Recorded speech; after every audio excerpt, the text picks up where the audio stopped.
the gravy, please. Rick and Bubba. Ooh, it brings me to my knees. Rick and Bubba. I can't start another. Rick and Bubba. It's 8 minutes. 8 minutes past the hour. It's the Rick and Bubba Show's kickoff hour. Thank you so much for being with us. The number 866-WE-BE-BIG. Got a lot to talk about today. We have a charity charge check to give away. Yep. From the charity charge last month that benefited Good News Support Ministries. Bill Brazil will be with us today supporting that great ministry. Also, Tim Spencer with Buffalo Wild Wings. We'll have some great Buffalo Wild Wings while discussing last month's charity charge, and then talk about this coming Monday. It benefits Fish, which helps promote scholarships and students entering college through fishing and other outdoor educational programs. They also provide fundraising benefits for families in need due to medical illnesses or hardships. They do a lot of great work, and that is the next charity in the charity charge. And so we'll be talking more about that today. We'll meet, we'll spin, Bible study live today, noon Central. There's a lot happening, and so we thank you for being with us. So let's bring the other two good ones in, and there'll be three good ones. Over to my left, it's Greg Burgess, and to my right, it's Michael Helms. What's up, boys? Yep. How are y'all? Good. Good. Yep. Good. Ready to go. You? I am ready to go. So anyway, busy day today. Busy day today. Before we get into the busy day, and I'm not going to go into details because I don't think you guys have seen it. Okay, that's Rick. Fine. Seen okay, what? I don't want to ruin anything. I know it's a true story, but I don't want. But I do want to take this opportunity this morning to apologize to Manti and I his saw family. it. I saw it. I feel terrible. I do too. I feel terrible. I feel horrible. Matter of fact, Am I going to feel terrible? I don't know not. because you don't have. We I had don't a lot know. of Even fun. though your heart beats a little bit because of your grandkids now. We had a lot of fun at his expense. I guess I was shocked. We had a theme song for him. Yeah. Terry and I, we were sitting down. We had just made some dinner, and we said, you know what, we're going to watch an episode, maybe two, but the episode's really long. Yeah. And so about 15 minutes in, Terry looked at me and she said, I feel terrible for what I've said about him. Yeah. And I'm like, wow, One of the most bizarre stories. and one of the nicest human beings. The way this documentary He and I is have portrayed. not talked, by the way, Gullible, this morning. Yeah. He and I have not talked, and you're saying like word for word what I was telling Greg. And the this way morning. this whole thing transpired, it's like what we heard in the media was really just bits and pieces. It wasn't details about it, and so I didn't know it kind of happened like this. I'll tell you what. So y'all are officially Hey, I'm going to tell you what. I'm on the record for I'm sorry. I should not have said the things I said and treated you the way that I treated you, Manti Teo. Love your family, and if I can do anything for you, let me know. Now, Speedy, I knew he was going to go this way quick. Now, you're a little surprising, so maybe I'll feel it. Well, I guess, you know how sometimes you go, okay, and we have fun on the show, all right? Is but his theme song still in the... No, it's gone. Greg, you're still trying to make fun of it while we're trying to apologize. A bizarre story. Okay. I mean, if you just take time to watch it, they did a special on his girlfriend dying. Okay, and she well, wasn't even real. Well, let me tell you something. One rotten human being. I is, know.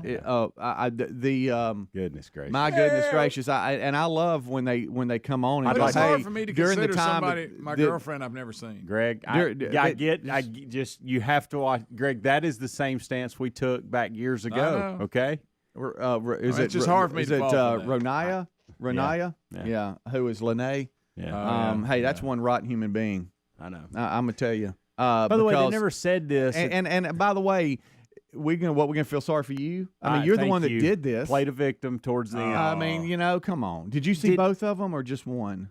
Both of them. Oh, you went both. All right, I've only seen one. Oh, okay. But I mean, the way it ended, Greg, you're not going to believe the way. And look, here's what's so amazing about it all, and how Lene, who was the fake girlfriend that he didn't know. One thing that helped him is that other people were confirming that this girl was real. Told you that this morning. It's like, what the heck? He kind of looked at me crazy when I said that this morning. It's like he would reach out to people he trusts. His Greg, cousin. And he would say, hey, do you know this girl? Do you know this girl? Oh, yeah. Yeah, I've talked to her. She's good.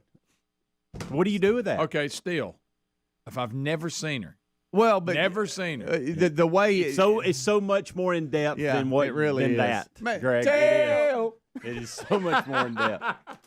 But I do feel bad. Matter of fact, through it, I was feeling really bad, and especially when he said that he was continuing to talk to this fake girlfriend, and it was really because he was trying to be a kind person, right? You know right. What?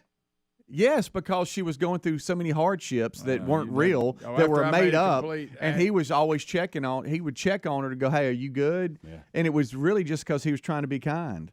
I get it if he's, this is my pen pal friend, but my girlfriend. And all of this was confirmed by his best friend who went to Notre Dame with him. Just stop. And then his mom and dad and other family members. They were all duped. The lengths that this person would go, Greg, is horrible. Yes. The things that they would use, the excuses, the details that they would use. You got to understand, this Lene. Hey, by the way, why are you not in prison at this point? Yeah, Ronaya, who is the real name of Lene, and it's a guy. Okay. Wow. Who played football. They're real in high school. They're real and unsure of their pronouns. And by the way, has a history of guys of relatives that went on to play in the NFL and everything, has this pedigree and all this kind of stuff of wow, and is a guy that would play all kinds of different characters. He would play Manti Te'o's girlfriend. He would play the brother of Lene. He would play all kinds of different characters because he was really a dude, and his girl voice sounded just like a girl. Yeah. And so he would even dupe Manti Te'o's family. Like his mom and his parents would called who they thought was the brother of Lene when Lene was dying, and had an hour conversation. Y'all quit. You telling me the whole story? That whole deal. No. This is all stuff that I mean. You just wait. You're not ready, Greg. You're going to come in here and go, guys. Okay, I owe him an apology too. I'll be. It's amazing. And again, I don't know why this person, and maybe they did spend some time in prison. I don't either. Why jail, are they not? They didn't say that at the end, but why they are not locked up is amazing to me. Yeah, and his Manti Te'o's upbringing and his family, they're very family oriented, prideful, people, and it just devastated his dad. And him too, of course, but just like, oh my gosh, I can't believe this has happened. Completely ruined his career. It really did. Yeah, I remember that. Yeah, I had to look it up last night because after the way I felt and the way I needed to apologize, I looked up to see how he was doing today, what he was doing today, and from what I understand and read, they didn't get into any of this, but he's married and he has a kid. Has he actually met this wife, Greg? Go ahead, buddy. They married on the internet. Go ahead, Greg.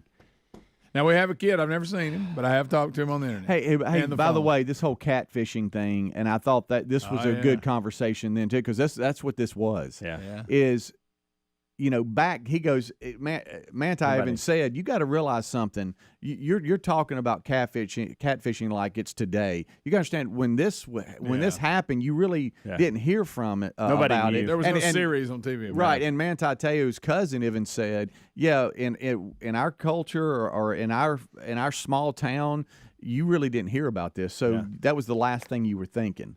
But by the way, this guy who played Lene was able to go on and create fake pictures, and the storyline and about them is kind of scary. It really was, and I didn't give enough to the whole Dr. Phil interviews as well. And Greg, did you remember that Dr. Phil played a role in this? I don't.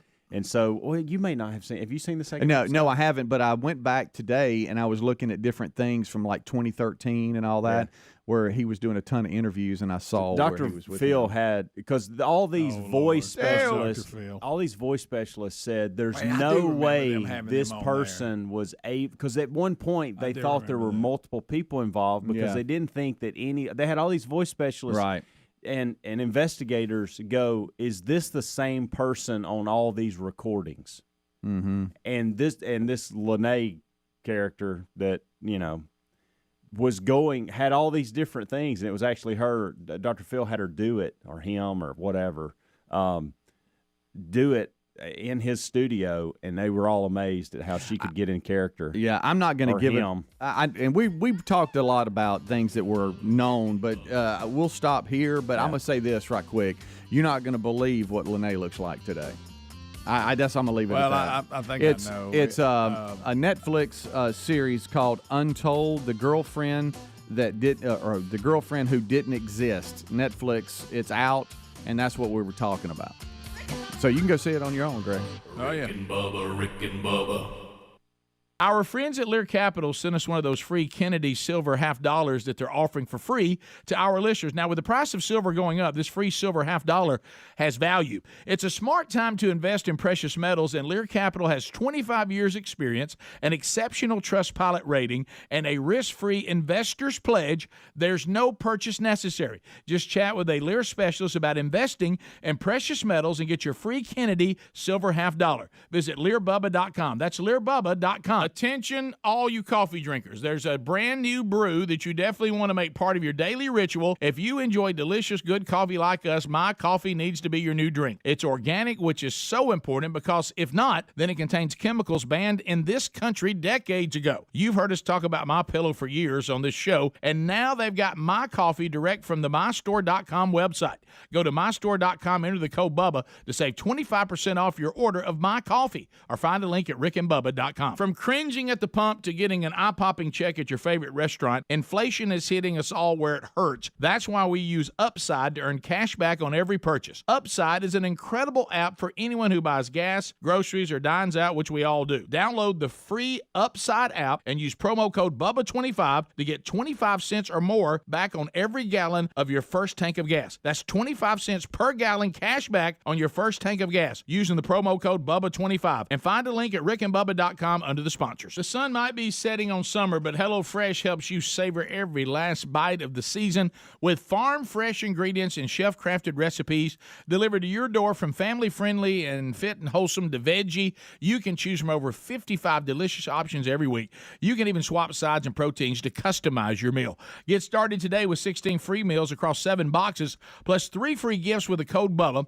at HelloFresh.com/Bubba. That's the code BUBBA at HelloFresh.com/Bubba. If you own a fleet of trucks, if you're an owner-operator, you know how much nonsense comes with fleet fuel cards? That's why you should check out A to B Fuel Card. A to B has no setup fee, no transaction fees, no monthly fees, no over-limit fees, and no credit check required when you apply. You can use A to B to get discounts on every drop of fuel at any gas station or truck stop that accepts Visa. Apply for the A to B Fuel Card today at a2b.com/radio and get a $50 credit when you use their zero-fee card. Okay, folks, the MyPillow team is offering a huge BOGO extravaganza, and that means buy one, get one free on a bunch of their great products. Now's the time to join millions of Americans who have changed the quality of their sleep with MyPillow and improved their lives with other amazing products. Right now, you get to buy one, get one free pricing on bed sheets, Giza Elegance MyPillows, 6-piece towel sets, a roll and go anywhere MyPillows, and so much more. Go to MyPillow.com/Bubba for our special show savings and discounts, or rickandbubba.com. Mom, Dad's doing a crazy dance on the patio. Ooh, really bad dancing. Sweetie, are you okay? Vicious mosquitoes everywhere! Save yourselves! I'll call Cooks before you pull a muscle. You don't have to live with mosquitoes. Get proven protection from Cook's Pest Control. Call or go online for a free quote. Cook's Pest Control. Helix Sleep mattresses are made right here in the USA, and folks, they ship right to your door for free. If you don't love it after 100 days of sleeping on it, they'll pick it up for a full refund. But based on how we feel about our mattress and what the 12,000 5-star reviews say on Helix Sleep mattresses, we know you'll love yours too. Head to helixsleep.com/Bubba for $350 off all mattress orders. This is their best offer yet, and it won't last long. That's helixsleep.com/Bubba for $350 off, or visit rickandbubba.com under sponsors. Raycon's everyday earbuds offer quality sound at half the price of other premium audio brands. They have optimized gel tips for the perfect in-ear fit, making them comfortable enough for all-day wear. And with 3 different sound profiles and 32 hours of battery life, you can listen to whatever, whenever. It's no wonder why Raycon's everyday earbuds have over 49,000 5-star reviews. Go to buyraycon.com/Bubba and get 15% off your order. Buyraycon.com/Bubba or rickandbubba.com. If you need a new sofa or chair and you want to update your living space, look no further than Allform. We have an Allform sofa, and folks, the Allform sofa pieces are made in America. They're easy to assemble, and they're scratch and stain resistant. They come in a wide variety of shapes and configurations, and they ship right to your front door with a 100-day risk-free trial. If you don't love it, they'll pick it up for free and give you a full refund. Allform is offering 20% off all orders if you go to allform.com/Bubba. That's allform.com/Bubba for 20% off, or rickandbubba.com for a link.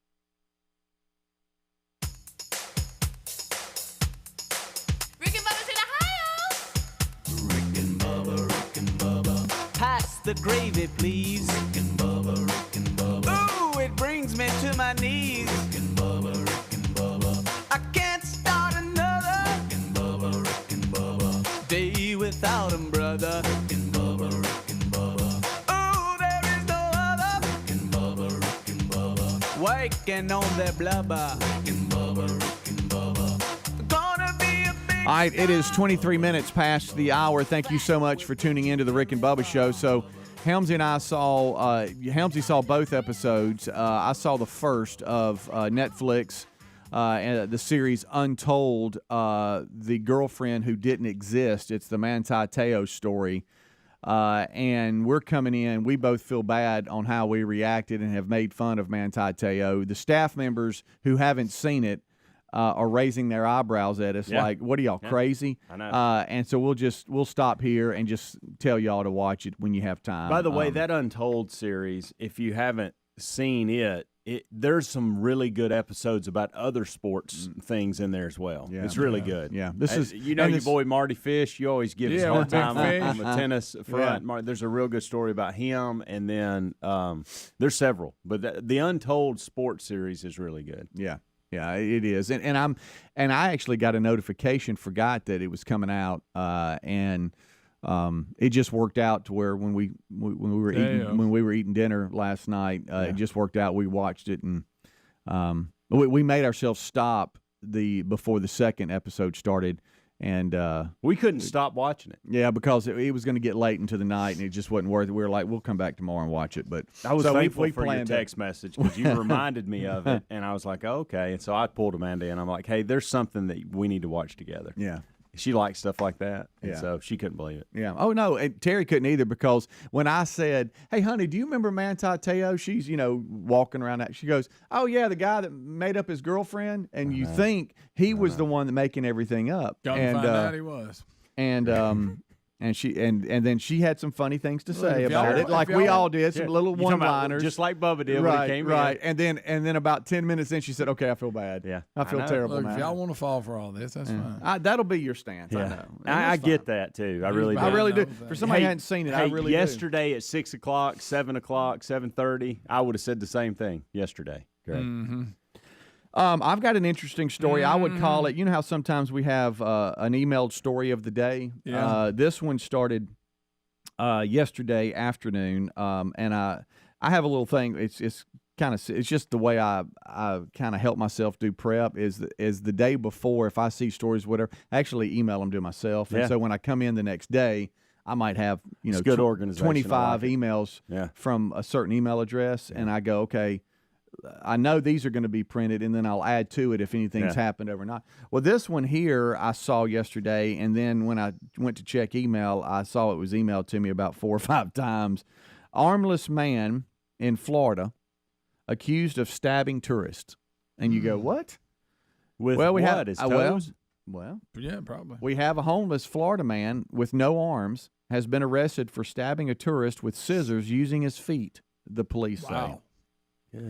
Jonathan Dale Crenshaw. He mad at? Why was he mad? Why was he stabbing everybody? Well, let's work through it here. Jonathan Dale Crenshaw. I wonder how he cuts his toenails. That'd be tough. With his other toes. It's amazing with people born with limbs missing. Don't know any better. It's unreal what they can behavior, do. Yeah. I mean, you just adapt. Like, well, y'all saw me get beat up by Kyle Maynard. Yeah, it's unbelievable. It's because that's all they've ever known. He told us that day. He said, I don't feel handicapped because it's all I've ever known, and I've adjusted, and he has. Boy, it's he amazing. Did. This guy has too. Have you ever seen Have you ever seen the armless carpenter? No, but I bet it's amazing. Armless carpenter. Oh, you talking about somebody working a hammer?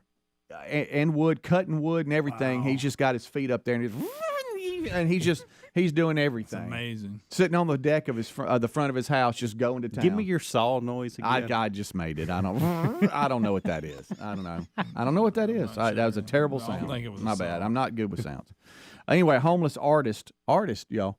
South Beach, Florida, was arrested Tuesday and charged with aggressive aggravated battery after he allegedly stabbed Cesar Coronado, a visiting tourist from Chicago. Well, I guess he was used to being according to a witness, Coronado was asking Crenshaw for directions when the man suddenly attacked him, stabbing him in the arm before fleeing on foot. So they didn't really have a conference. He was just asking directions. Yes, all he was doing. He goes, I'm not from here, and this is not what I came for. I came for a vacation. You can't have nothing. No, he didn't say that. I just said, do you know where this is? I was asking for directions, and then he reacted that way. After being found near the scene. I'll tell you what, he don't like people asking about directions. Yeah, Crenshaw told officers he was lying down when a man came up to him and punched him in the head. I guess that's what he was thinking. Said he pulled a pair of scissors from his suitcase with his feet and stabbed the man twice to defend himself. Wow. That's why he reacted that way. So he got woke up from a sleep. So he thought somebody was. By the way, if I could tell, and I'm not saying Crenshaw should have done this, but if I could just tell Coronado, the visiting tourist, something, don't tap a homeless man and wake him up. Yeah. If I'm looking for directions, that's probably not who. Yeah, probably work the street and find somebody that's up and walking around. Don't wake them up when they're laying under a bush. Yeah. He goes, why would I go and attack someone else? No. I wouldn't do that. Speedy, now you're the guy. Anyway, that was Coronado saying, I wouldn't attack this guy. I was just asking for directions, even though he took it that way. Well, he might have been having a weird dream. Yeah, the story is, and there's a lot of great lines in here. He said, I can't believe with his legs someone would do that. Well, you messed with the wrong one. So he grabbed some scissors with his feet because that's all he's ever known. Those are his hands. And I wonder if it's scissors because it's got the open ends where you can control them. Because it'd be tough to hold a knife. Yeah. Think about it. I'd like to see one of his drawings. Rick and Bubba.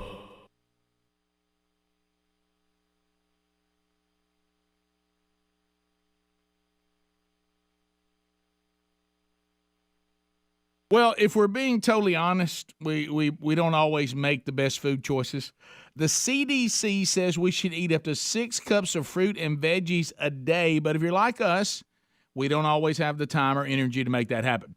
So that's where Field of Greens comes in. With Field of Greens, you'll have more energy, you'll feel healthier, and it can help you lose weight. We all want a simple nutrition plan with results so powerful that when we take our next physical, the doctor compares our old lab work to the new lab work, and he says, hey, keep doing what you're doing. This wonderful product is powered with a full spectrum of essential vegetables and fruits, plus science-backed herbs and prebiotics. It can help you stay healthy, plus it's organic. So join us and take Field of Greens too. To get you started, we got you a 15% discount on your first order and another 10% off when you subscribe for recurring orders at fieldofgreens.com with the promo code BUBBA. That's fieldofgreens.com. Use the promo code BUBBA. This summer, take premium audio with you everywhere you go with Raycon. Raycon's everyday earbuds look, feel, and sound better than ever with 3 sound profiles to match whatever you're listening to, plus noise isolation and awareness mode so you can choose to be immersed in sound or tune into your surroundings when you need to. Listen while you travel or during a grueling workout. With optimized gel tips for the perfect in-ear fit, these earbuds are comfortable enough for all-day wear, and they will not budge. With Raycon, you also get 8 hours of playtime and 32 hours of battery life, and you get all this for about half the price of other premium audio brands. It's no wonder why Raycon's everyday earbuds have over 49,000 5-star reviews. Want to see it for yourself? Find out what the hype's all about right now. Go to buyraycon.com/Bubba to get 15% off your Raycon order. That's buyraycon.com/Bubba for 15% off. Prices on just about everything are still rising, but thanks to CarShield, you don't have to worry about how much it will cost to fix your car when it breaks down. Their price will never go up, and they help handle everything. Here's why we love them. CarShield offers protection plans for around $100 a month that cover more parts than ever before. When you need a repair, you don't have to deal with the paperwork or the headaches. You can also count on CarShield to help take care of you when your car breaks down and you're stuck on the side of the road. Every protection plan comes with coast-to-coast roadside assistance, courtesy towing, and rental car options at no extra cost. So as long as your car is covered, no matter how old it is, you're protected from the rising cost of parts and repairs. Get coverage today. Go to carshield.com/Bubba or call 1-800-391-8888 to save 10% on your plan. That's carshield.com/Bubba or call 800-391-8888. Inflation is rising. COVID hurt the economy, and some say a recession may be coming. Remember what the last recession did in 2008 to your retirement? Yikes. I think we all do. A Federal Reserve survey broke some bad news dating back to the 50s. Whenever inflation and unemployment have hit today's levels, history suggests a recession may be near. Well, our friends at Lear Capital know that investing in physical gold and precious metals can be a brilliant strategy against what's possibly coming. Smart investors all over are investing in gold and precious metals, and they're doing it for two reasons. One is that gold can be a great hedge during a recession. The second reason is that the closer a recession gets, the more your gold could be worth. So talk with the team at Lear Capital about owning precious metals for your savings and retirement accounts. And right now you'll receive up to $10,000 in free bonus coins based on the value of the gold coins you purchase. Visit LearBubba.com. That's LearBubba.com or RickandBubba.com. If you've been listening to our show for a while, you've heard us talk about the Helix mattresses that we love. Well, Helix has moved from the bedroom to the living room with all-form sofas. All the all-form sofa pieces are made in America, easy to assemble, and scratch and stain resistant. Great for anyone with kids or pets. They come in a wide variety of shapes and configurations, which is the easiest way to customize a sofa using premium materials at a fraction of the cost of the traditional stores. And just like the Helix mattress, all-form sofas are shipped right to your front door with a 100-day risk-free trial. If you don't love it, they'll pick it up for free and you'll get a full refund. Let me tell you, we have it.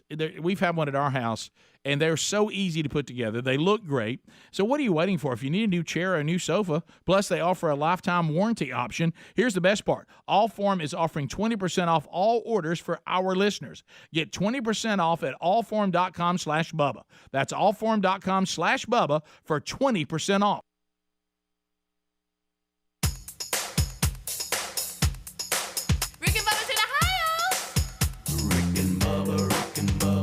Pass the gravy, please. Rick and Bubba. Ooh, it brings me to my knees. Rick and Bubba. I can't start another Rick and Bubba. Day without 'em, brother. Rick and Bubba. Ooh, there is no other Rick and Bubba. Waking on their blubber. Rick and Bubba. Gonna be a big star. 25 minutes until top of the hour. Thank you so much for tuning in to the Rick and Bubba Show. Today we have a charity charge check to present to Bill Brazil and Good News Support Ministries. They were the beneficiary to last month's charity charge, and so we have a check to present to them. And then the next charity charge is Monday, this coming Monday, August 22nd, benefiting Fish. Fish helps promote scholarships for students entering college through fishing or other outdoor educational programs. They also provide fundraising benefits for families in need due to medical illnesses and hardships, and they focus on great outdoors by promoting their annual Kyle Mabry Memorial Tournament. Now, Kyle Mabry was an avid fisherman. He fished professionally for FLW while also working as a respiratory therapist at Children's Hospital of Alabama. He touched a lot of lives through his career before his life was cut short by a tragic car accident in 2017 that took his life at the age of 42.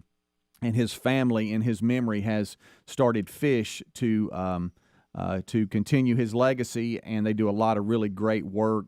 They have done a number of different very important charity benefits to different local charities that they come alongside to help support what they do. So it's another great charity that's going to benefit from a charity charge, and that is Monday, August 22nd at participating Buffalo Wild Wings. Go out and enjoy some great food while helping some great charities, and that's this coming Monday. All right, so Helmsy, you said that you got a little something for us over there. What you got? Follow-up question from yesterday. Okay. And then I want to play some audio for you that is in relation to that. Okay. Wow. So I got a little package. Well, yesterday Speedy shared his thoughts and concerns and an issue he was having at the house with the dog. Yeah. And I wanted to know, did you buy a Thunder shirt or some kind of jacket? Just tie a towel around him. And I actually have somebody that sent me a voicemail that has a recommendation for you in regards to it. But I wanted to first get your thoughts on, have you gone as far after the advice? And because I know you were inundated with emails and messages yesterday about, hey, my dog does this, do that. My dog does the same thing. I even saw emails yesterday with people saying, hey, the jackets and shirts work. Go buy one. So did you? No. Thank you for asking, first of all. Did you say buy one? Thank you for asking, buddy. Okay. Greg, not you. No, I did. I got emails all day long. Yeah. How many offered to give you one? And I told you all to email Greg. Because he was the one that wanted to kind of work through everything for him. Some of them emailed me thinking I was the one because we share a same breed. Yeah. Thought I was the one that needed the jackets. And this is just the emails I got, right? I mean, and I didn't even know you were going to ask this today. Yeah, I know. What I got was work through your vet on like a prescription. And they have Benadryl for dogs and all. That seems to work better than the shirt or vest that they sell. Haven't had a whole lot of luck. This was the overwhelming response. And it was really leading more of, sadly, you're going to have to look at the radar in about 45 minutes out to an hour out. You're going to have to, if you want the dog not to pant and freak out, give them a little something. You know how dependable the weather can be. Yeah, and then I did get one, which is really more the line that I was trying to use was, hey, ignore the dog, don't show it attention because now it thinks you're giving it attention for what it's doing and you're freaking out. Just ignore it or whatever. Which try that. Terry's not going to allow me to do that. We even got the because it's a really good dog up to that point. What if you get a towel and put it around him and tie a knot in it? Well, there's that. Well, you had just squeezing him. Oh, goodness. I just can't. I don't know. I can't find myself to go to a vet and get Xanax for my dog. Well, what was it? I don't know, but I'm going to have to do something. The Benadryl for the dog, it seems to that one everybody says really works. And there was another one mentioned yesterday, valerian root, that I'd never heard of. And so I wondered if you went down, got you some valerian root. What that was. Right. And actually had a few of my friends text me yesterday afternoon. About said, hey, I was listening on the podcast. I'm a little late to this. But the way you described your dog, that's exactly what the dogs that have these panic attacks or whatever, when they hear these loud noises and thunder and lightning, it's a real problem. That some people have to deal with. Buddy he doesn't like the noise, and he'll go hide, but he don't like panic. Right. Like if he's on the back porch, he'll take off and go around the side of the house, go in the garage, and get under Lisa's car. Yeah. I don't know. But once he does that, he's done. You don't have to continue with it. Yeah. Is this something they develop as they get older or whatever? Because it used to be that this dog didn't do that when they were younger, but it seems like the last year or so. I wonder if something's happened like when they're outside and it may be lightning too close or thunder too close. Can I tell you what I thought it was? Something like that. And that is one of my neighbors a couple of houses down owns a Harley motorcycle. And when he cranks that thing, and it sounds like thunder. And Jack will bark and get to barking, like, hey, what is that? Now, I thought at first, well, he thinks the thunder is that motorcycle. Yeah. But then I kind of ruled that out because he just walks out in the rain and stands there. What if you put him on like a leash or stake, tie him in the backyard, and then throw fireworks around him? Great. So he'll get used to it. Was he Terry? What in the world? Who on earth? Hey, we have someone. Well, then he'll get used to him. Greg, that may be the most horrible recommendation I have ever heard. It's worth a try. You didn't pray about it. That's the same person right there that does this. When a kid gets caught smoking, they make him smoke the whole pack. and just to teach him a lesson. That he might get used to it, and he won't be scared anymore. Well, I got another recommendation here from the late. Shoot bottle rockets at him. Just listen to this. This is right up your alley, Greg. Late, great Harry Carey. Oh, really? Oh, good. Hey, hi, everybody. Hey, Helms and Speedy, I heard about your dog issue with the weather. Here's the thing. They're damn dogs. If they get scared, just put them up somewhere and go to bed, for God's sake. Don't worry about CBD and all the other stuff. Give them a tall, cool Budweiser, knock them out, and go to bed. I'm such a fan of the Harry Carey. That's a good one. He's good at it. That is good. How'd you do your voice like that, Greg? It took me a while. Oh, gosh. I've been working on it. Thank you for that, Helms.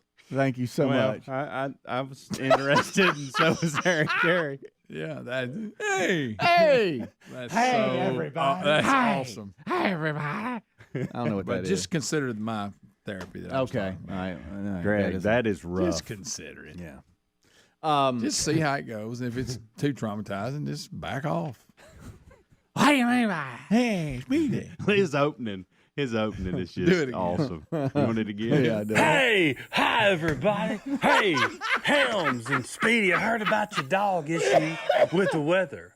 Here's the thing. They're damn dogs. If they get scared, just put them up somewhere and go to bed, for God's sake. Don't worry about CBD and all the other stuff. Give them a tall, cool Budweiser, knock them out, and go to bed. That's good. I'll take a lot of Stay in it. That was good. That was That was really real good. good. Thank you for that, Harry. Thank you, buddy. Appreciate Right. that. Hey, I got a little update for y'all that we've Do been you? trying to work through. Yeah. You know what that is? That sounds like an airplane. That would be an airplane. Yeah. That's all I could come up with. That's a crop duster. It Got a is. little update. You remember the co-pilot that jumped out of the plane? very bizarre. Yeah. We were trying to put our Couldn't mind figure that around one this out. story. There was a lot of missing details. I don't know if any of this is going to help or not, but there is a story out today where they have confirmed that the co-pilot, 23, that's sad, jumped to his death from the aircraft after accidentally damaging its landing gear during an aborted touchdown attempt. He started vomiting and apologizing to the man he was flying alongside before leaping out. Do you think that he thought he damaged the plane so much that when they landed, they were going to crash? I don't know. Charles Hugh Crooks, Because evidently he was 23, incorrect because they landed the right, plane. became visibly upset minutes after a plane he was co-piloting diverted to Raleigh-Durham International for an emergency landing. The plane had previously been damaged, and its landing gear was all messed up during a failed runaway approach to another small local airport. So they gave him, he touched down and pulled back Looks up like and it. damaged the landing. Right, gear. and so they were diverted to another airport for an emergency landing. The co-pilot then opened his side cockpit window at 3,500 feet and may have gotten sick, a National Transportation Safety Board report read.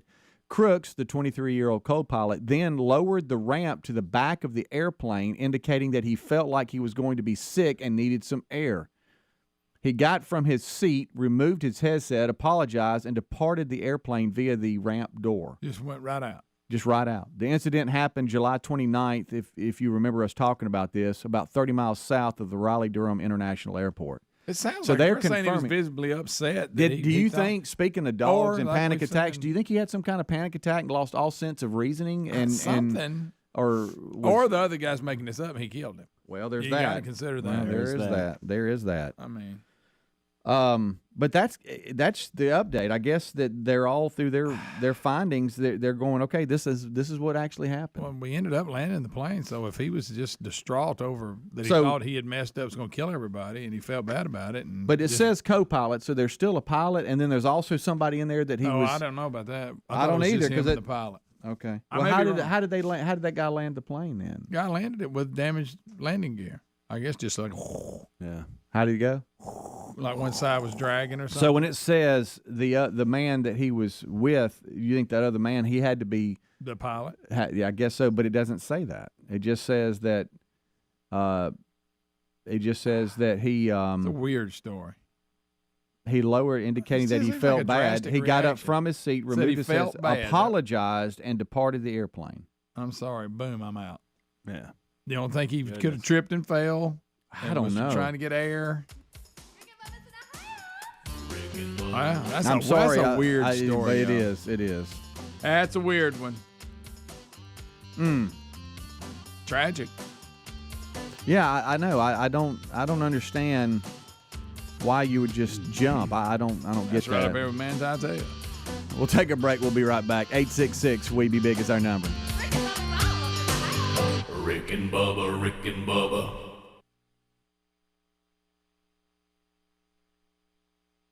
Paid for by Christian Care Ministry. You know, it's true. Difficult times have a way of focusing us. We have to think about what matters most when it comes to our spending, our health care.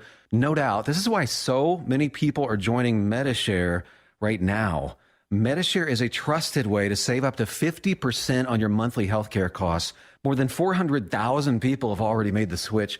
It's pretty obvious why, too. Now, during this challenging season, with healthcare costs and out-of-pocket expenses going up, Medi-Share can save you a lot of money. The typical family saves $500 a month. And Medi-Share is a Christian healthcare sharing ministry that's worked beautifully for 29 years. There are different options to choose from to fit your budget. I'll give you the number here in a second, and if you call, you can get a price within 2 minutes. Maybe now is the perfect time to make the switch and start saving. Here you go. Call 855-51-BIBLE. That's 855-51-BIBLE. 855-51-BIBLE. Dak Prescott here. Why do I choose proven quality sleep from Sleep Number? Because better sleep elevates my game. Only my Sleep Number 360 smart bed helps me fall asleep faster, keeps me cool, and effortlessly adjusts for my best sleep. The result? 28 minutes more restful sleep a night. That's more focus, more edge, and more highlights. And that means more wins for all of us. Save 50% on the Sleep Number 360 limited edition smart bed plus free delivery when you add a base. Ends Monday. To learn more, go to sleepnumber.com. Sleep Number, the official sleep and wellness partner of the NFL. Bundling car and renter's insurance with Geico is so easy, your neighbors are probably already doing it. But who? Look for the signs.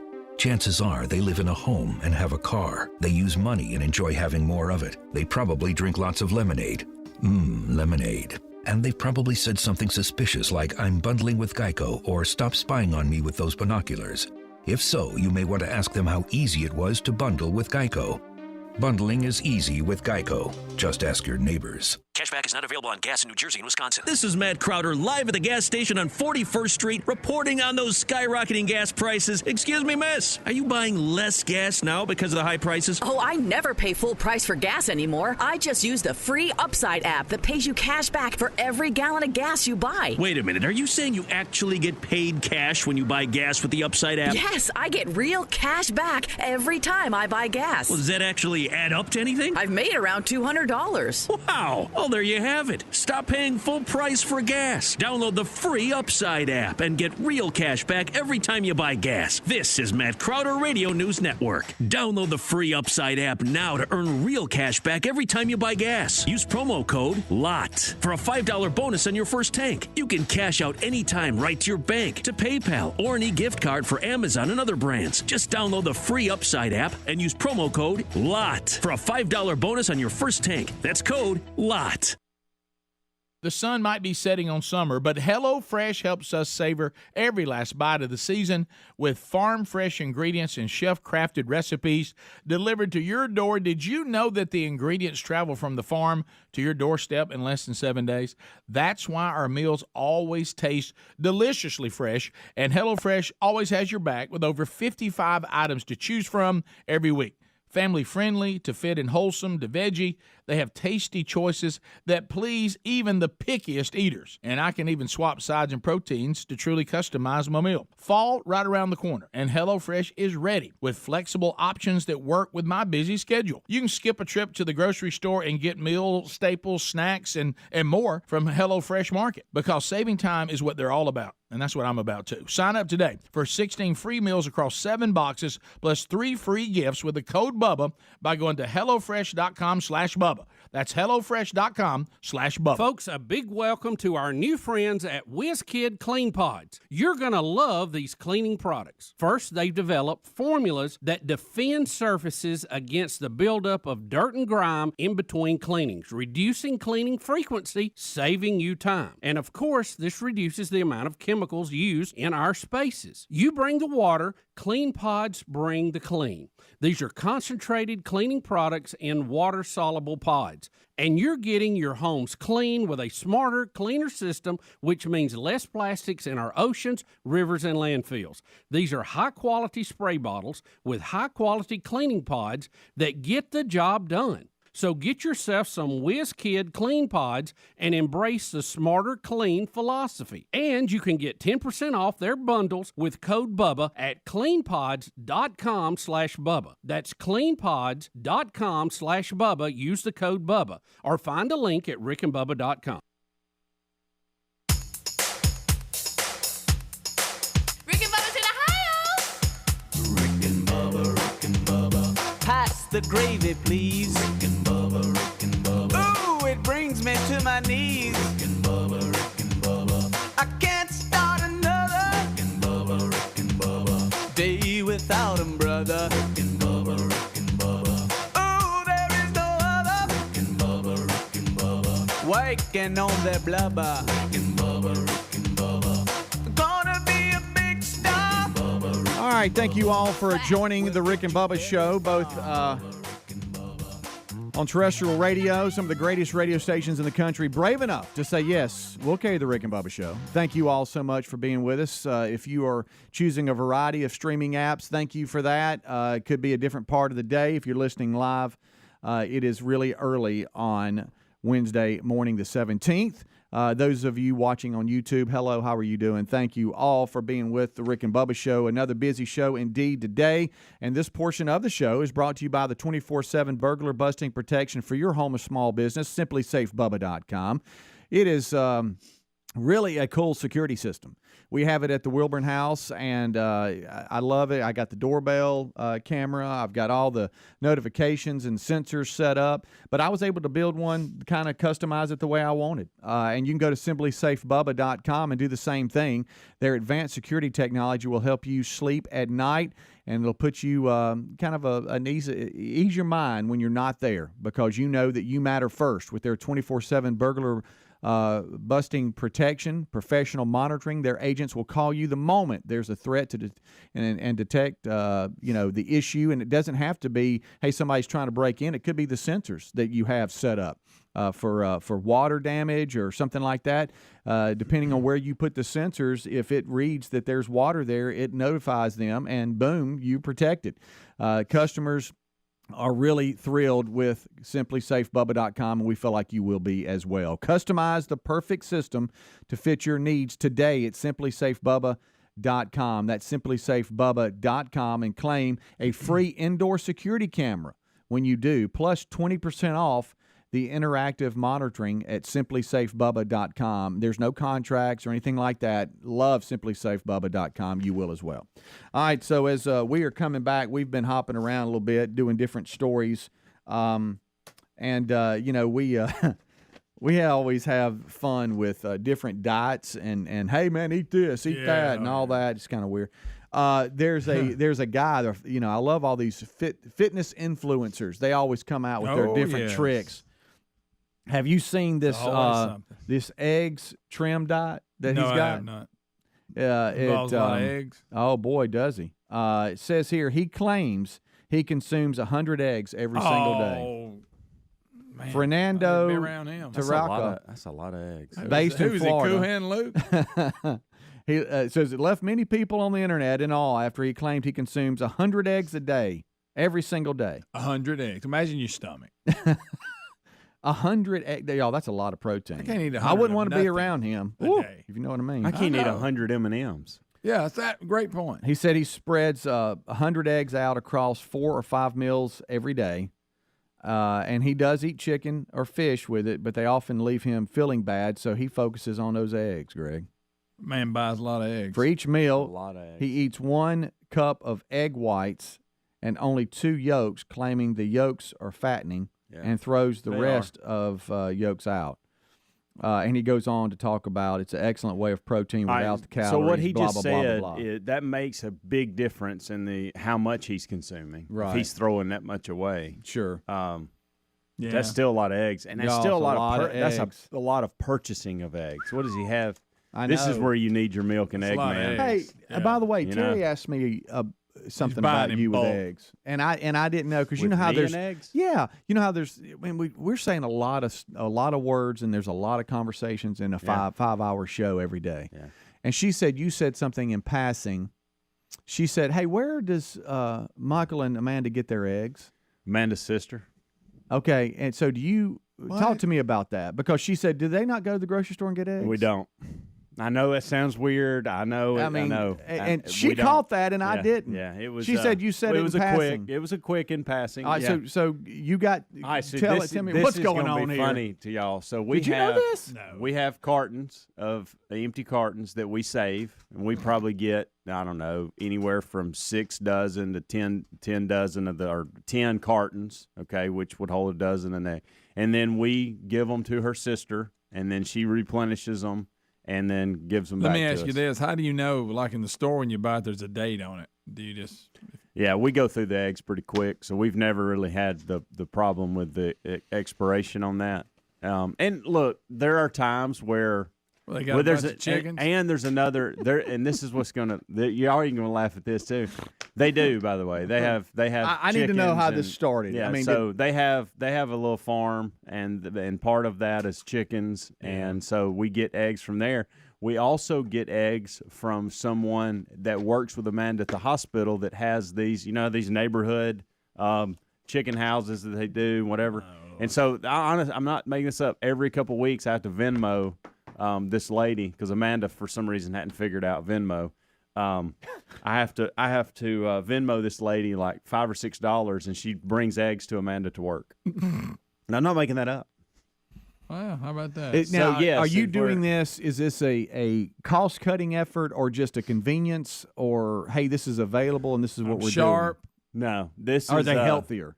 Well, now people, I'm not going to get into the whole healthy discussion because I'll lose that battle. I only know enough to be dangerous on it. Yeah. I think there is something to that, but I'm not. I'm not worried about that part of it.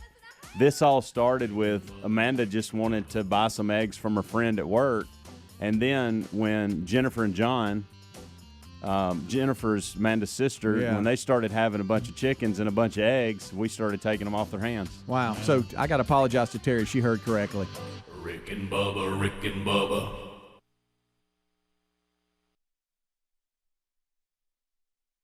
I like Bubba. Maybe if I saw more bees, not less bees. Yeah, it would. That would raise my awareness. Now you're holding the cartoon bee hostage, and I have to pay something. You'll let him out. I mean, what is this? Here is the problem, Rick. As you mentioned, now Cheerios is adding wildflower seeds to their cereal boxes, saying that you can help out.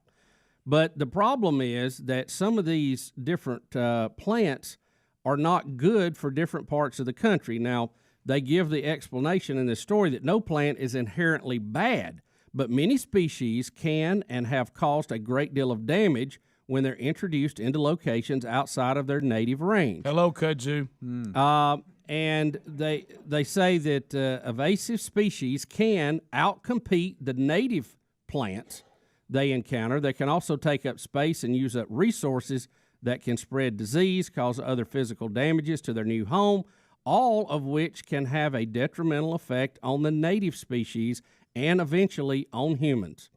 Now, they give, for instance, here, forget-me-nots is banned as a noxious weed in the state of Massachusetts and Connecticut. Where?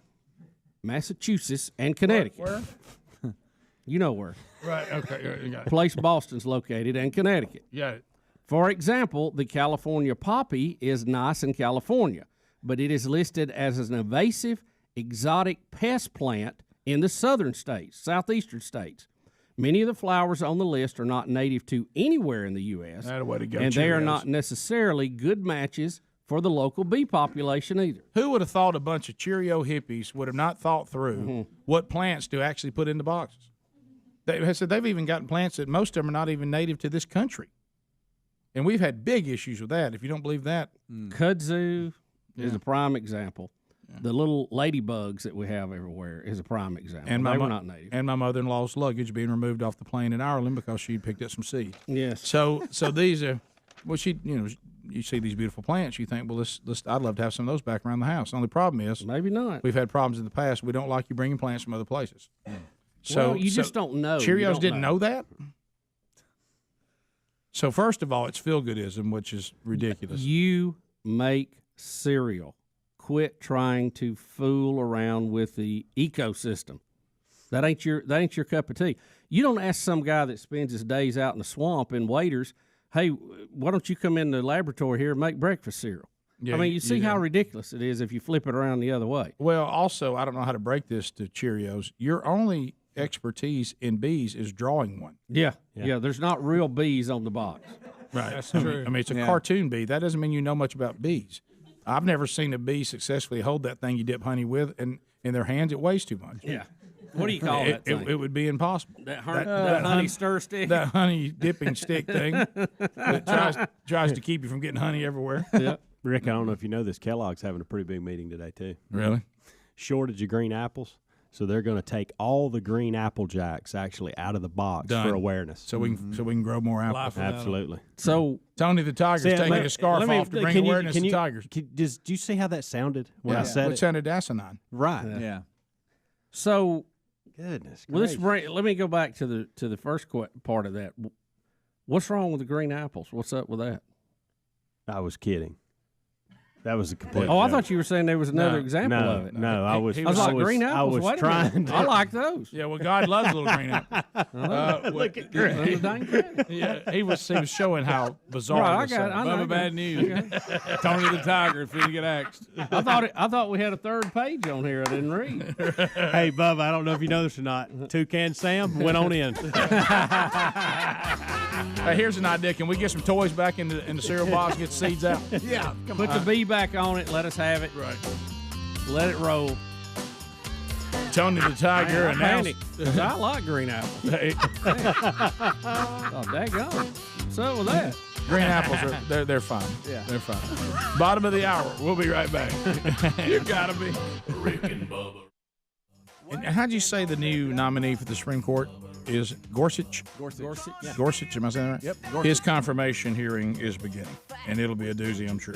I think he was yesterday too, Rick. I think it Did they started start yesterday, but they're starting today. And of course, we're gonna miss him on America's Funniest Home Videos. That's and fine. Dancing with the Stars. He does look a lot like that guy. He does. Hey, MyPillow.com. Did you sleep on a MyPillow last night? I did, and it was fantastic, and I loved it. Do you realize that there's over 25 million of those pillows that have been sold? And there's a reason for that, because they're extremely good. And we love getting the emails from people that says, look, this has changed the way we sleep. There's a special interlocking system in the pillow. And when you first take the pillow out, you'll look at it and say, what's the big deal?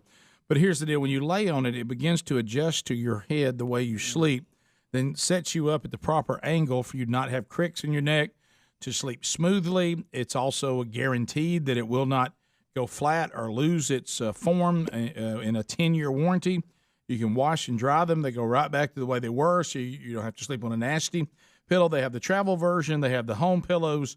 And also there's a 60-day money-back guarantee. If you don't think it's great, well, then they give you money back.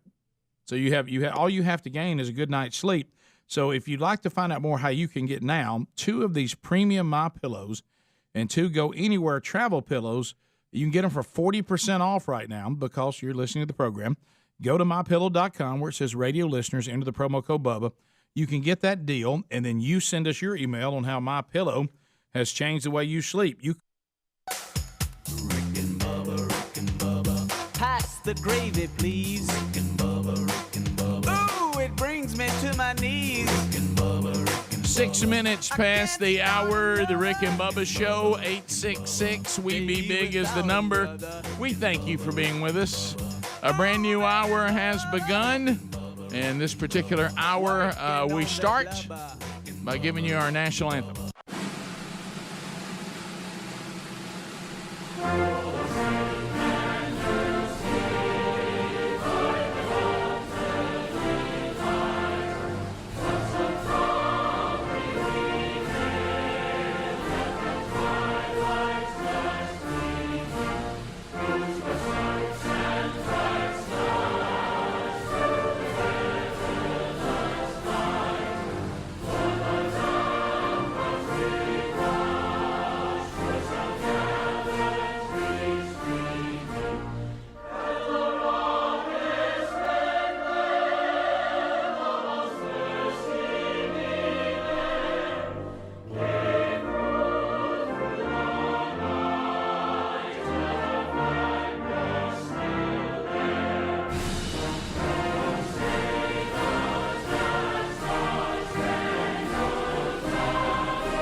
I do. It is 8 minutes past the hour. Rick and Bubba, another hour, and we are going. Coming to you from Sweet Home, Alabama to the world via many platforms, including the Rick and Bubba Radio Network, America's boldest radio stations that say, yes, we've heard the show and we'll still air it.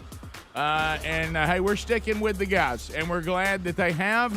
And look for those at rickandbubba.com under Listen.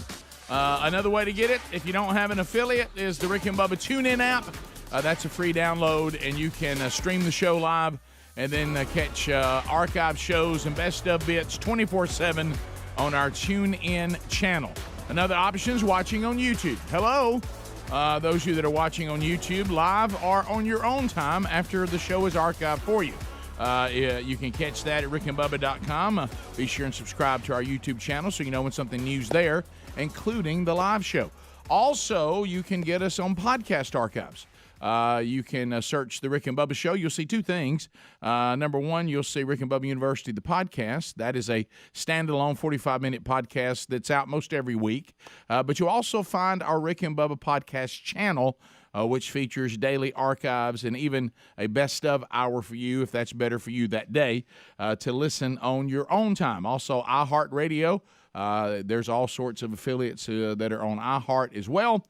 So there's so many different ways to get the program. You can go find them at rickandbubba.com. However you are here, we are thankful that you are. Speedy, the real Greg Burgess and Helmsy, they do a little something on almost all those platforms called the Kickoff Hour, and they've already done that. Eddie Van Adler settles in to handle the YouTube channel, and right there he is, the pride of Cedar Springs, Alabama, but most of you probably know him best as the silver-tongued one, the man with a golden voice, professional lunch eaters man of the year, the inventor of pizza and a cup, Shakespeare's worst nightmare, and the master at a King's English. Ladies and gentlemen, put your hands together for Bill Bubba Bussey!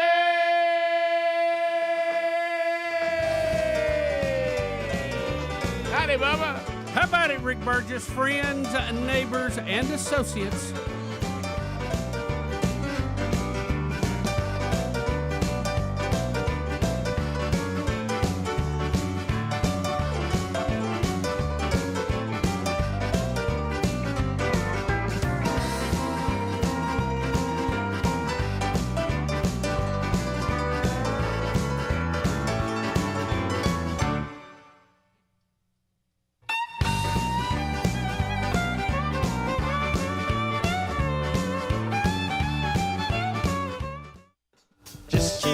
Smiling. You just got to keep on smiling. Smile on. Bubba, how are you today, sir? I'm good, sir. How are you? Well, I hadn't seen you in 2 or 3 hours. I know it. You're doing all right? Yeah, that's good. Well, yesterday's one of those days where Bubba spent a lot of the day together, he and I. And so it comes back quick. You go, hey, well, there you are. I thought I'd just let you out of the truck. Yeah, it was a lot of fun. And I do think that I tweaked part of my hip trying to get in and out of your truck. So, I scaled back out of the lift kit Jeeps and went to the Wagoneer. It's sad when, when we love vehicles like that, but it's sad when you keep getting hurt trying to get in and out. I didn't pull it, but I just tweaked it because several times walking after you left yesterday, I got that little shock in my leg. I thought, you got to be careful. The thing, the lift kit world, which I do think that we're too old for now, and you were in lift kit shape, now you're not. Yep. Because you out of the lift kit, then you had to climb back in the lift kit yesterday. But the thing that, the in and out is one thing, but the biggest thing that's such an adjustment, and especially at our age, is how many things in life require you to pull up to them and then reach down to something that you can't reach now. Yeah. The thing yesterday, me trying to get the parking tickets, trying to lean out of there to get us in and out of a parking lot, that was very difficult. When I go to the pharmacy, they laugh. They literally can't wait. They for a while, I just started going in. And now I've tried to do a little better and see if I can't. I have a hard time getting parking. I want to try the drive-through, but they laugh when I literally have to get on my hips and lean out down in there to get me. And this is me. See these two fingers? The tube at the bank may be the worst because you can't open your door. That's a tough one. Even to lean out. But at the pharmacy, look, I literally get my fingers like scissors, and I try to catch the top of the bag and pull it up because I can't grab it. I can't reach it. And, I mean, it's gotten to the point where the pharmacist is laughing inside the booth. I'm like, y'all love this. They can't wait. They're like, good, we got something else for Burgess. You know what? I bet they see some dandies. You know that little extender that you pick trash up with? That's what I need. Yeah. That's what you need. You need that in the car, and then you just I need that. You're just one step away from a golf cart driven city. I'm telling you, it's just. But anyway, so Bubba and I were the guests on a podcast yesterday. We'll tell you more about, and I don't know when it comes out, but I guess they'll let us know. You know, we should ask. I didn't think. I thought about that too. I didn't ask them when it actually publishes. So, is that the word we use when you put a podcast out? Publish it. That's it. Okay. Yeah. Drops. Drop. When does it drop? Okay. So we'll find that out, because I've found through a lot of our guests, they're real surprised that we record on Thursday and have it out by Saturday. They can't believe it. They're like, really? So as soon as we record, it's out that weekend. I think a lot of these people stack them up like way in advance, and so some very Evergreen. few, but they may put it out quick like we do. I don't know. We'll find out.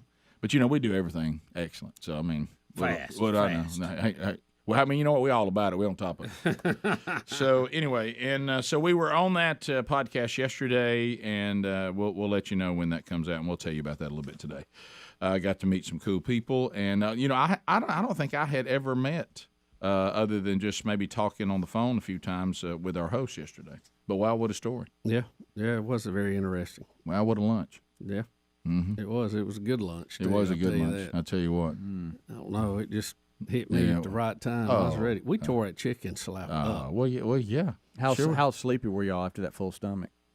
I really was not that okay. bad? Yeah, Not no, bad? I wouldn't. No, say. I was sleepy. Yeah. I was sleepy. No overeating. I did. I did find again. Remember, I go wide open, then I stop. Yeah. And it really drives Sherry crazy, because I had some other things I had to do when we got back to the office, and I finished that up. Then I went home, and so the minute that I sat down, and it was one of those times. Sometimes you get home and your wife's busy, and sometimes you get home and they've finished their day too. Right. Well, she had finished her day too, so she was sitting there watching TV, and I sat down beside her, and I think I lasted. I might have stared at the screen for 40 seconds, maybe a minute, and then all of a sudden I hear, "Oh, so wow, you're already out." I mean, and it wasn't like I did one of those where you felt like uncomfortable. I went out to a point that I was sleeping real good. Uh-huh. I mean, when it felt good, I was like, I like the way that feels. She goes, "You gonna wake up for dinner?" I said, "Yeah, I'll wake up for dinner." But I tell you right now, I like this real good right here. So we'll be back. More Rick and Bubba coming up right after this. Rick and Bubba, Rick and Bubba. Slept on a better pillow last night. Look for mypillow.com or rickandbubba.com right there under the sponsors. A couple of things we'll cover. It's bad too, because soccer had got its first ever positive comment on our show not too long ago when they mandated that everyone will stand for the national anthem if you play in their whatever organization that was. And but now back the other way. Soccer, first of all, don't forget in this story, this is a player in a South African league that was deemed the man of the match to an excruciating 2-2 draw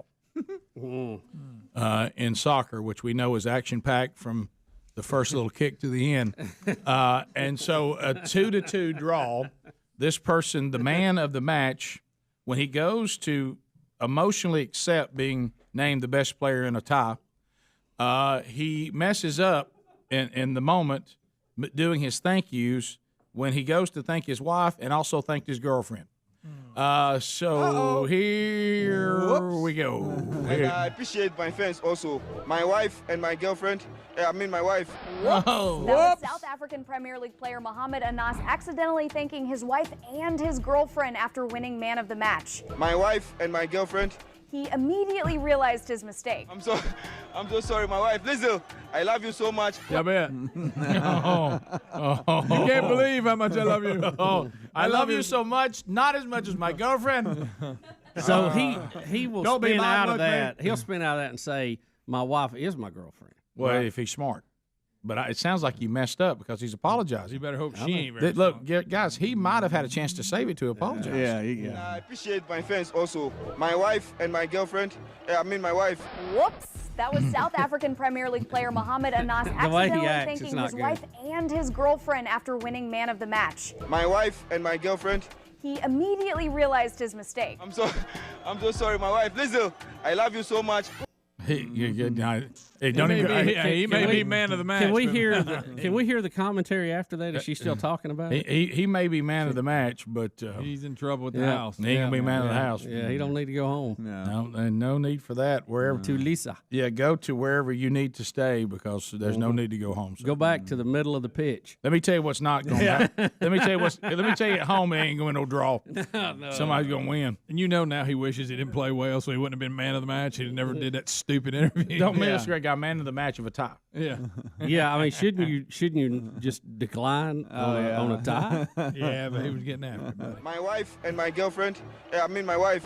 Whoops. That was South African Premier League player Mohamed Anas accidentally thanking his wife and his girlfriend after winning man of the match.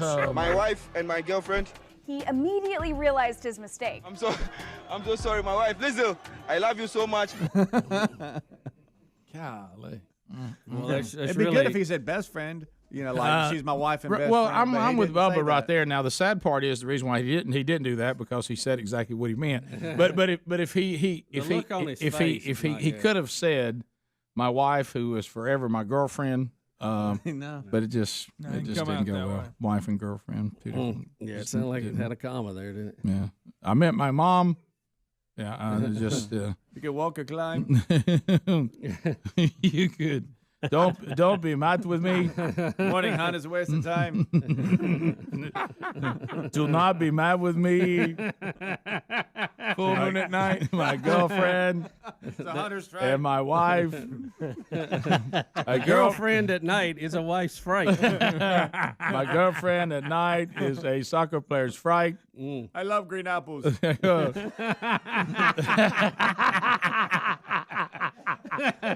My wife who's struggling today because green apple numbers are down. So we need more bees at the stadium. I'll be back. Yeah. No, wait, that's not it. No, Arnold is not South African. Oh, sorry, that's me. All right. Also, Louisville, of course, the show heard there on the Hawk. I know that Trump was in town last night. Yeah, did anybody get out to see him? The big rally in Louisville.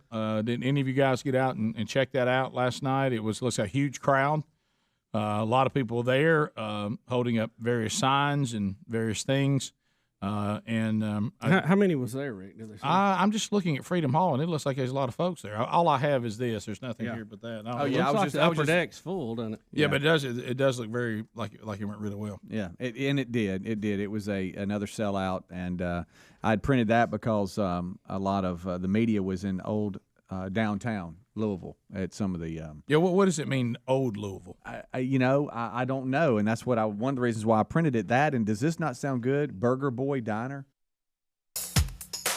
Rick and Bubba's in Ohio. Rick and Bubba. Pass the gravy, please. Rick and Bubba. Ooh, it brings me to my knees. 22 minutes past the hour. The Rick and Bubba Show.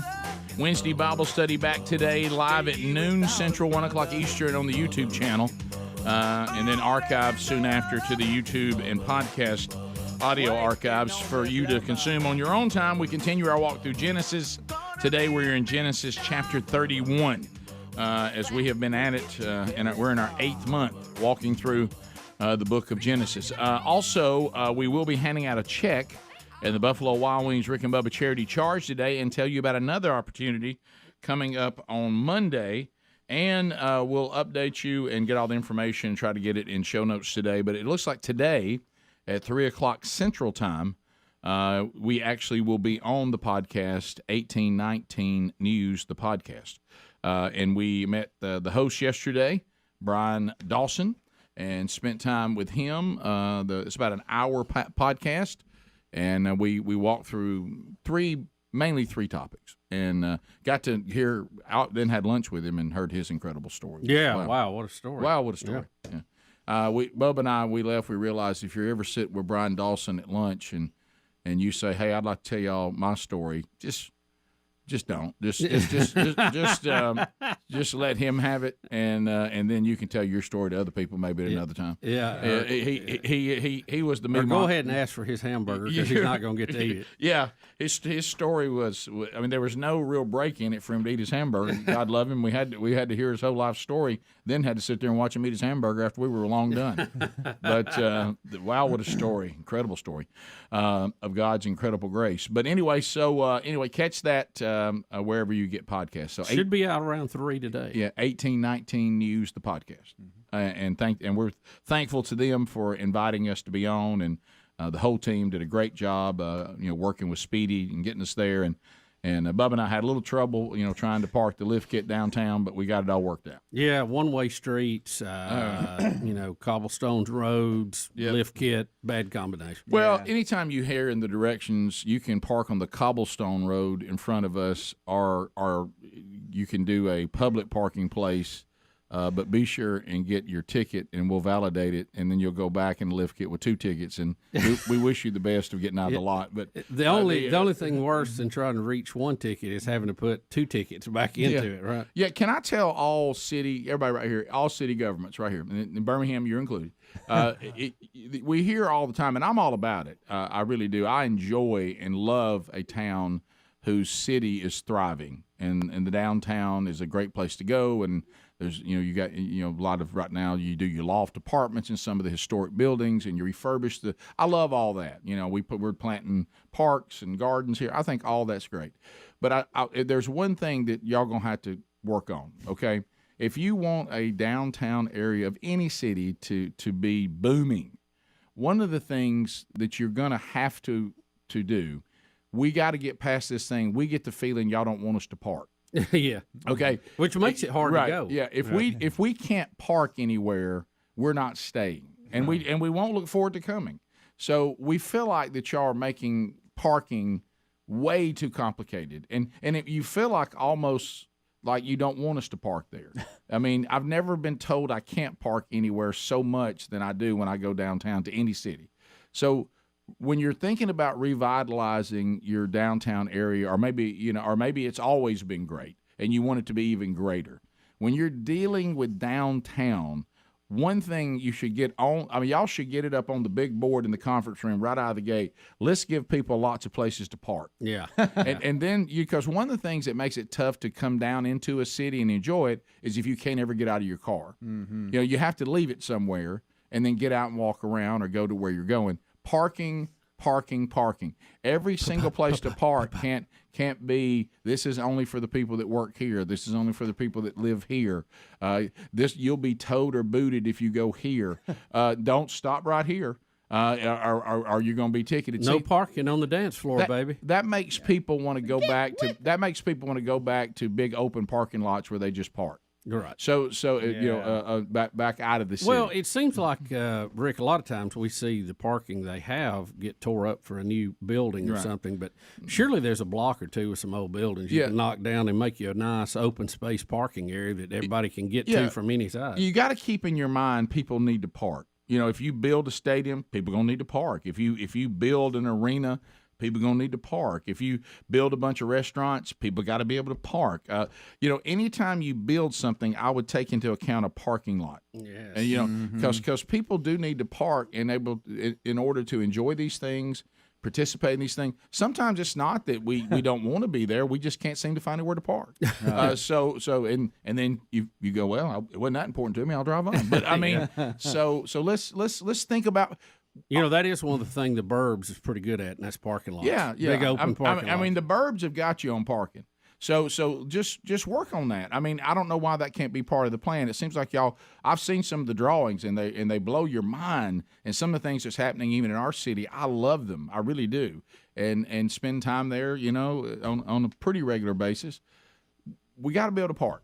And if we can't park, then we can't participate. So when you lay these things out, whoever's engineering it, whoever is the architect, think about parking. Mm-hmm. I mean, that's got to be part of it. Don't you think? Rick, you got to have your parking. Yeah.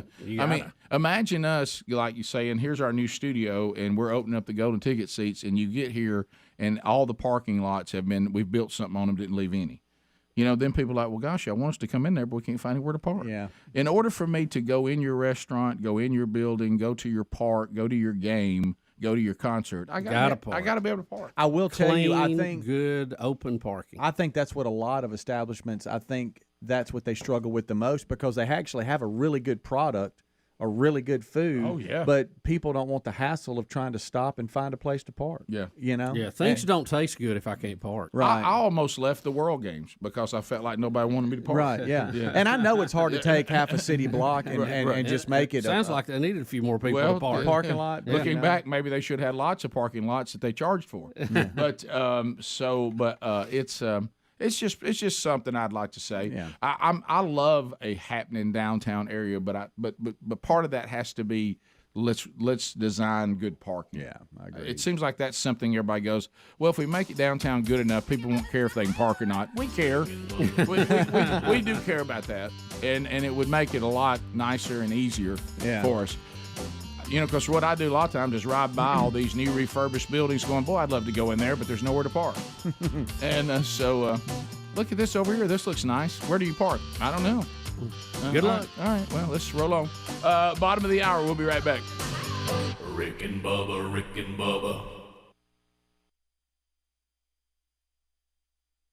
Does that not sound like a great place to I mean, be? wouldn't that be the older downtown area? Yeah. I mean, everybody has it because they build up. So there's New Louisville and there's Old Louisville? Well, just usually say like the town and then old part, Like in Helena. Some people would say downtown, or you'd have old this or whatever. I mean, I like Speedy. Helena has an old Helena area. Just like Leak Skillet at Oxford. I've actually been to Louisville a number of times, and I didn't know there was an old and a new. But great town, by the way. Well, Jerusalem, didn't they have Old Jerusalem? They do. There's Old Jerusalem and New Jerusalem, and you go to New Jerusalem, and it's like you go to any metropolitan city. Old Jerusalem, it's got a little more look like it did. You can go to miniature Jerusalem and Coleman. Yeah, wherever they. Well, that's true, Greg. Yeah, thank you. Yeah, Rick. It does look like it is. It's just an area there of Louisville off the water, and it's just beside University of Louisville. It's called Old Louisville. Exactly. Well, I stayed right in that area. I didn't know I was in Old Louisville. Yeah, there it is on the map. Well, I stayed right there. Matter of fact, I could see the campus. Now you're making stuff. No, I didn't. Then I was there. I've been there. Then I rolled on over There's to old University of Louisville right there. Churchill Downs. I did it all. Yeah. Wow. Yeah, it's food's really good there too. And I didn't go to Burger Boy. Is that like when you keep telling us about that place you went to that had those burgers? You brought us some of them, and they were talking about Edge Drive-In. Yeah, in Pascagoula, Mississippi. Yeah, that's what I'm saying. Is this their Edge Drive-In Burger Boy? It must be. Yeah, it must be. But you got to have a chili cheese from Edge Drive-In. If you ever on the Gulf Coast ever. What about Burger Boy? Burger Boy just sounds good. Well, we got all kinds of Louisville people. We'll come out and take phone calls next. As we make our way back, Tom Brady's stolen Super Bowl jersey. See, I didn't know that his 2015 jersey was stolen as well. I didn't know that. Did y'all know that? I did not. Because when I first saw the story that his jerseys had been located, and I thought, jerseys? Well, he doesn't have multiple jerseys he wears in the Super Bowl. What are they talking about? They don't change jerseys at halftime, do they? And then I realized that his 2015. Now, you guys made the point much earlier today, so we're bringing it up again because a lot of you probably weren't with the show then. You may have been, but if you are, we appreciate your devotion. But is that when you're Tom Brady, when you say my Super Bowl jerseys, you still don't know which ones you're talking about because he's won so many. I mean, it's yeah. Good luck trying to figure it out. So, and we've located the jerseys in Mexico. Mexico. Where build that wall? Did we think we were going to get top dollar for it in Mexico or top peso? I don't know. I don't know. It was a straight up credential, international, guy journalist that was there, and he got it. It was worth $500,000, and the 2015 is about $300,000 together, about $800K. Now, why do we think 2015 is not as worth as much? I don't really know. Was that Deflategate? Did they lose? No. I don't. 2016 was Deflategate, wasn't it? What was the year that they went in with a perfect season? What year was that? That's further back, wasn't it? 14, 13? You know, Rick, these white-collar crimes, there's a lot of money involved. Somebody wanted just to put it behind another picture so when their buddy comes over, they can hit a button. And that. Well, that'd be the only I mean, way I've seen white-collar. Y'all seen that on USA? Watch your It's big money. You can't use the term white anymore. Well, or black. Look. Say collar. Just say collar crime. Collar rich crime. That's just the way it is, white-collar. Well, Adler's got a pretty good reasoning behind this. I thought that was good, too, when he said he thinks that drug lords love to have these jerseys up and show everybody. In their cigar rooms. He went specific in cigar rooms. Like they like to have endangered animals around the house. Oh, yeah. Yeah, I don't know where we came up with these values, but here's where I'm going. I'm really intrigued. So the guy had credentials as an international reporter. Now I want to know, how did he do it? How do you steal Tom Brady's jersey not once but twice, and nobody notices you're stealing his jersey? You would think the locker room is crammed full of people. I guess somebody would have to just kind of grab it and stash it when nobody's looking, right? Well, that's what I'm wondering. In the confusion, he knows how to do it, and he probably did what we always talk about: never bring attention to yourself. But like when I was watching, I love the show A Football Life on NFL Channel, and if there's a marathon of those, then I'm settled in.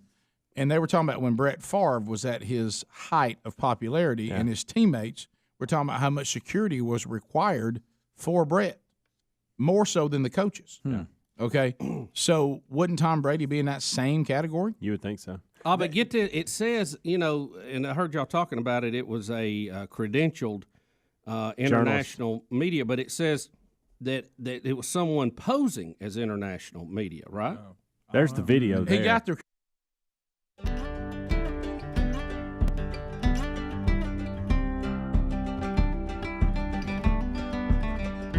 It is 35 minutes past the hour, the Rick and Bubba Show. 866-WE-BE-BIG is our number. Well, is your car no longer under warranty?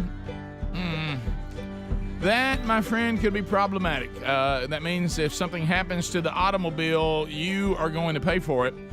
Here's an email from Alan in the great state of Mississippi that says, I sure am glad.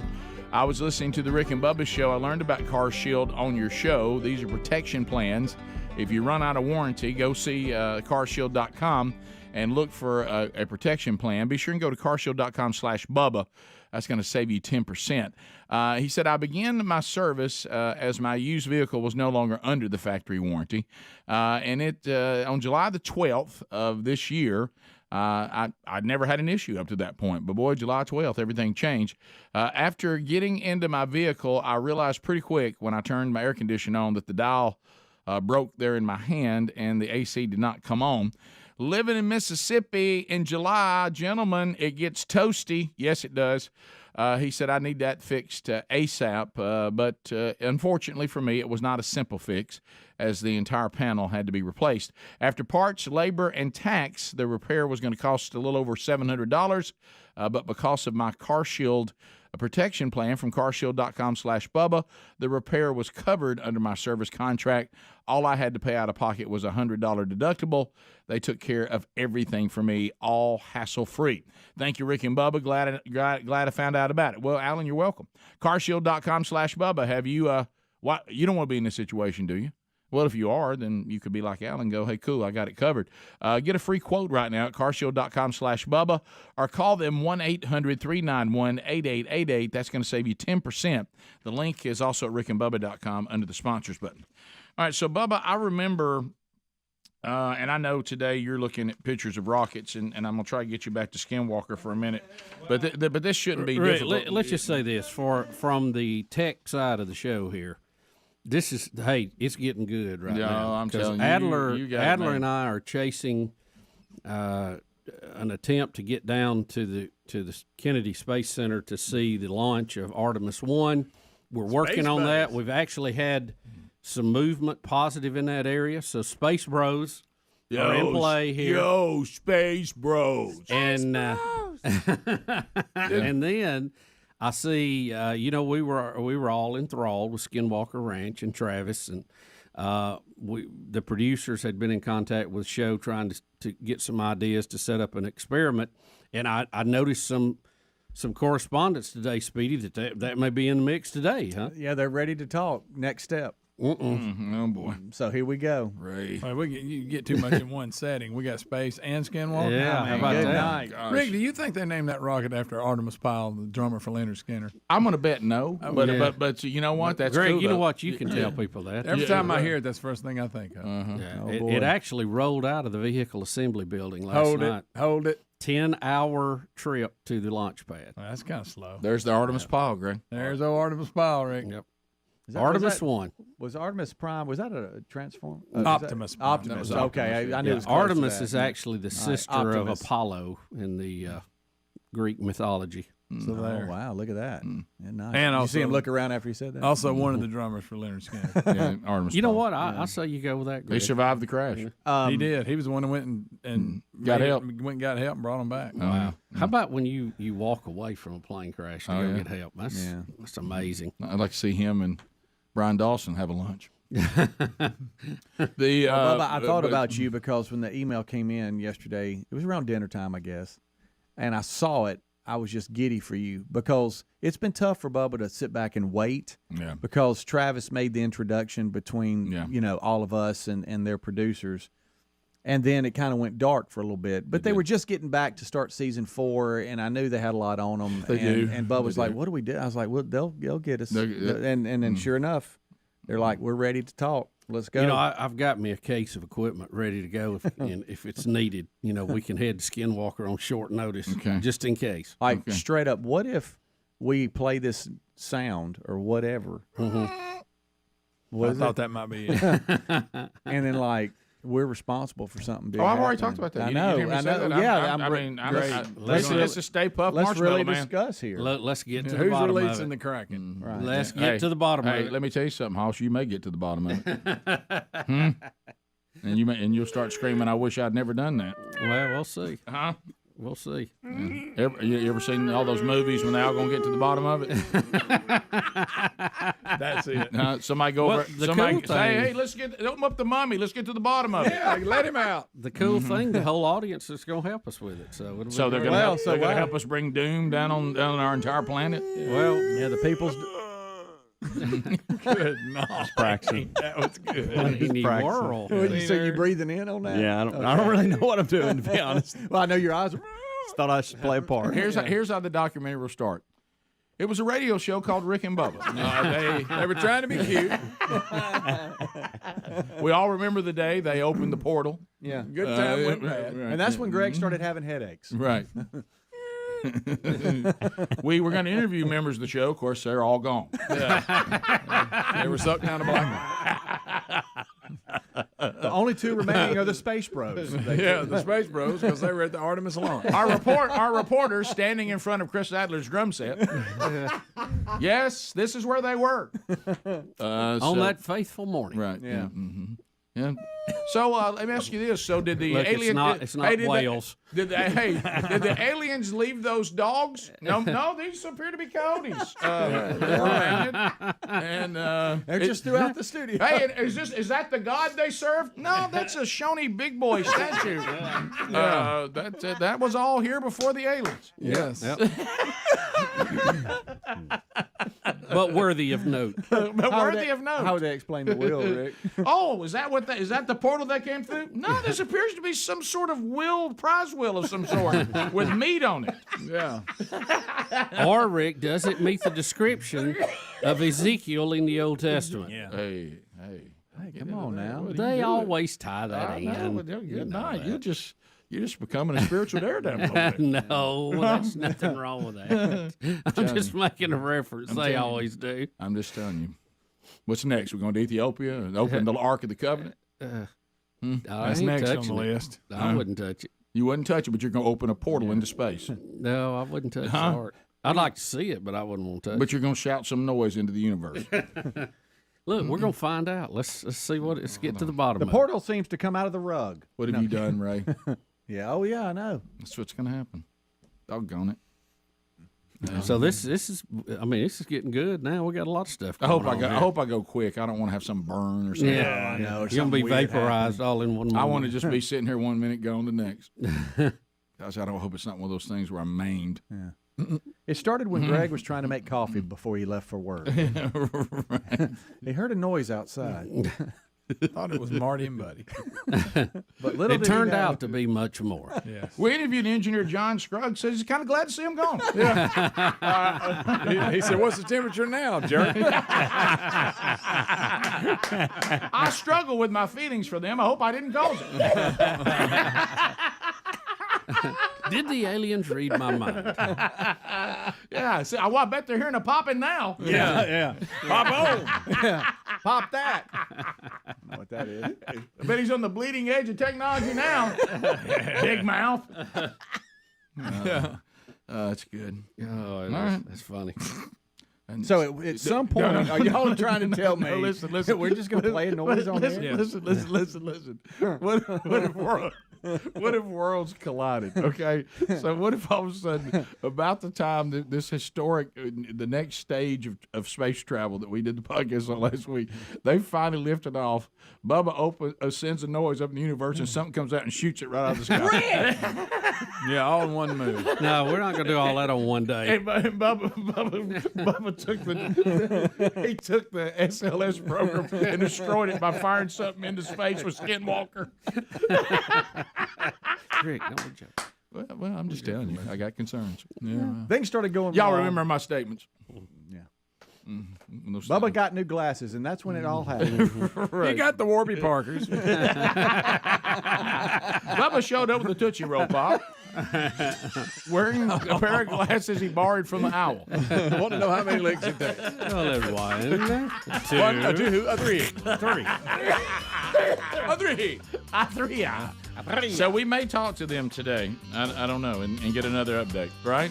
Like when we're going to do it. And all that kind of stuff. We're trying to get it scheduled after the show today, so we'll see. We'll get you updated when we have an update. 15 minutes to the top of the hour. More Rick and Bubba next. Rick and Bubba. That's the key. I want to know how he stole it. Yeah. And how, if they found him in Mexico, they must know, right? So I think there's video showing him. Is there not video showing him getting it out of the locker? Video, yeah. Yeah. Now we all know this, and Greg, you've talked about it. If you just act like you're supposed to be doing what you're doing, then a lot of folks won't even notice either what that you're doing. or you light something on fire and get everybody's attention there and go. Yeah, do like it. on I've Homeland. seen that. The old helicopter Homeland, trick. and I saw it in that that other one that I watched recently. No men for old country or no country for old men. You I keep getting that confused. Yeah. If you're going to talk about They that did movie, the same thing in that. They lit the car up and he went in. Yeah, if you're going to talk about that movie, you're going to have to get the name of it. Talking about creating diversion, sure. You got to. Right. So That's not what happened here. But this guy just did the famous, I'm going to grab it and keep walking like it's no big deal. But I now am carrying a stinking jersey from a game, Tom Brady's jersey. I'm dressed in a suit jacket. Yeah, got my towel. Where am I hiding it? What am I doing with it? He had a plan. Well, obviously had a plan. He pulled it off, but Well, it's on I want to know what probably the a plan black was. market auction or something. yeah. You know? So he's coming back out with it now. I told y'all about white collar he's got crime. a bag with him. Yeah, you got him a little bag. He's got a bag. Got it. Oh, he's smooth. He's got a bag. Most of these white collar guys are. Yeah. Right. And he's got suit, tie, lanyard, credentials like he hanging likes it. everywhere, and just walks around like he's supposed to. Now, be around. is he the same guy that stole the 2015 one? Well, Or is he just a traitor? I don't know. They said that the FBI. Now they say the Texas Rangers were helping the FBI in this whole investigation, but they say they recovered both of them. Now I would assume they found them at the same location. How are the Texas Maybe Rangers? wherever he was delivering it to, that other jersey was I'll already- even go this far with it. Is this guy a plant to steal it on purpose so they can figure out what's going on with the other one? So whoever's got the other one may want to buy, you see where I'm going with that? I got you. Use a criminal to get to the other criminal. Why are the Texas Rangers involved? Because it was in Houston, and they were in part of the investigation. Not the baseball team, Rick. No, we're talking about the. Well, that's what I thought. Like Walker, Texas. Yeah, I thought to myself, why are baseball players involved in that? Yeah, why do they care? What's Nolan Ryan's problem? He's kind of upset about this memorabilia thing. I appreciate his help and all that, but right. Worried about old Shan really, when he gets out of jail here in just a month or two, maybe this is the type of job OJ could go into. That way, this would be perfect. Running down memorabilia. Yeah. Well, he would be good at it. This guy shows OJ how you should do it. You Right. do it this Correct. way. You don't go in with guns blazing. Yeah, don't go in with one of your buddies with a gun and lock the door and tell people they're not leaving because we call that kidnapping. Right. And you're OJ Simpson, so I know who you are. Especially since you were on a murder trial and you were found innocent. You talk about I would have been the best citizen the world's ever known. I mean, it would have been like, I tell you what, that Burgess, no wonder I can. You know what? Yeah, I agree with the jury. Now look how good he's at. I'd be working at the Soup Bowl every day. Look, I just don't believe Burgess got kind of man that would kill somebody. That's how I would live the rest of my life. Not, man, he looks like he would kill somebody. Right. Yeah. He keeps showing us he looks like he almost did several more times. All right, and think about this. If you don't believe that football is a really big deal in America, we have the elite Texas Rangers looking for a football jersey. Hang on, Rick. That thing's worth what they say. Yeah, but Greg, I'm back to you on that. It's worth what somebody will pay for. Exactly. I think somebody will pay more for it on the black market. Well, it'd have to be on the black market because you can't put it on eBay. No, you can't. Because then Tom Brady gets very there's upset big about money it. out there on the black Are we market. getting these back too, Tom Brady from Mexico? Well, I don't know. Depends on how it all goes down. Trying to figure out who did what right now. Yeah. Do we have possession of it, Do or we do we have just them? know who got it? It looks like to me they've I don't recovered know. them. So we're bringing them back? You think they're washed? Rick Burgess. I would have probably washed it. No. Thanks You got to faded? clean it up. Thanks faded. You got to be careful with jerseys. No, you Jerseys, you hang them. Don't you put look, in that if drawer. you're on the black market and white collar crime, they know how to handle it. They know how to keep it. They know how to keep pristine. everything just right. You're really into this white collar crime If thing. y'all have never seen the show White Collar, it's really good. I have not. I have not. That's why y'all not giving me enough on this. Yeah, I'm telling I didn't know anything about it. you. Oh yeah.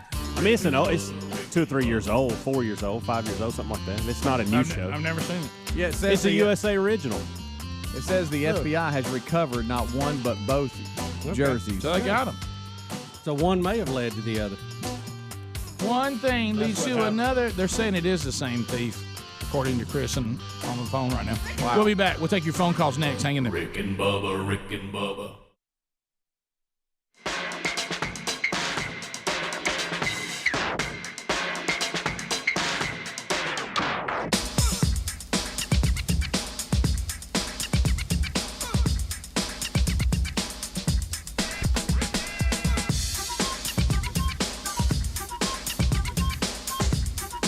10 minutes to the top of the hour, the Rick and Bubba Show. We're back, 866. We Be Big is our number. Buffalo Wild Wings Charity Charge Day.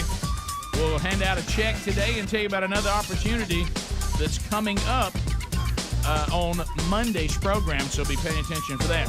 All right, so Bubba, as we make our way back, we do have an update, and this is the, Adler gave us that montage that day of the people of Wyoming. Liz Cheney decided that she would start siding with the Democrats, that she would be critical of Trump, and she would push her way to the middle left, and it would be okay. I mean, because she's speaking on behalf of her constituents. Well, yesterday she took quite the little bath there in Wyoming and was defeated soundly. Yeah, she was defeated like 65 to 29% by the Trump-backed candidate, and so that will do it for Liz Cheney right now. Although she hinted that she will be back and that she might even run for president. So here we go. Here she is. By the way, I will put her up for the most delusional award today. Here's Liz Cheney. The great and original champion of our party, Abraham Lincoln, was defeated in elections for the Senate and the House before he won the most important election of all. Lincoln ultimately prevailed, he saved our Union, and he defined our obligation as Americans for all of history. By the way, she just compared herself to Abraham Lincoln, if anybody's listening. Yeah. Good gracious, you talk about delusional. Might be a little step out there. When I think of Liz Cheney, I always think of Abraham Lincoln. One of the other things. What are we talking about? Well, hey, Rick, there's a lot of differences there, but right. One of the things that strikes me is what I call the Al Gore effect. I don't think you can be president and lose your home state. I don't know if that's ever been done. Yeah, I wonder if we need to check the books on that. Yeah. But I doubt it. And I say that about Al Gore because if he had won Tennessee, he would have been president. Yeah. Not George W. Bush. So, What, Trump? Did Trump not win his home state? Well, he was in New York. Yeah. That may be that's unwinnable probably. It's not a great comparison. Do we almost not even count that? Yeah. How about this? Ronald Reagan won New York. He won every state except Minnesota, where Mondale was from. Yeah. I mean, can you imagine what a Mondale blowout that was? He liked that. And look, and Reagan almost won Minnesota. I want you it was just a complete votes. sweep. I mean, I want you to think about the fact that in modern history, that is so bizarre. Oh yeah. that Ronald Reagan won New York and California. How about that? Wow. With conservative values. As a Republican. Isn't that wild? It shows you how That much is the wild. country's changed. But yeah, that this is I don't Liz Cheney. So Kevin Costner's shirt didn't help. Well, again, Y'all see that picture? but this goes back to this because we're talking about Wyoming here. What Liz Cheney does not seem to understand is that her constituents said to her, "What you're doing, we don't just kind of disagree with you on. We overwhelmingly disagree that you're representing the people of Wyoming and the way we see the country and the way we see the world. You didn't do it. We don't agree with you, and you're out." Well, this goes back to her dad, Dick Cheney, who I had a lot of respect for, and I Had liked is the when key he was- word there. when he was VP. But he and the Bushes have all they went south on Trump and never did support him, and actually said they would vote for his Democrat opponent, which I have to kind of write you off at that point. Well, you know why? Because what that says is I've looked at the current state of the Democratic Party, the way they see our country, the left move they've got us on toward a socialistic, soft, tyrannical, then moving our way to communistic type government. And it's somebody who is a Republican claiming that they could be upset with a Republican enough to think that's a better way to go. That's not going to be well received. The January 6th committee was they were looking for anybody that could get on there Republican, and she was one of them. And the Republicans didn't get to put the people on there who they wanted to put on there. They never looked into the whole situation around January the 6th. The whole thing was a PR campaign against Trump, and I think everybody saw that. They didn't look into why the guards were not ready. They had intel.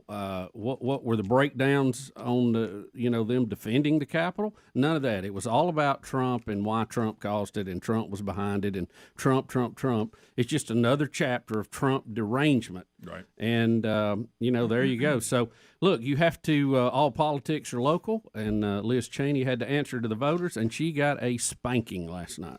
She also she not only compared herself to Abraham Lincoln, she went on to and speaking of how she views the country, how she views her battle against Trump. Here's another clip if you guys want it. Yeah, let's see it. Mission and purpose. In May of 1864, after years of war and a string of reluctant Union generals, Ulysses S. Grant met General Lee's forces at the Battle of the Wilderness. She's comparing herself to In 2 Ulysses days S. of heavy Grant. fighting, the Union suffered over 17,000 casualties. At the end of that battle, General Grant faced a choice. Most assumed he would do what previous Union generals had done and retreat. On the evening of May 7th, Grant began to move. As the fires of the battle still smoldered, Grant rode to the head of the column. He rode to the intersection of Brock Road and Orange Plank Road. And there, as the men of his army watched and waited, instead of turning north back towards Washington and safety, Grant turned his horse south toward Richmond. Where's she going to turn her horse? I tell you what, the people of Wyoming want her to get on a horse. Yes, they do. Ride it right out of town. Ride it right out of town. And the horse you rode in on. Yes. Now, she's talking about the War of Northern Aggression. Is that what I was she's about to referring say, does this mean she's coming here to burn our cornfields and set Atlanta on fire? She said it's her mission to Right. make sure that Trump never runs for office again.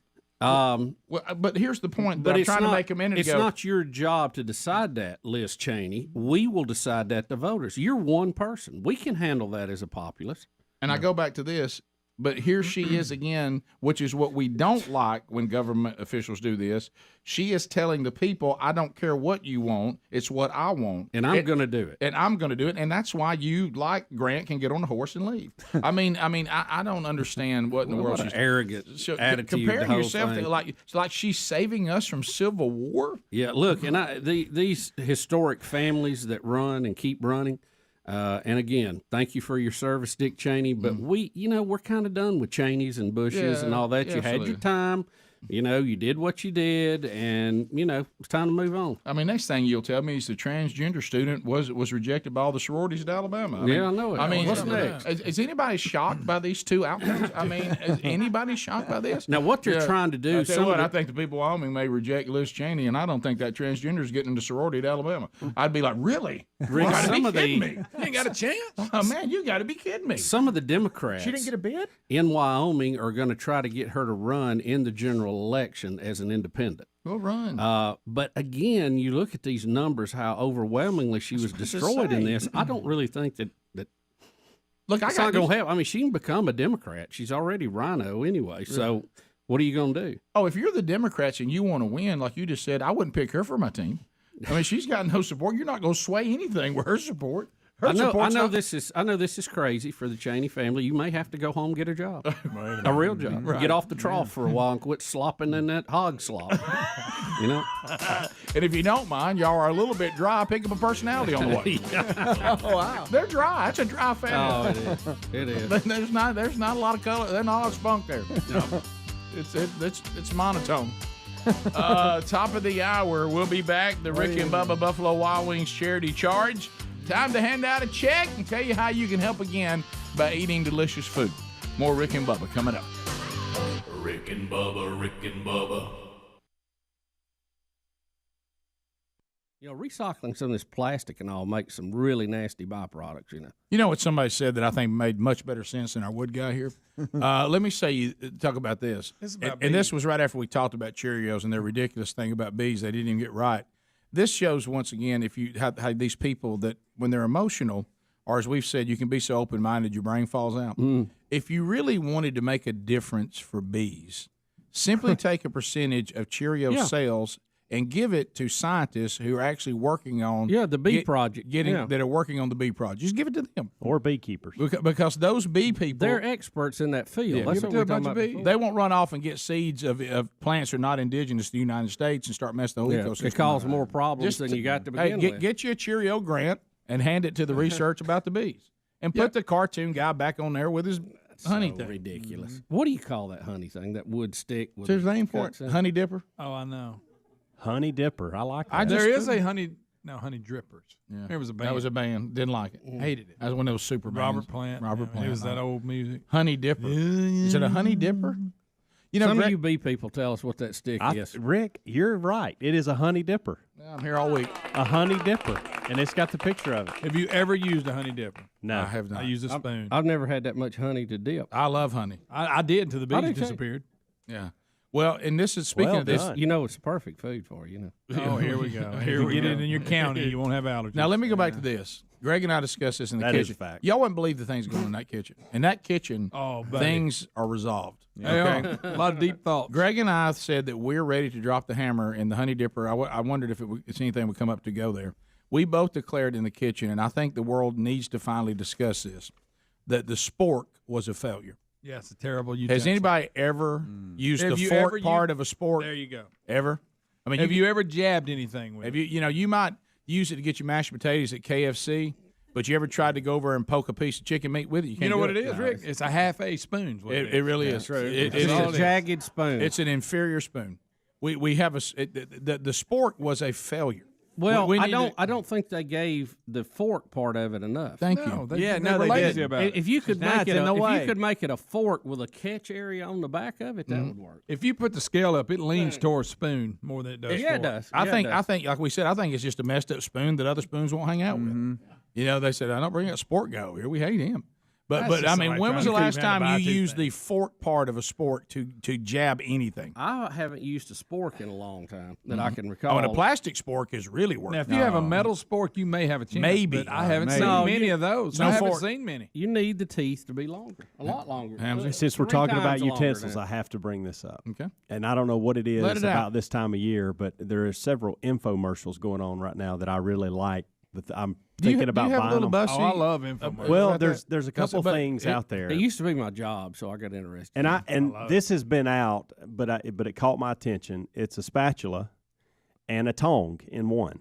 Have y'all used one of these? Oh, so you can flip the burgers, and you kind of it's kind of this. You pinch it and flip it. What do you do, Greg? And pinch so you can also use it for other things that are on the grill as well as so what's it hamburgers. Hold up, time out.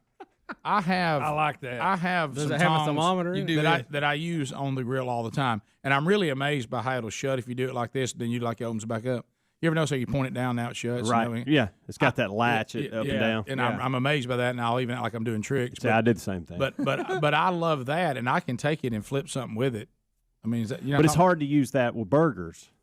A lot of times I have to go. Especially when you first get them on the grill. No, you're right. I have to go spatula. So, you got to scoop I just don't want us to have. I just don't want us to have this spork thing all over again. No. It is a spatula, and I'm telling you, what do you call with it? tongs on it. There it is. Oh my gosh, there it is. That's it right there. There it is. So it's like a spatula and a mini spatula put together. Spatula.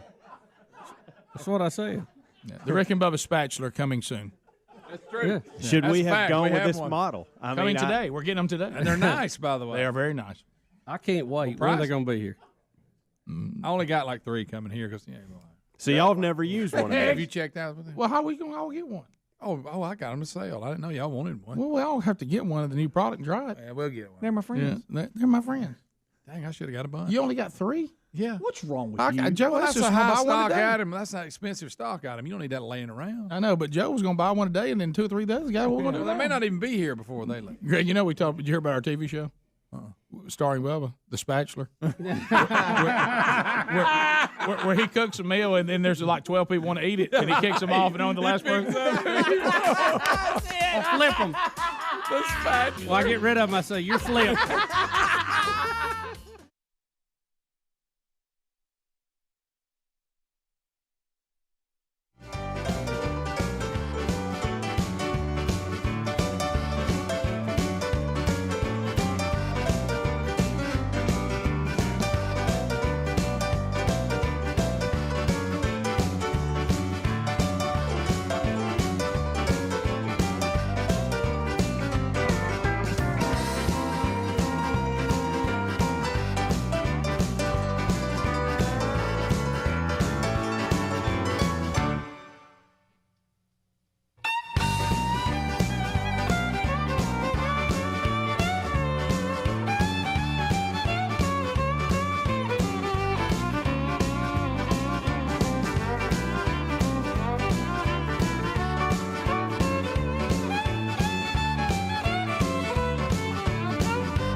6 minutes past the hour, the Rick and Bubba Show coming to you from the No Name Studio out here on the bleeding edge of technology.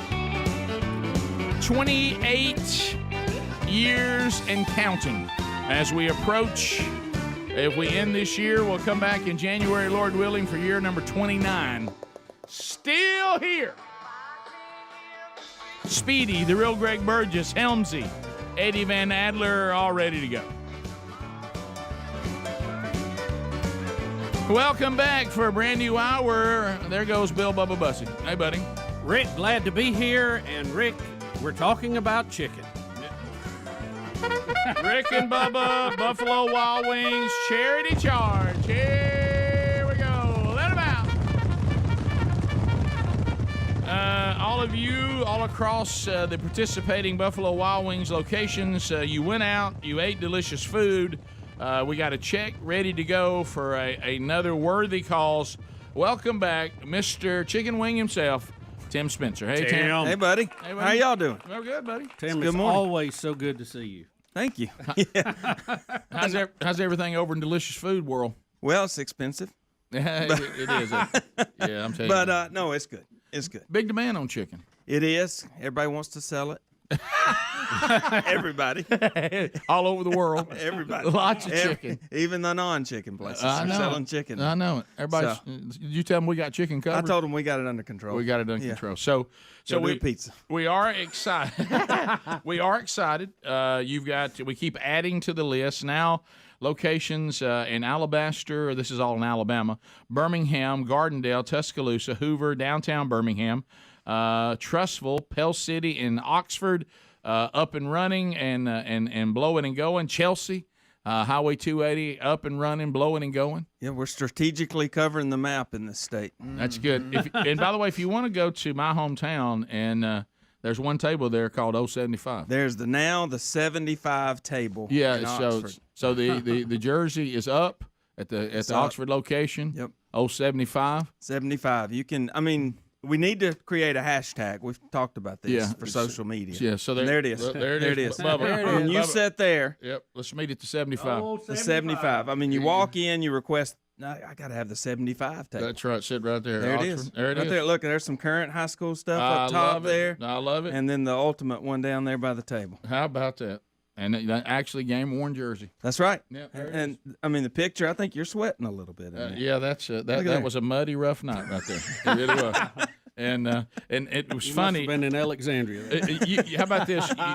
You must. What was funny? We did a podcast a couple weeks ago with Ken Harrison of Promise Keepers, and I cannot tell you the number of my former teammates and people that I've played ball with, or just people in the know. They said, "I can't believe you and Bubba didn't correct Ken Harrison when he called you a linebacker." and I said, "It didn't seem like that was the time to make that correction." They said, "No, but he's taking away the glory of you being DT, getting down there rooting around in that mud." And I said, "Yep." I was down there, where it's all nasty. Down there, where there's things that go on at that line of scrimmage nobody ever wants to know about.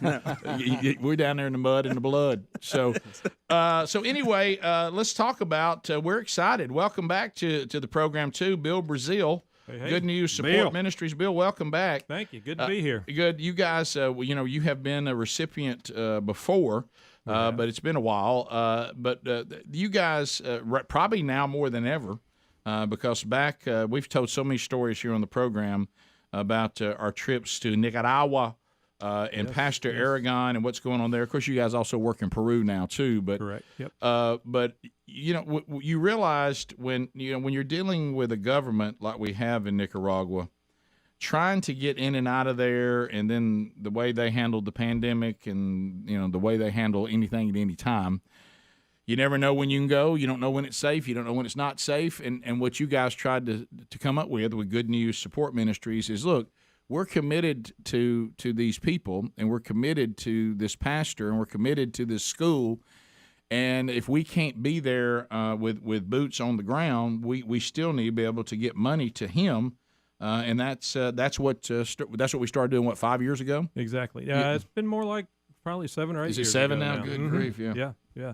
So it's been 5 years really since we've been able to be on the ground there, but we've maintained a real close relationship with the Aragons and the school and the church there. And the Great Commission says, "Go therefore and make disciples of all nations." And making disciples means investing in time, energy, relationships, and that's what we've done over the years. Not just go one week a year and come back and forget about it, but we do maintain that relationship closely, and I'm in contact with all those guys every month, and so that's been a blessing to be able to do that. What's the current state? We still can't get in right now, can we? Well, there are some groups that go down, but it is a little bit dangerous still, and they got over, I guess, over COVID, but before and after all that, they've had that government situation that's just been very iffy, tenuous, and you just don't know what you're walking into down there. So there are some groups that go, but primarily the groups that we've taken down have been students, high school students, and so that's probably the last group that we want to take down right now. So we're not really considering that in the near future. Well, we had people that we have friendships with there that were literally snatched by the government and put in jail. We do. Because Absolutely. you just never know. And this is what we got to learn, Bubba, and you and I have talked about this so many times. The reason why our founding father says everything that you allow the central government to have, if they decide, they'll use it against you. So you got to minimize what they have. Right. And there, I mean, you may have a benefit from the government, and all of a sudden the ruling class decides that they don't have the money they'd like to have. You know what they'll do? Just scram it. Yeah, that's over. We're keeping that now. And then people get mad. Then they rise up because they've been dependent on that funding. Then the government says, we're not doing that anymore. We're keeping it for ourselves. And then the people rise up, and then, of course, the government has to go, they pay off all of the so-called police that they have and special forces, and they take care of them and give them food and shelter and money, and then they go and put everybody else in jail. And then before you know it, the government's like, okay, well, that's the end of that uprising, Right. And then as long Back as to the drawing board. and they live a life that's different than everybody else. The ruling class lives a whole different way. Oh yeah. So what you're doing with going out and participating in this charity charge is you're helping those that are not the ruling class. You're helping a pastor on the ground that's trying to educate, feed, job train, and most importantly, reach his people for Jesus. And he was a former. He was on the. I remember hearing his story. He was fighting against the freedom fighters. I mean, he was on the wrong side of this at one time, and then had an encounter with Jesus and changed his whole life. That's correct. Yeah. So it's just a blessing to be able to continue to work with them, and we're looking forward to being able to get back down there, but I don't know exactly when that's gonna happen right now. Yeah, well, that's why they need the funding, and that's the beautiful part. I was just standing. We have a display in our house, and it's a big one, and it's all the many times that we went with you guys to Nicaragua, and all the different pictures over the years, and watching our kids grow up there, and us being there, and our friends that we made there. So this is a special ministry, and Tim, thank you so much for allowing it to be part of the ones that benefit. So tell us what we have for. Well, I mean, everybody that come to the restaurant does the support for us. We open the doors, and, that's right, and serve the great food. But we were able to raise $4,300. Go ahead. With these new locations. That'll work. That'll go a long way in Nicaragua. Yeah, I was thinking that would matter there. Yeah, big time. Oh yeah, it'll go about 4 times as far there as it does here. So that's good. That's awesome. That's a huge amount. That's good news. And the things I mentioned are all the things that we're helping with. We're helping with the school there that's educating the kids, and also it's a Christian school, which is awesome. Absolutely. And then of course it's benefiting the job training. It's benefiting the ongoing evangelism there, and discipleship, and just the basic needs, that the medical and the things that we take for granted. Yeah, as a matter of fact, Sherry's birthday got a birthday wish from Ruben. Oh, really? And one of the doctors. How about that? All right. Yeah, that's great. So now on Monday there'll be another opportunity, and this will be benefiting fish. Now this is scholarships for students entering college through fishing or other outdoor educational programs. You may want to do that, but let's face it, it's hard to get full rides. When you're talking about I'm going to be on the fishing team. So this is going to provide benefits for the families and that maybe have a child that is interested in that, and maybe they can't make it happen. But also it also deals with medical illnesses and hardships that the families may be going through as well. So they're focusing on the outdoors, and they've got a big tournament coming up, and we're going to help with that too. That's awesome. Yeah. So, and we'll tell you more about them, when we're handing their check out. So the bottom line is there's another Buffalo Wild Wings charity charge coming up on Monday. That's right. And you know what's good about it? These are the exact kind of charities we're wanting to help. Yeah. The smaller, sometimes you hadn't heard of them. Right. And we're opening up people's ears to these new types of charities that can be, we can help. You know? Yeah. Make a big difference. So Monday you can help with scholarships, but you can also help as this ministry continues to take care of families who have medical illnesses and hardships, and all the costs that brings with it too. Yeah. So we'll tell you more about them when we give them their check. But just get on your calendar, Monday, August 22nd, the next Buffalo Wild Wings charity charge. Bill Brazil, thank you for your friendship. Thank you for what you continue to do through the Good News Support Ministries. Thank you, guys. And we really appreciate it. Being on the ground with you, watching you go, man.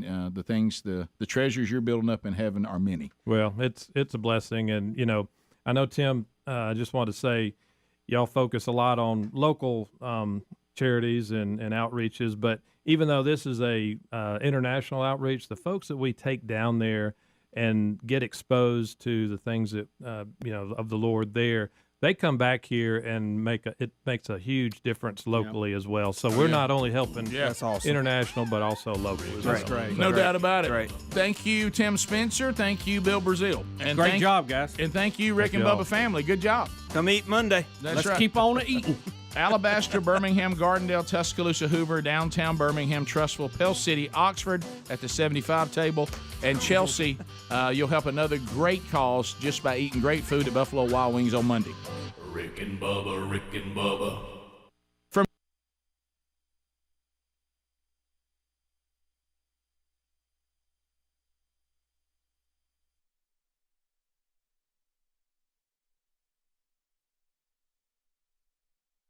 What I mean, they mess around and got lost. So they were trying to get out.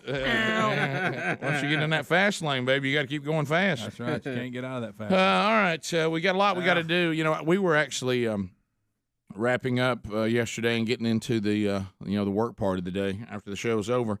Horrible situation going on outside of Parliament with the terrorist on the bridge and taking the car. This is the thing, using vehicles to kill people. We've seen that already in Europe, and it's happening again. Sadly, we'll talk about that a little bit on the program. There's a couple of your Americas that I'll try, Bubba, my best with it. On a much happier note and a much more positive note, I did take the Rick and Bubba spatula yesterday and make some hamburgers with it. Let me tell you something. How'd it work? Let me tell you something. That doggone spatula is the best one I've ever used. Will it make a logo in the meat? Boy, it will for a minute till it burns off. But let me tell you this: when you first put it down there on the raw meat, it's there for just a minute.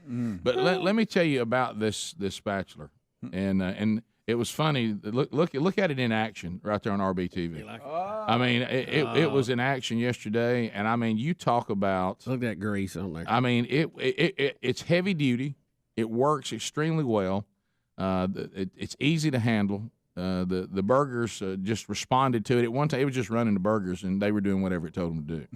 And it's got a good feel to it. I mean, does. I'm a big Farfignugan guy. It just has to feel good. Yeah, and I like the way it feels in my hand. I know we're at the end of March, and June seems far away, but there really shouldn't be a dad without this on Father's Day.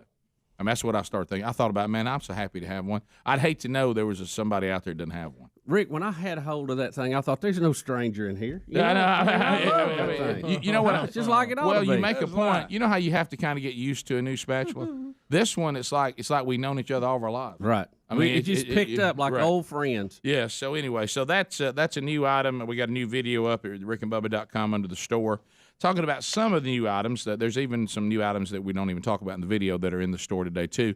We got a new. We used to call it the softball jersey. I got a new cool look on that. If you look under the shirts, the Don't Be Mad With Me shirt. We got a Rick and Bubba logo shirt with Don't Be Mad With Me on the back. And then you'll see some items that we talk about actually in the video, too. I mean, you can't have nothing. We got that there, and the Rick and Bubba socks and the spatula, and a lot of fun. So check the new items there at rickandbubba.com, and there'll be more that'll come out as we roll into the spring and the summer coming up, even though it's already officially spring, you know what I mean. So check that there in the store today. Have you, Rick, and I know it's funny because we'll have it in a Trump update today, but have you been following this whole intel story about the wiretapping and all this? Well, it gets stranger and stranger and stranger. Yeah. And I saw an interview yesterday, and I tell you, I don't know. I can't sort it all out. You're talking about an intel mess. Well, and you have to be careful because, Trump, and he'll just declare he's been vindicated, and then you'll go back and you try to figure out. Not quite. Really. Not. But anyway, best I can tell, the Trump statement that he had been wiretapped by President Obama is somewhat true, but not on purpose. Right. Yeah. It was an accident. And it's not illegal. It was an accident. Right. Well, so unmasking the names is illegal. No. I'm talking about doing. Yeah. What they did was not illegal. But requesting the unmasking of names is extremely illegal. Yeah, but I'm talking about the act itself. Yeah. They were saying that that it's not. See, you can't do that. It's confusing here. We're all reading the same story. We see it different. So I'm sorry. We'll try to unpack a little bit of that today and keep it somewhat simple. Yeah, we'll try. I'm sorry. And I think I've got the nutshell of it, but it'll. Yeah, I can't follow. There's any layer of details you could argue about, but the big picture. Y'all have to inform me. I'm completely. I mean, I know what we're investigating, but I don't know the latest. And I was so distracted by the Washington Wizards' attempt to play basketball in soccer uniforms, I didn't know what to do. So I don't know. By the way, and I've told you when they were the Washington Bullets. Do you see that? When they were the Washington Bullets a long time ago, I thought they had the best looking uniforms I'd ever seen. Yeah, well, that's ridiculous right there. They're playing basketball in a soccer uniform. And they still use, from time to time, it maybe they're throwbacks or whatever, they use that one, it has the different colors. Oh, yeah. They have a white one, a red one, and a blue one. It's a good-looking uniform. You talking when they were good? You talking about when Wes Unseld? The Wes Unseld days, number 41, under the basket. What about the Big E? The Big E, Elvin Hayes. Elvin. So anyway, I didn't know. I really did look up. Said, well, why are they playing soccer on a basketball court?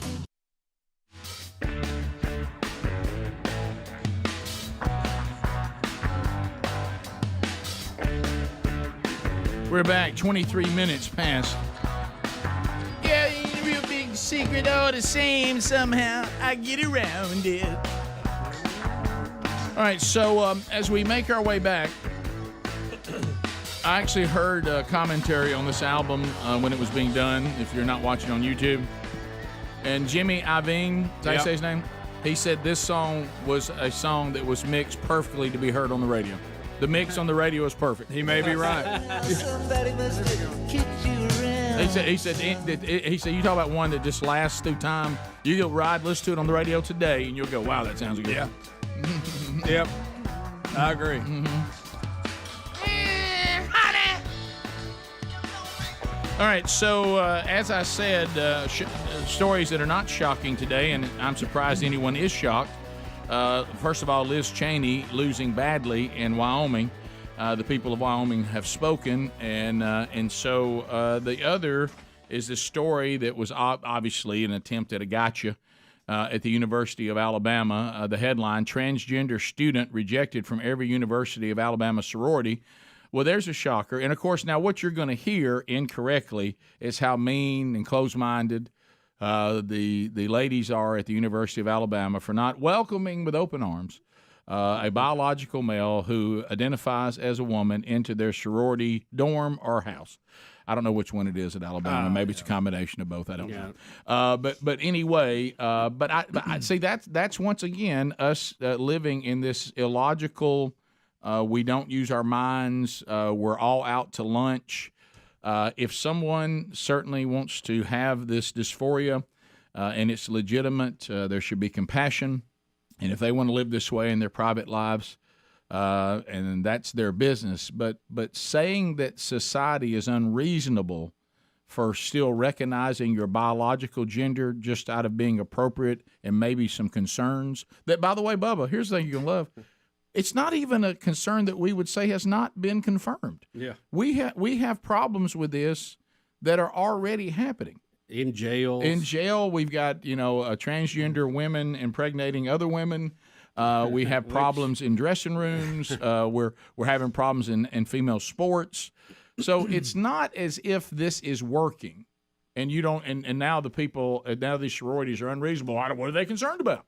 Well, we can give you story after story over what they are legitimately concerned about. Yeah. And I don't think the person was treated badly. I think the person went through the process. But I'm going to tell you, if you are, is it called rushing? Are we rushing? Yeah, rush. If, we're rushing. If I'm rushing a sorority, okay, and a sorority is women, okay, and I'm rushing, and they look at, they're considering me, and somebody said, now I will tell you, this one who wants to be in our sorority is biologically a man. That's going to hurt me. I mean, when they're all voting, I just think that's going to hurt me. Yeah. And because there's people left out for a lot less. Because then, because then the very next step, Greg, is going to be, all right, so let's try to be politically correct and vote them in. Then the next step is, what do we do with them? Yeah. Is this person going to live with us? Are they going? What are we going to do about? A lot of times they live in a campus building or on a floor. Yeah. You know, on the and so now, what do we do about bathrooms? What do we do about roommates? What are we going to see? This is not unreasonable to have these concerns. And the transgender community just doesn't seem to understand that. There are some legitimate concerns that are not ill will towards you. They're just people trying to say this is going to cause some problems that we'd rather not engage in. Mm-hmm. Why is that so hard to understand? Well, shouldn't be. Or maybe I should say difficult. So anyway, I don't know. I mean, if when you start at classification point A, you realize there's going to be some trouble with logic there anyway. And we all know this. This is this pretend fake world we live in. It is reasonable for a biological male to be turned down in a bid to rush a sorority. That's reasonable. Mm-hmm. And now if the person says, well, I identify as a woman, that's your business. Just not here. And we'll even recognize you as a woman as you walk around campus, but you can't do this. Right. Okay. There are some limits to you, person. Believe it or not, it's this word you don't hear a lot. No, there are some limits to what you should be able. You're going to be able to participate in if you're going to biologically stay a male and then live as a woman. There's going to be some things you won't be able to do. And I don't know why we're so afraid to say that and even tell the person it's reasonable. We're not being unreasonable. And for these sororities to say we don't want to take this on doesn't mean that they're down here in Alabama. We all backers about this. What it means. What it means. What it means is that what it means is they can logically think through this and say, I think this is going to be a problem. And they say, and we'd rather not take that problem on. You used to not have to put out a press release about this. You just say no. Right. So anyway, because I know they got the march, they probably got marches and all that going on, but it's reasonable, and the person needs to find another way to show their femaleness as they remain a biological male. Being in a sorority, I'm sorry, that's off the list. Can't do it. Bottom of the hour, we'll be back. And it's so obvious that this was a plant to try to stir something do up. some show and all that kind of stuff. I'll be honest, I'm surprised that they didn't. Somebody allow this. Yeah. Phone calls are next. All 10 lines are open. 866-WE-BE-BIG. We've hit some pretty big topics already today. And we'll chat with you when the Rick and Bubba Show continues. Rick and Bubba, Rick and Bubba.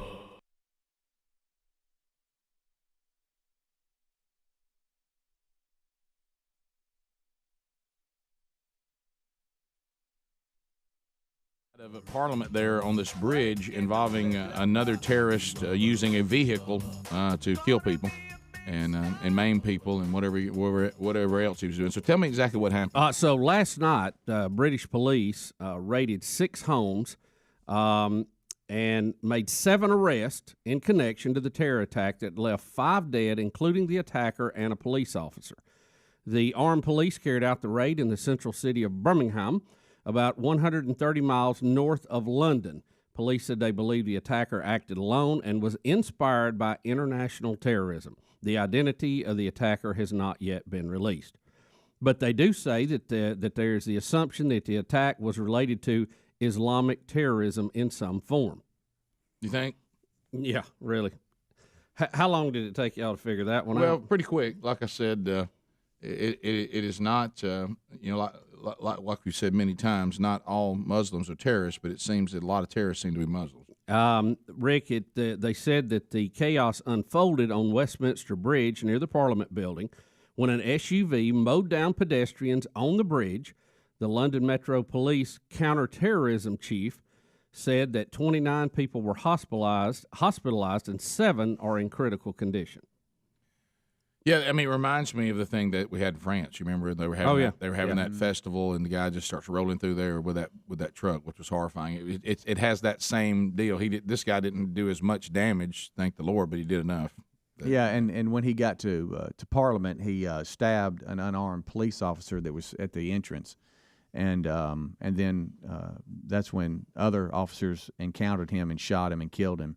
But another member of Parliament came running out who served in Afghanistan, tried to do CPR on the officer that had been stabbed and was unable to save him. But there's some footage some raw footage coming out too of Westminster Bridge, where it shows that him just plowing through people that are walking on the side. Yeah. And how he kind of jumped the curb and just kind of. Yeah, I've actually seen that bridge. So you walk on the side of it, and then cars are going down the middle of it. Right. And so he got up on the side. I need to ask you something about London.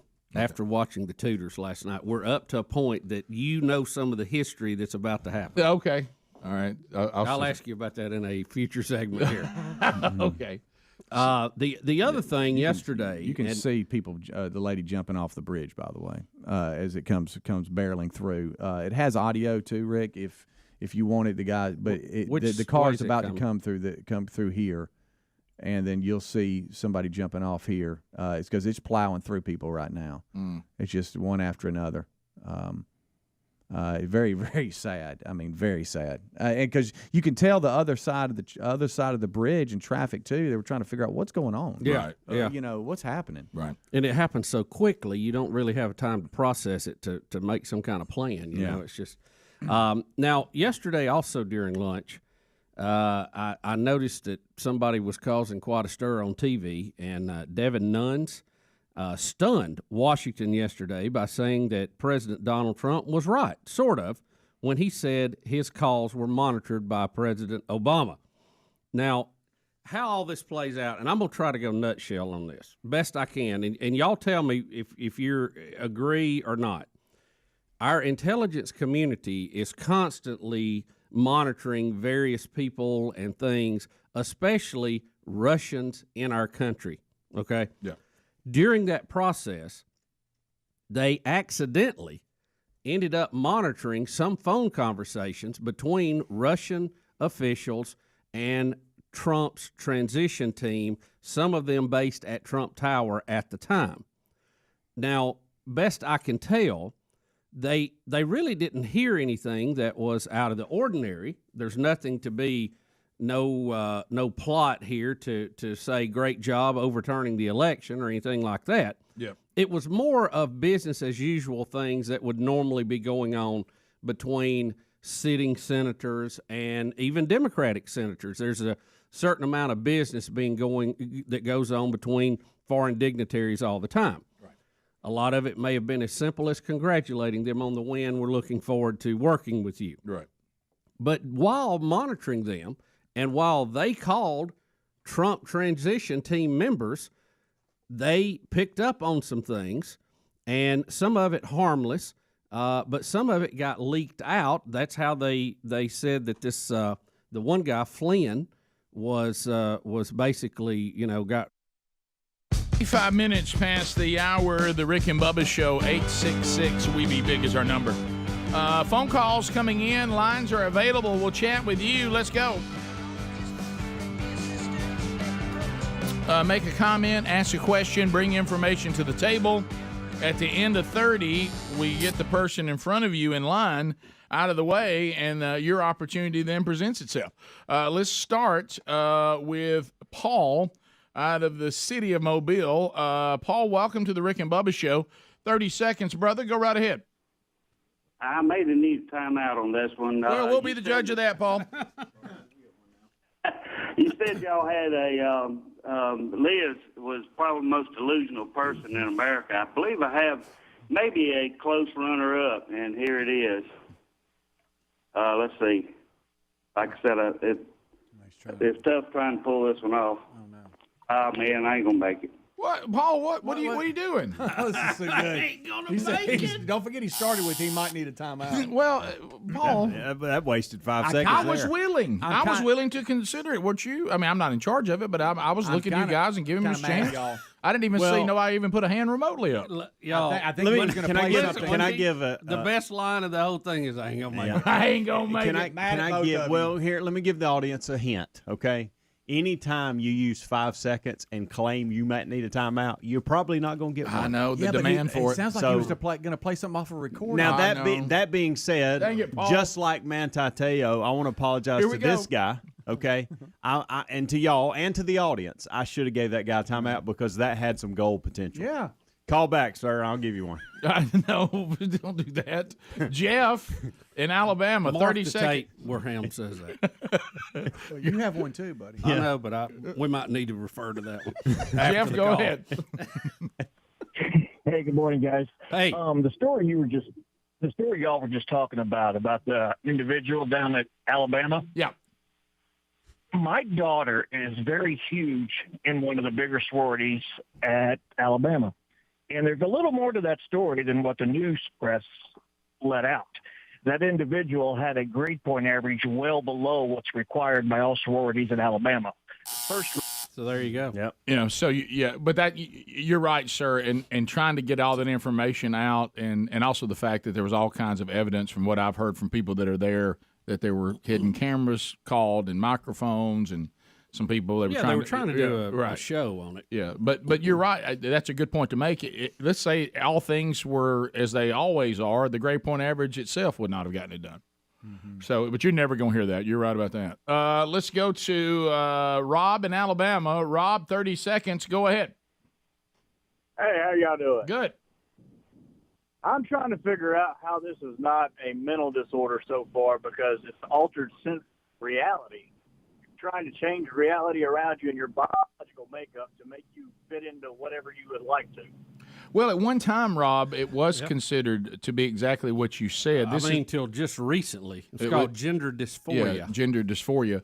But keep in mind, and I know you're going to find this hard to believe, but you got to know people, and our whole livelihood is revolved around people and stories of people, and we meet a lot of people. We don't know much, but we do know people. I know this is hard to imagine, but it is true. There are people who 100% are suffering from a gender dysphoria situation, and it's sad, and they need help, and they need compassion. But believe it or not, the time we're living in right now, there are some people that don't have gender dysphoria. They don't have this problem. They just want to do it because they think it's mod, it's in, They'll be sharp. It's hip. I'm being sharp. And you're going to see so many people that are going to go down this road and then bail out of it. We've already had some saying, look, my body's been mutilated, and I was making this decision when I was a kid. What we're doing to children right now with this is I'm talking about child abuse. It truly is. Some of the things out there. Yeah, Bill Maher really hit that one on, he on did. the head. He 100% did. Let's go to Road Trip John. Road Trip John, 30 seconds. Go ahead, buddy. Hey guys, I'm sorry if I don't sound clear on the phone. I'm driving to work. I just got a little rant about anybody. Probably about 70% of the people 30 years of age or younger. When you go to work, if you want more money and you come to your boss and say, "Hey, I want more money," and you're part-time wanting full-time pay, hey, try full-time. You ever heard of it? That's so real. That's good, Joe. You ever heard of it? Another Joe in South Carolina. Joe, go ahead. Good morning, gentlemen. Awesome show as usual. Thank you. I had a statement and a question about Buddy the dog, Rick, on Friday. Yes. Mr. Rick, is it possible that your dog got into your stash of Field of Greens? And is he possibly available for breeding, sir? I'm telling you, this dog, the number one, no, I don't think that's possible.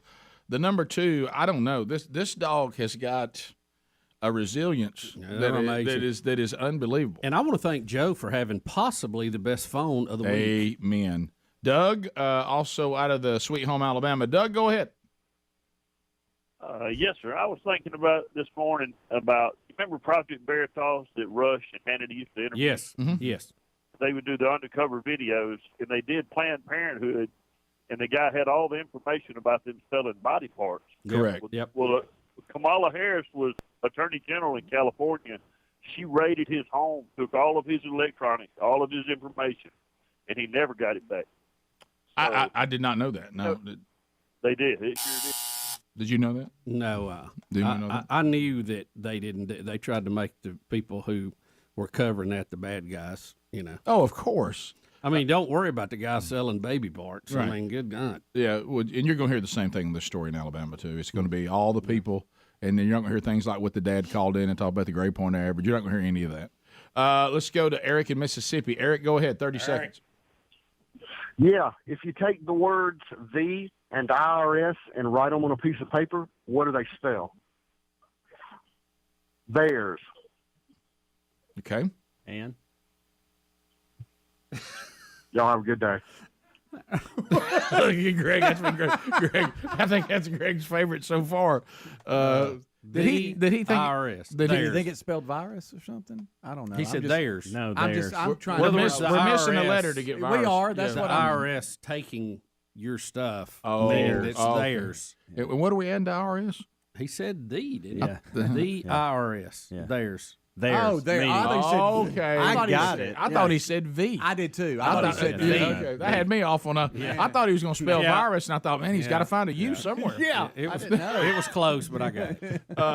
Let's go to Madison. Madison, welcome to the Rick and Bubba Show. Go ahead.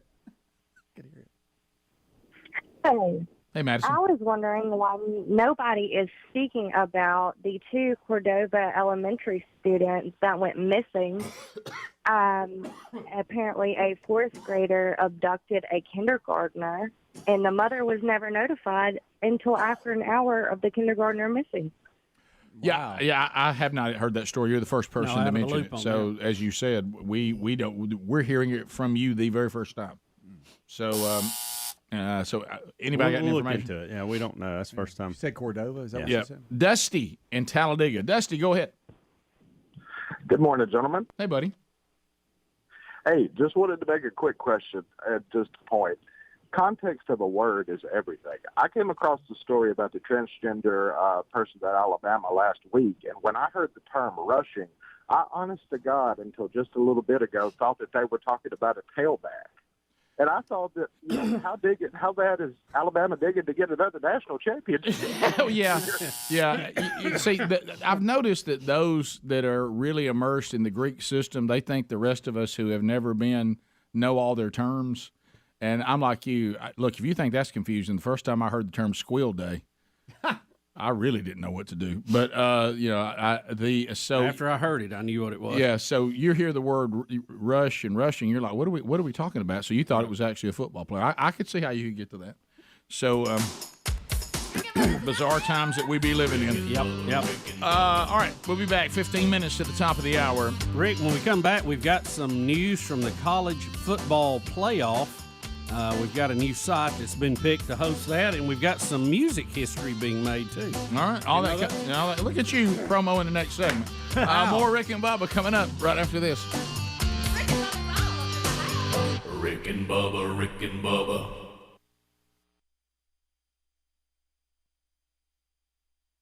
Got railroaded on his nomination because he said he had not talked to the Russians. I said, "Oh, well, we have a tape of here you talking to the Russians." Right. So that kind of blew his nomination up. But again, I don't think anything in these conversations were criminal or out of the ordinary for the Trump transition team. But back to President Trump's claim that he was being wiretapped by the Obama administration, he is somewhat correct. But it was more accidental than on purpose at this point. Is that a nutshell? Yeah, and normally if they're having surveillance on any type of foreign government and a U.S. citizen is involved, normally their names are blacked out, and it's just referred to like as person 1 or person 2. But the unmasking, which means that another source outside of the intel of the people that actually go through the process of surveilling these people, if it's outside that department, you can request an unmasking of person 1 and person 2 or whatever. And that, if it comes to an American citizen, is what they're saying is illegal. And that's why Flynn's name was unmasked and others were within the administration or the transition team. And that's another thing they're investigating is why were they unmasked? Why were they being targeted?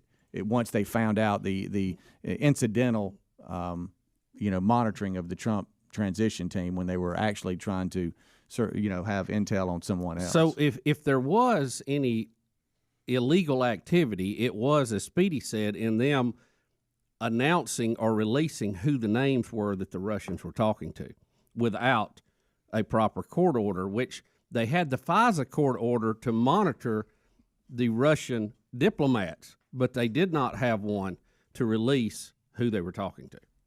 Right. That I mean, Boy, that, it just gets complicated. Well, it sounds like to me that you guys have really, I mean, you've hit on all that really matters in it. Yes, they were recorded. No, it wasn't intentional. Well, then if you're just grabbing information, why did you go ahead and unmask these people? It looks like now that you know some of them are in the transition team, you're trying to get something on them. And much like I think Flynn got caught up more in what they tried to pin on Jeff Sessions, in that when Sessions was asked if he had contact with the Russians, the context it was asked in was about the election or making promises, not the casual, everyday, run-of-the-mill contact that they have as senators anyway. Yeah. And he answered no. They said, well, we got some stuff here. So they were using some of that information against these appointees when it really should not have been used. And they didn't really lie in the context of the question, but they did have contact with it. We'll be back. More Rick and Bubba next. Rick and Bubba, Rick and Bubba. Let me tell you, this new transgender thing and everybody going whatever locker room they want to go into, it's going to put Peeping Toms out of business.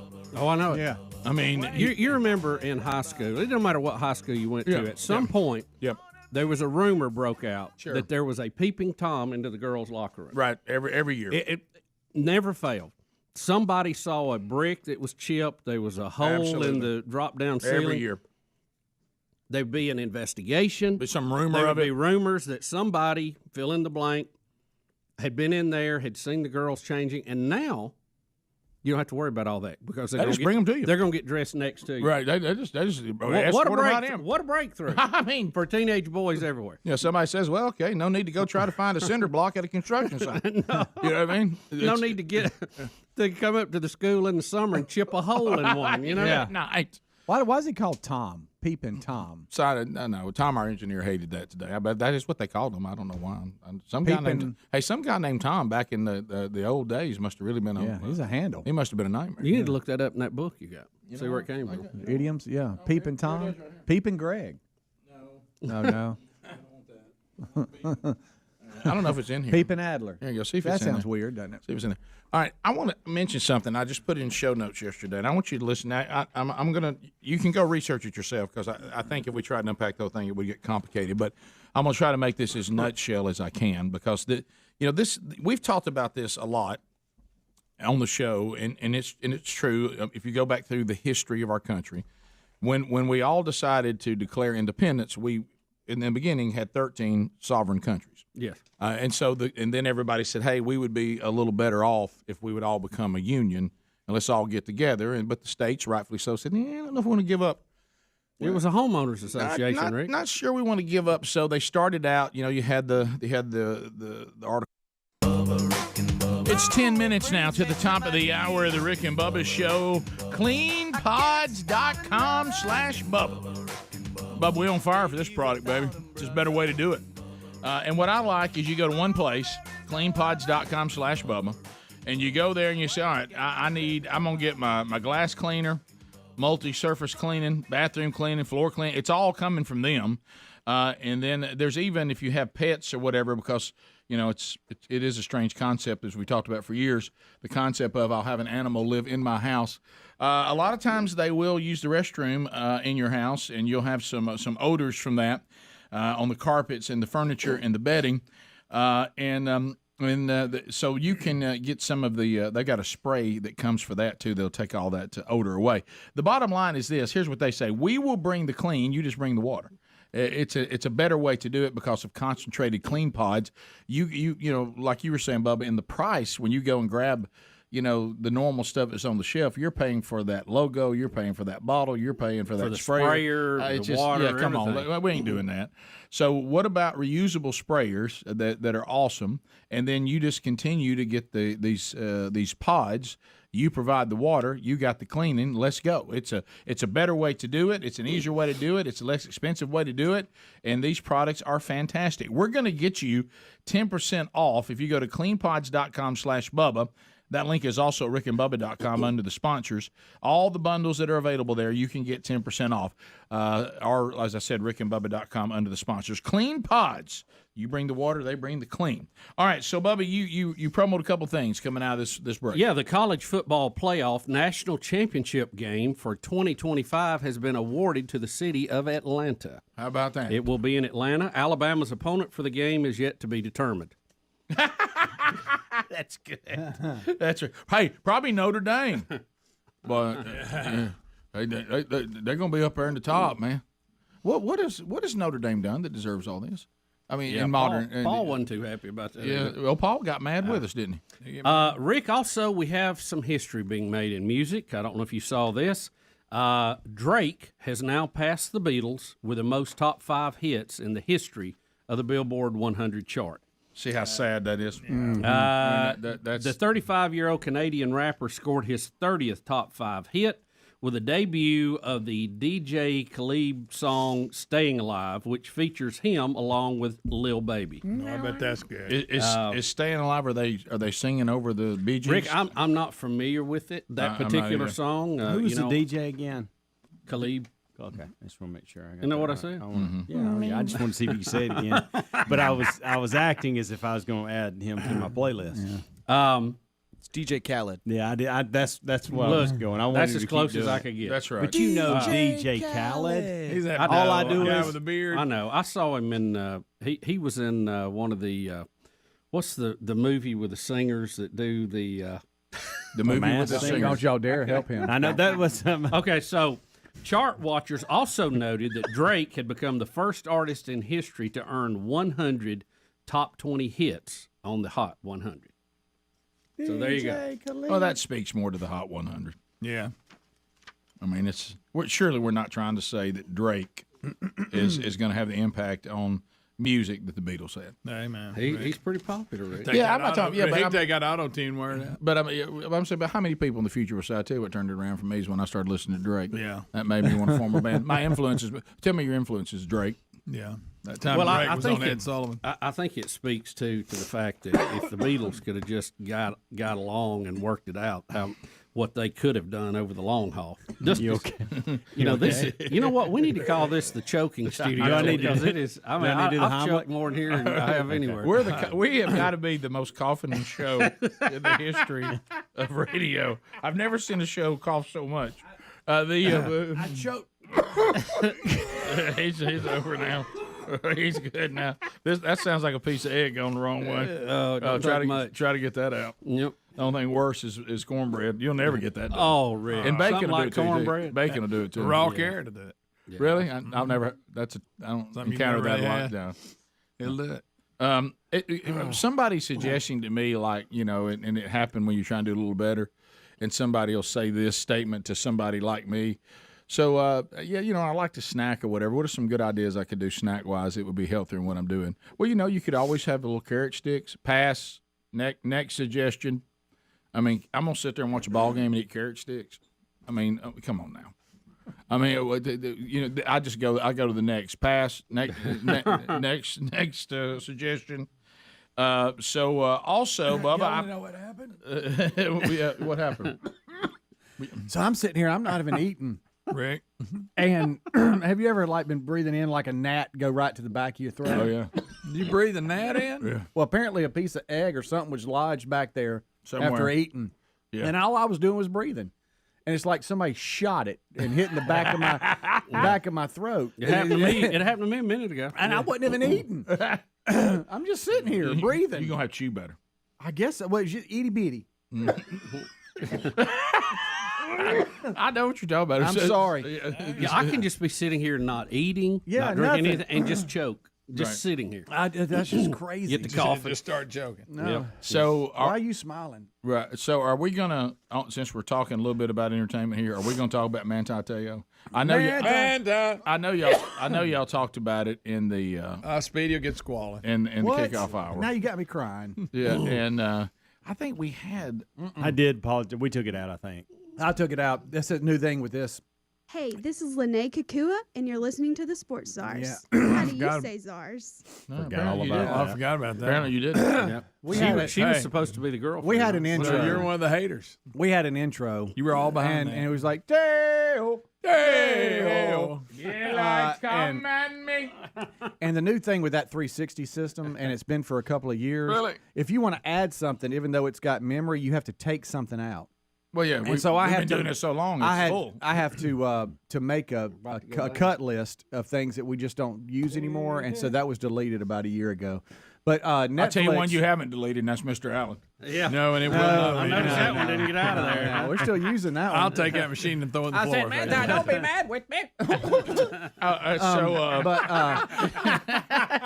Coffee. So Netflix has Untold. I'm going to bring some more of those in, but I'm going to have to control them so nobody can get them. Yeah. The girlfriend who never existed, or something of that nature. So these And, Untold it's stories on the, Netflix, is that right? Yeah, and Why are they it doing was just that story released now? That seems like it's kind of old. I don't know. It was just just released, and 10 I years had ago. I had an idea of how this whole thing played out just because of what the media, talked about and everything. And I got to tell you, about 10 minutes into it, I felt bad for everything I had said about him. Yeah, me too.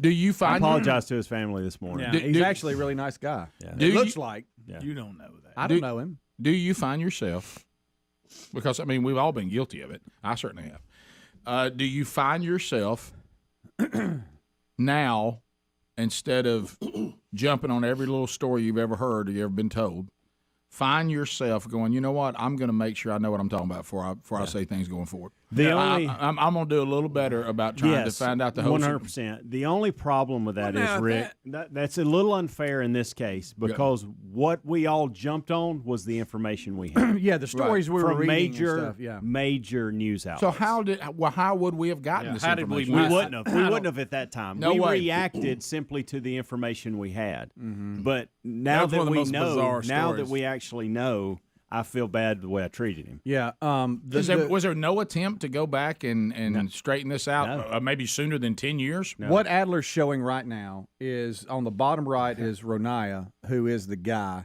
that identified as Lene. And Look at him now. And that guy, that's a picture from Transgender, Rick. Picture from high school, and now Transition that's now. what that person looks like now. He actually is wanting to be somebody's girlfriend. Oh no, he did. Believe me, Yeah. he did. But the way this whole thing played, I just encourage you Wait to a minute. Are you saying this whole story is the song Lola from the Kinks? Lola. I just say that. Well, I still have a problem with I never saw this person, but yet I think they're my girlfriend. But you'll understand Yep. once you watch it. Yeah, because you got to realize the whole going time. into it, I had that same problem. Yeah. I mean, to the point that you call them your girlfriend. And Right. I've never seen you. And you're playing for them? Yeah, just watch it. Yeah, yeah. Just watch Rick and Bubba, Rick and Bubba. Of the Federation, and you had these different shots at it, and we tried this. Somebody said too much government, too little. We don't think that works. And finally, they We need decided this to be strong, Right. this to be weaker. So they finally decided on what is the Constitution. Now, we're ignoring it now, but what they decided is, so here's what we're going to do. We're going to simplify this, and Bubba, you've talked about this a million times. We're going to go, is it 10? And we're going to say anything that we don't clearly give to the federal government is then will be the states. We've laid out in this contract to become a union, individual states that used to be sovereign. We're all going to come together, but this is our contract. And the federal government will be giving these enumerated powers, and that's it.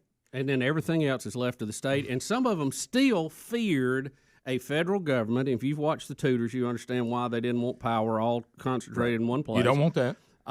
And they said, look, we're not even going to sign the deal you've laid on the table until we amend it 10 times to begin with, and we're going to call it the Bill of Rights. And these are absolutes. Right. You cannot trample on these. They're so important, you have to amend the Constitution before we'll ever sign it. So I met with some guys yesterday. By the way, we did the Bible study. If you didn't get that when it went out yesterday, it's on Facebook and it's in show notes today. You can go there and go back and listen to it. Well, there were some guys that came to the Bible study yesterday and said, hey, I want to talk to you about something after we're done. And I knew about it, so we'd planned to do that. So I sat down with them, and I remember you saying this on the show.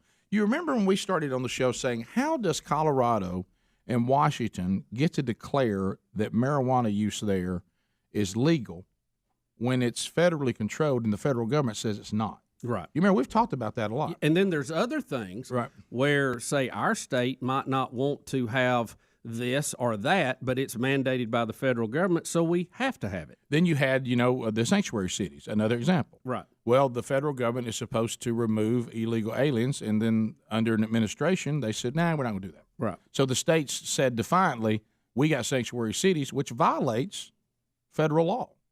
But the federal government said, we're not going to bother you about that. Right. Okay, but we're not going to enforce that it. administration. Now, a new administration may say, we're sending the people and have the right, and we're sending them back. Right. Everybody with me so far? Yeah. All right, so I'm not. I don't want to get complicated with this, but I thought this was a great point. So, and there's a word for it that I can't remember or pronounce, but there was a word for it when this movement started on Roe v. Wade, that somehow the Constitution gave the right for a woman to have access to abortion. And they made a quote when they were making the case, well, it's in the shadows of the Constitution. Right. It's implied. It's not really there, but if you look in the shadows of the Constitution, we found it. We interpret it that way. But it's not and really boy, it's there. a stretch. It's a stretch. Yeah. Listen to this. There's a group called Proposal16.com. And we're putting that in show notes today. You go research it for yourself. Now, this is applying to our home state, and the only reason why I'm bringing it up to the whole country is this could be a framework, if it works, for other states who want to do the same thing. They're taking what we just talked about marijuana, what we just talked about with sanctuary cities, and they're saying, couldn't we do the same thing as a state if you had the right governor and you had the right administration in Washington to say, as Colorado and Washington said, we're for the pot smokers. Mm-hmm. And in our state, we don't think you have the right to tell us what we can and can't do. And the government says, let it go. Because we all know what happened with the Department of Education. We know what happened with the drinking age and all this stuff. Louisiana said, we're not going to 21. You can't make us go to 21. It's not in the Constitution. So then what did the federal government do? Hey, you need some money for some roads, don't you? Mm-hmm. All right, you come on to 21 with the rest of us, and we'll give you some money.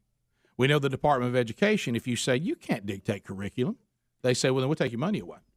So there's two ways that the government can make a state do something that the state really doesn't have to do, according to the Constitution. That is, pay them off. Yeah. Okay, that's the carrot. Or send in the forces and enforce it. Mm-hmm. That's the two ways. Right. Okay? Well, the government had just decides from time to time they're not going to do it, and they just let the state go. So what these men are saying, if we truly believe, as if you have a view that you believe that life begins at conception and that no one has the right to take someone else's innocent life. Let's say, now I know a lot of people talk about it, but what these are people saying, are we ever going to do anything about it? Think about it. If you really think that's going on, that should be a really big deal to you. I say the same thing. We say the same thing about environmentalists. If they really believe that the world's going to end if we don't cap emissions, why do they let people buy their way out of the cap and emit whatever they want? So you start saying, well, they don't really believe it. So it's starting to look like that we say that we think that innocent lives are being taken, but we don't really act like we really believe it because all we do is put signs up and do stuff. So these people are saying, what about some action? And do it, instead of trying to do it as a whole country, do it one state at a time. So at least, remember the famous analogy you've heard many times of the little boy that was throwing the starfish back into the water, and there were thousands of them all over the beach, and the old man said, you're not making a difference. And he picked up one and threw it, and he said, I did for that one. Mm-hmm. And so what if, like in our state, they said there's, even after all the attempts to kind of slow this down through, requiring a sonogram, or you can't have that clinic here in our town or whatever, or in our state, and that has helped, but still in our state it's 16 babies a day is the average. So what if you could say, well, on one move, there's 16 people that won't be killed in our state. So what they're saying is, and it may have to be the next election, because I don't know that they could get the current governor to do it, they're looking to try to say, and they're having a big rally on April the 1st, and all that's in show notes at rickandbubba.com, and other states can look at this. They also have a Facebook page. They are looking to try to convince a true governor who really believes that this shouldn't be going on to simply say,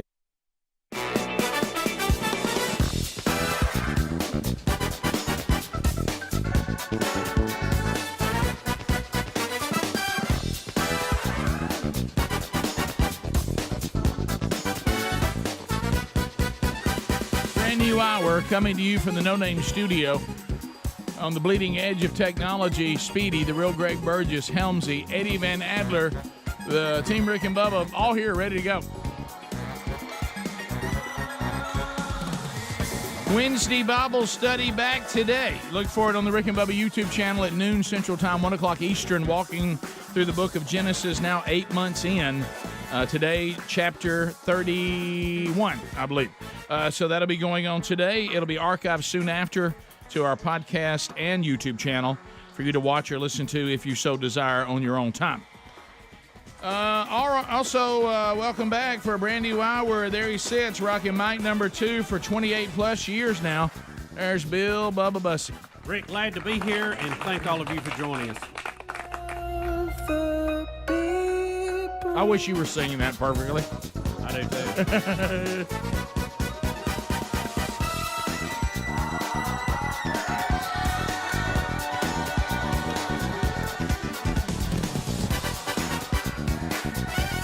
All right, our almost daily Elon Musk update.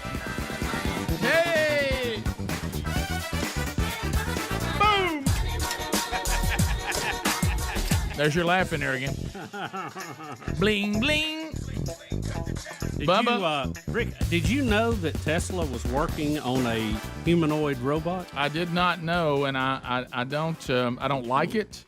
I don't like humanoid robots.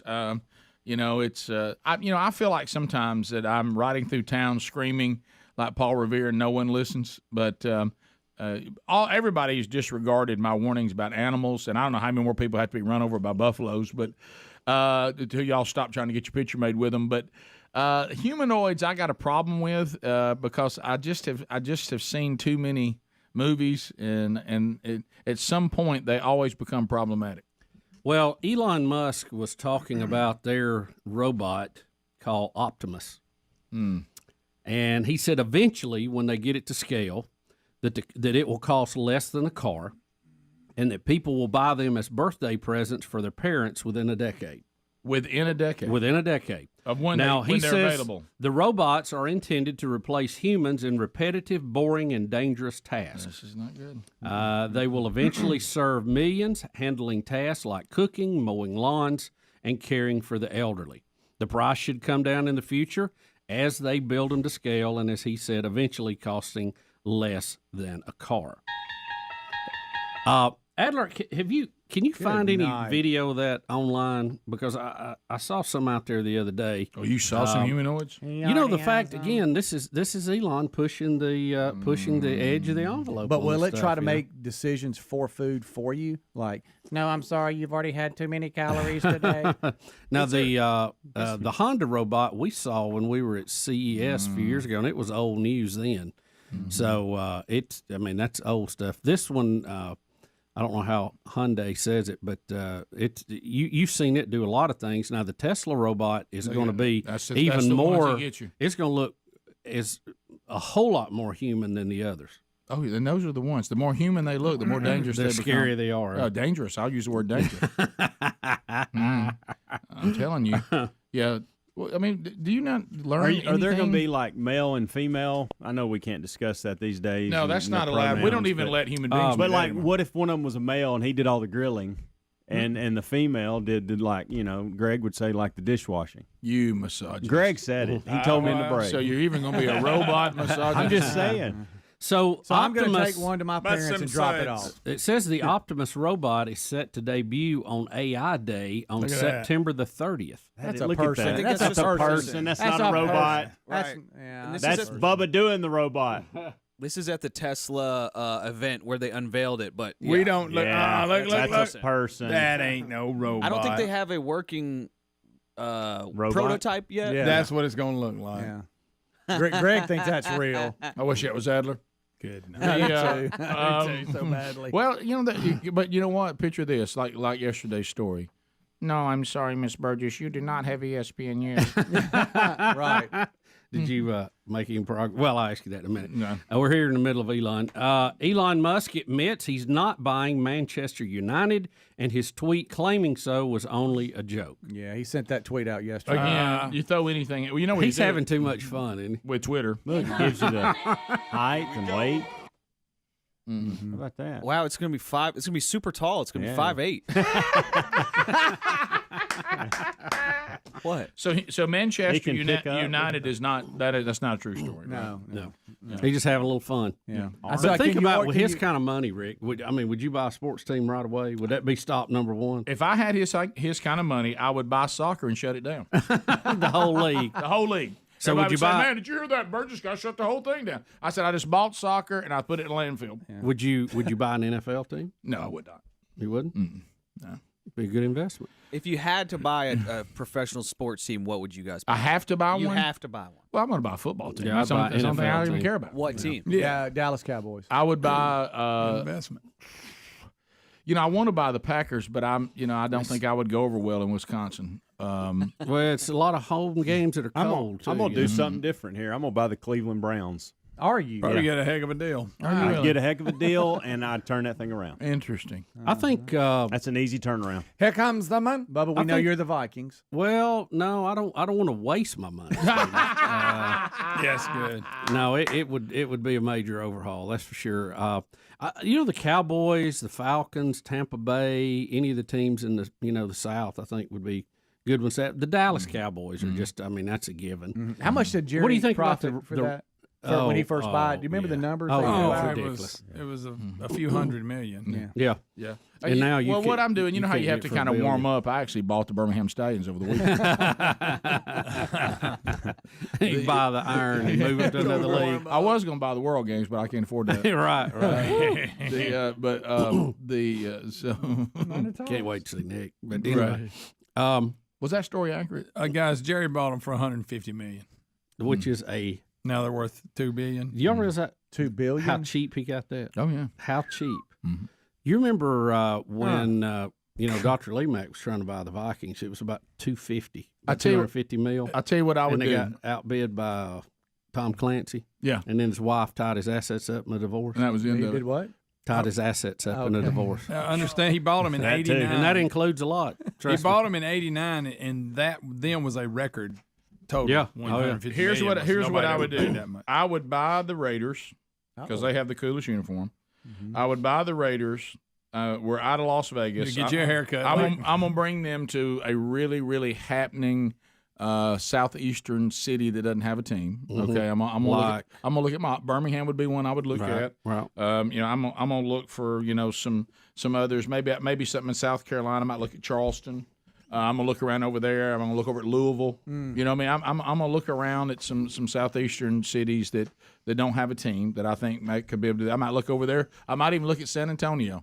And Texas is pretty because well. now we'd have the same color scheme as the Spurs almost. Oh yeah. And so I would take a look at that. Now we're changing the name. Really? Yeah, from the Raiders to the Rhinos. And I'm finally going to have a team named after the Rhinos. Same color scheme. Our helmets, where you see the Raider, is going to be the horn of the Rhino coming over the helmet. I mean, it's going to be like a reverse Viking. You're correct. Yeah. And so, but the same color scheme. I'm going back the way the uniform. No weird. If you versions, really want to challenge, no why weird don't you get the versions of it. Vikings and do that with? They already got the horns on. Yeah, there. but you just move the horn over to the middle of the helmet. I'm like you, Bubba. With that kind of investment, I just don't want to look like I'm throwing it away. I mean, I don't. And I will be the person that will make the Raiders good again. I'm talking about the kind of good that goes to Super Bowl good. Right. And compete for it every year. You're in the run. Yeah, right. So. Now, what are you and going to just do as with a throwback, are you going to have the haircut that the current owner has? No, I am not. I'm actually going to do my hair like Al Davis because that's when they won. What are you going to do with the stadium y'all just built in Las Vegas? I'm done with that. You're done with it. I'm out of there. You're done with it. I ain't being in Vegas. I'm out. We're leaving Vegas. What small market team would you want to purchase that's going to be a turnaround? Like, not big. I mean, not this, big market team, but a small. I've already went there. Team. Okay. Well, I said the Packers. They don't get much smaller than that. Yeah, but the Packers, you quickly move from them. No, we're talking about small, like team no good? Yeah, we're talking about the Vikings. I don't understand it. You realize I cannot. That all should be against the law. That's somebody saying if you have enough money, you can wear your hair however you want. Jerry Buss. But why would you do it, even if that's you had incredible. Protest. Jerry Buss to bought show the that Lakers. girls will still date you. I'm already million. ugly. Huh? Jerry Buss bought the Lakers in 1979, 1980 for $24 million.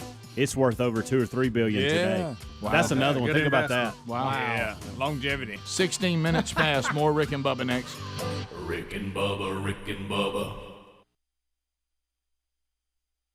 in the state of Alabama, we're not doing it. It's over.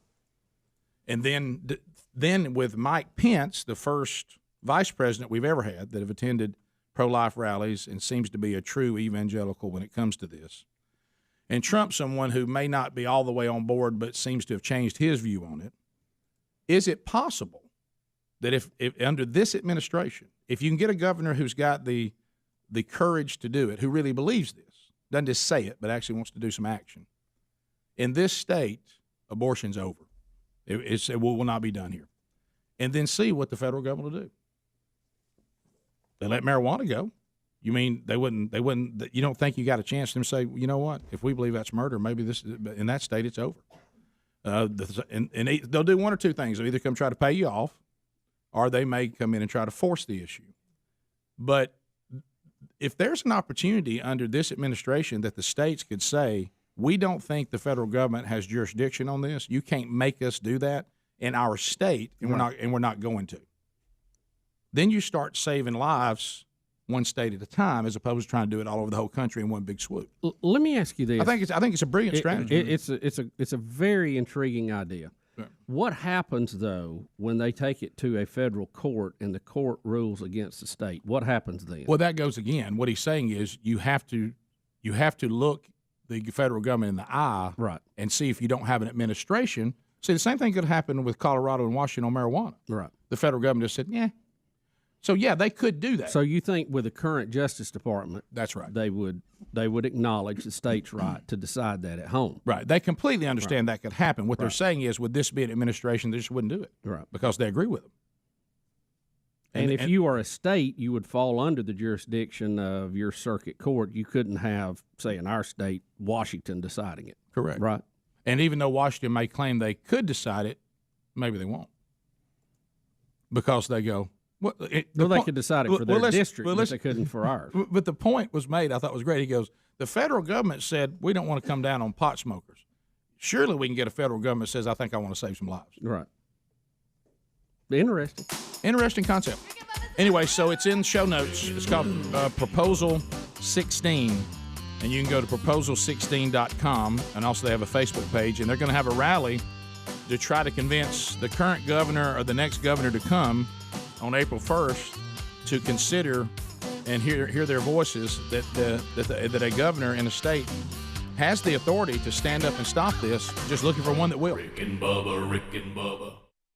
All right, the NFL has got a couple things going on. Now, Bubba and I have been talking for years about trying to figure out where they're coming from on end zone celebrations. And now that it's gotten so complicated that they're trying to put together a training video, which is a story today. Good gosh. And I guess they're going to do a video that says bad dance, good dance. Yeah, it'll have good celebration, bad celebration. Of inappropriate and appropriate, they're calling it, Rick. Okay. Excessive celebration penalties were up by 1 in 2016 season.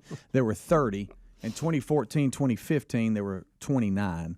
And they're saying the duration of the celebration and what type will be outlined in this video. Now, the Bennett brothers, they've come out and said, well, you can tell us, you can talk to us about how to talk now and what we can and can't say. Yeah. And then, the NFL stood for no fun league. You're not letting us have fun and express ourselves and our individuality all that. Yeah. So that's coming from some of the players. But what about Antonio Brown? Can he do his thrust? I think he's a bad one because I saw he got penalized. He did. He did. Yeah. And my favorite is when he's doing the dance and you see the referee in the screen throwing the flag and he is just going to town. It was a very that one, rated R. They said they actually said that like a yoga workout. Well, sort of. Yeah, back to my point. Yeah, they said they thought actually somebody on the second row actually conceived, but it was a little over the top there, but. So trying my goodness. My gosh. Well, to me, who are some of your favorites? Do you have particulars you remember great dances? I'm really more the dancing is okay and if it's not like I say vulgar, but fans if love it's it. fun, I used to like when what was the receiver for the Giants that would do the Latino dance every time he would score. Victor Cruz. Victor Cruz. I thought that was pretty cool. See?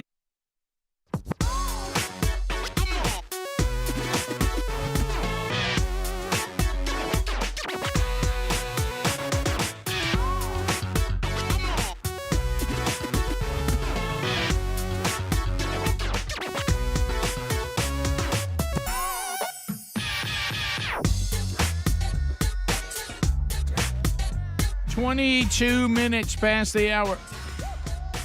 A silver dollar. Somebody say, but I'm not gonna let them stop me, no. The midnight ride. Send that out to Pistol Pace Jones. Let me tell you, Greg, this is one of Greg's grandsons. And let me tell you, he's got phenomenal musical taste. What is he? At least 1.5? At least he loves Bob Seger. Yeah, he loves Bob Seger. He'll point and go, Bob. The Allman Brothers. Yeah. And I was a little surprised at his love for Steely Dan.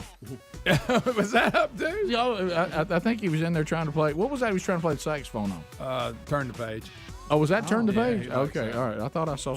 Maybe I was wrong. Yeah, Lisa's responsible for all that. Yes. So, well, you know what? He's got a great catalog. It's pretty funny. It's a great catalog. Oh yeah. And listen, when it comes time for the sax, he'll go. It's awesome. Yeah. All right. So, Adler, you didn't get to tell us if you were going to own a team. Is that right? Yeah. If I was a team owner, okay. You guys mentioned a couple football teams you'd buy. I would definitely buy the Spurs. San Antonio, baby. And I would sit like. Did you say football team? I would buy a basketball team. Okay. The Spurs, yeah. And I would sit courtside every single game, and I would just be talking so much mad, talking to all the players, be like, LeBron, more like LeFlop. I'd get kicked out of every single game, and they'd show me on the big screen, and I'd like smash my drink on my head when they showed me on the big screen. People would love me. It would be awesome. I'd turn around the franchise. So you want to be Mark Cuban? Yeah, basically. Now I'm picturing you in an oversized jersey. It's a little too big. Oh yeah, yeah. He's got to wear a jersey. And you trash talk everybody. Everybody. Yeah. Oh, yeah. Hey, Carmelo out, buddy. Okay. Does Carmelo Anthony still play? Right. I don't think he does. I haven't seen him. I think he does unless he retires. I don't think he starts. Yeah, he's been a bench player, but he's right at the end. Yeah, of his Greg career. and I haven't seen a basketball game since Larry Bird and Magic Johnson played. That's right. That's probably true. Hey, Kevin Durant, quit skipping leg day. Okay, that's good. That's a good one. Yeah, that is. Now, do you look just the way you do now? Yeah, right now, just real raggedy and flat bill hat and jersey. Yeah, that's my style, man. I may be wealthy, but I dress down. Yeah, man of the people. Would you tell like Durant? Would you tell him he should have stayed with Golden State? Yes. Hey, win a championship without a super team or whatever. Yep. What about the guy with the big thick beard? What's his name? Harden.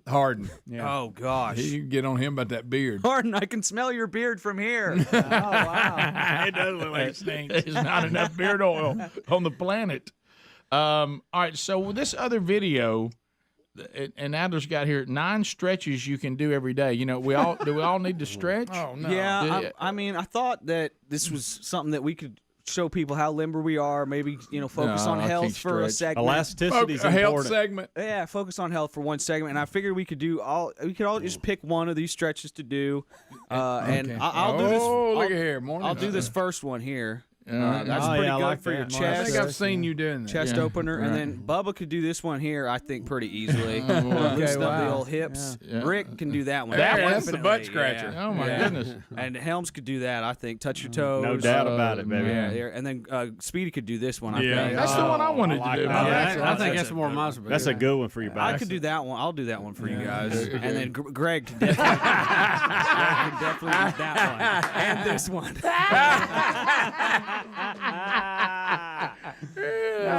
What they call my stretch? The good morning? Is that what they call The it? good morning Oh, stretch. remember the good morning? Yeah. You don't know about good morning. Right, like I did. Y'all, I have to stretch in my bed. Listen, if I get out of my bed without stretching every morning, I'm in trouble. Really? I've come in here Yes. and you're in the floor in here. I got back problems. Bubba, didn't you used to go some guy that stretched you? Yeah, I did for a while. Where? Do you not stretch anymore? No, I ain't done that in a while. You don't start today? Wait a minute. No, not really. But to your point, or no, Was it you? It was a stretching place, Yes, right? It was actually a company. Oh, I remember that. He's tried everything. They got those now. Yes, yes. Do you have a favorite stretch? Well, There it is. they'll seriously grab both your arms from behind and just pull on it. yeah. And I I'm like like, that. yes, keep going, please. Up higher, chest higher. opener, chest opener. You're saying that? You're Yeah. screaming chest opener. I don't scream chest opener, but I need chest opener. You know. You added a please in there. There we go. So we all supposed to do these now, or what are we supposed to do? I mean, it's up to you guys. The guy's built a little different. There's Greg. Is that the downward dog? That was actually me on April 15th. That's fantastic. So good. That's really good. That was me. Wow, look at there. Hey, look at here. Look at here. That's impossible. Hey, that one's hard. What is that? That's when you impossible. go. That guy's got to be hurt. Yeah. Well, number 9's a killer. That's a tough one. That's Well, more than that'll stretch pop you 9. back right there. Yeah, well. I got to try that. Yeah. Some of those that we do at when I'm trying to do a little bit, but I have I can't do anything that involves stretching the flexor right now. I was told not to do it. Oh boy.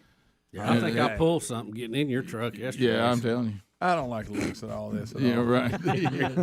I just something about it. I mean, that that one especially. Adler said if he could do that, he'd never leave the house.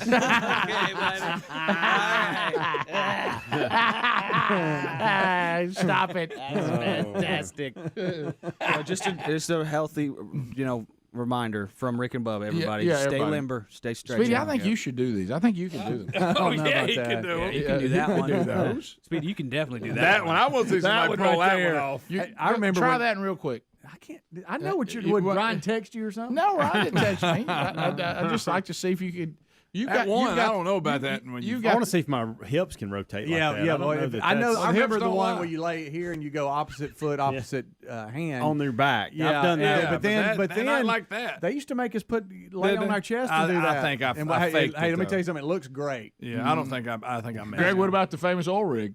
the old rig? You remember the oil rig? I'm just stuck on 1-2 way back. If I won't get it done. If Greg will do his, I'll That's do a classic, mine. isn't it? I mean, I Rick went in and out. Just go to 1-2 way back. Yeah, that's right. Everybody 1-2. Whatever happened to 1-2 way back? Does that feel good? What about a couple of prisoner squats? Yeah, y'all I'll touch try it? it. Yeah. I'll try it, Rick. I don't know if I can. Though. Can y'all touch your toes, by the way? Are y'all Yes. capable of doing that? No. What do you mean? I can just barely see mine. Rick. Whoa, Greg, hey, come on over there, buddy. Wow. I do remember that stretch. I've done that one. I do. Don't they call it the scorpion or something? Something like that. Isn't it called the scorpion? Let me tell you. Oh, Rick. That's the The worm, worst Speedy. thing That's was the worm. when we were taking one of the torque or whatever, and they make us do the animal moves. Yeah. Those are horrible. Terrible. Horrible. What about when I thought I knew how to do a bear crawl and they said, no, do it like this? I'm Oh, like, well, I no, know. that's a lot worse. A lot worse. What's it something? A gator. What animal was it that was was, the- to your point, where you just barely creep along? That's So it's many. their Alligator version of the crawl. bear crawl. You're just barely moving. I hate it. You Bottom have of to the walk your feet all hour. the way up, Phone walk calls next. We'll go chatting with you at 866 We Be Big. All 10 lines available. Rick and Bubba. To me, one of the great, early frontier guys in this that helped to pave the way was Billy White Shoes Johnson. Oh, yeah, he was fantastic. And it wasn't vulgar, but it was extreme. Yeah. And he was creative. Elmo Wright was the first one I ever saw do a dance at all for Kansas City. He would just do like you were doing a high stepping real quick. Oh, I remember thinking when we were growing up that a guy jumping up, I think it was Dupree for the Cowboys, when he would just do the double pump and go behind. And I thought, well, that's really something. Yeah. Yeah. Dion had a good one. Deion was good. Yeah, I'll tell you, the NFL, one of the reasons why they're doing this is they said the referees, we need to take some pressure off them because they don't know what they to need call. to know what's excessive and what's not, and they feel like actually if they can lay out some rules, then the penalties will actually go down because the referees have a do clear need to- line. I think some of the rule changes is what made these celebrations get a little more R anyway because they can't do groups. Remember when they did groups? It was somewhat creative. You remember the first time you saw them doing campfire? I mean, I thought that was great. Yeah, I like anything like that. You know. Or the guy would blow the whole audience out like a Benny Hinn scene. They'd line up and he'd give them that. Yeah. I like, too, if they do something that's topical, like something that's going on in right the now. news. Yeah. Something in the news. Yes. Yeah, that's always good. Sean Alexander, when he took it to a new intellectual level with the shopping cart, which, by the way, he was told to do right here on the show by Casio. Yeah, if you push the shopping water cart, sprinkler. Yeah, any of those are good. Yeah. But I think if it's fun, it's fine. If it's vulgar, Where it's were not. y'all at with the icky shuffle? It was good. I liked it. It was innovative at the time. I just didn't. I'm not saying I was against it. I just didn't think it was a very good dance. Yeah, I didn't. What would be y'all's celebration? I mean, like if y'all scored, and I'm not going back to when we all played ball. I'm talking about right now. What would your celebration be? Can I mention just a few Would more yours before be we the, do that? The hop and shuffle that you do, Bubba? The running back for the Cowboys this year, Ezekiel. Did you? And they showed it this morning. He runs into the end zone and he sees the giant pot that the Salvation Army has as a promo, and he just jumps in it and hides. Donation bucket. Stuff like that. I like. I mean, I hate to say it, but I like when they had the T.O. had the pen hid in Sharpie. and did an autograph. Just any rocking the baby, all that stuff's funny. I love the Lambeau leaps. Yeah, fantastic. Yeah. Oh yeah, things like that are good. Yeah, so stuff that's and fun. the crowd loves that. But that's why I think they're hurting. You got to remember entertainment. I don't think it's bad sportsmanship to celebrate a touchdown. That's what we all want. It's fun. Well, you don't. As long as you don't have to get vulgar with it. But when you go back to, this is what I don't like, and I hope they resolve this. It's truly the game's on the line. The play is huge, whatever it is, and there's an eruption by the players on the reaction of we just made a play. Yeah, and to penalize people that sometimes a game they just won by making a play, and it's clearly spontaneous.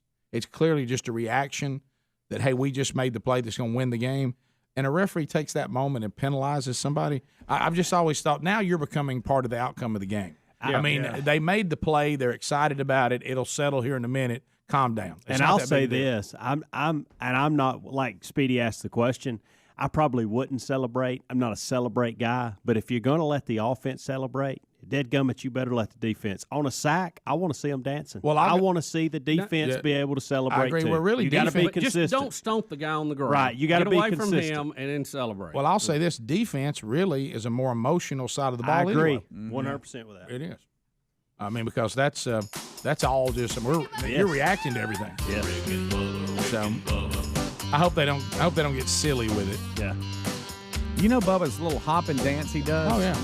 Where he hops it and then he rotates his hip and he hops it. Oh, yeah. Oh, I got all kinds. And he like bites his tongue or something when he does it. Yeah. I just wonder if he'll do that. I got one.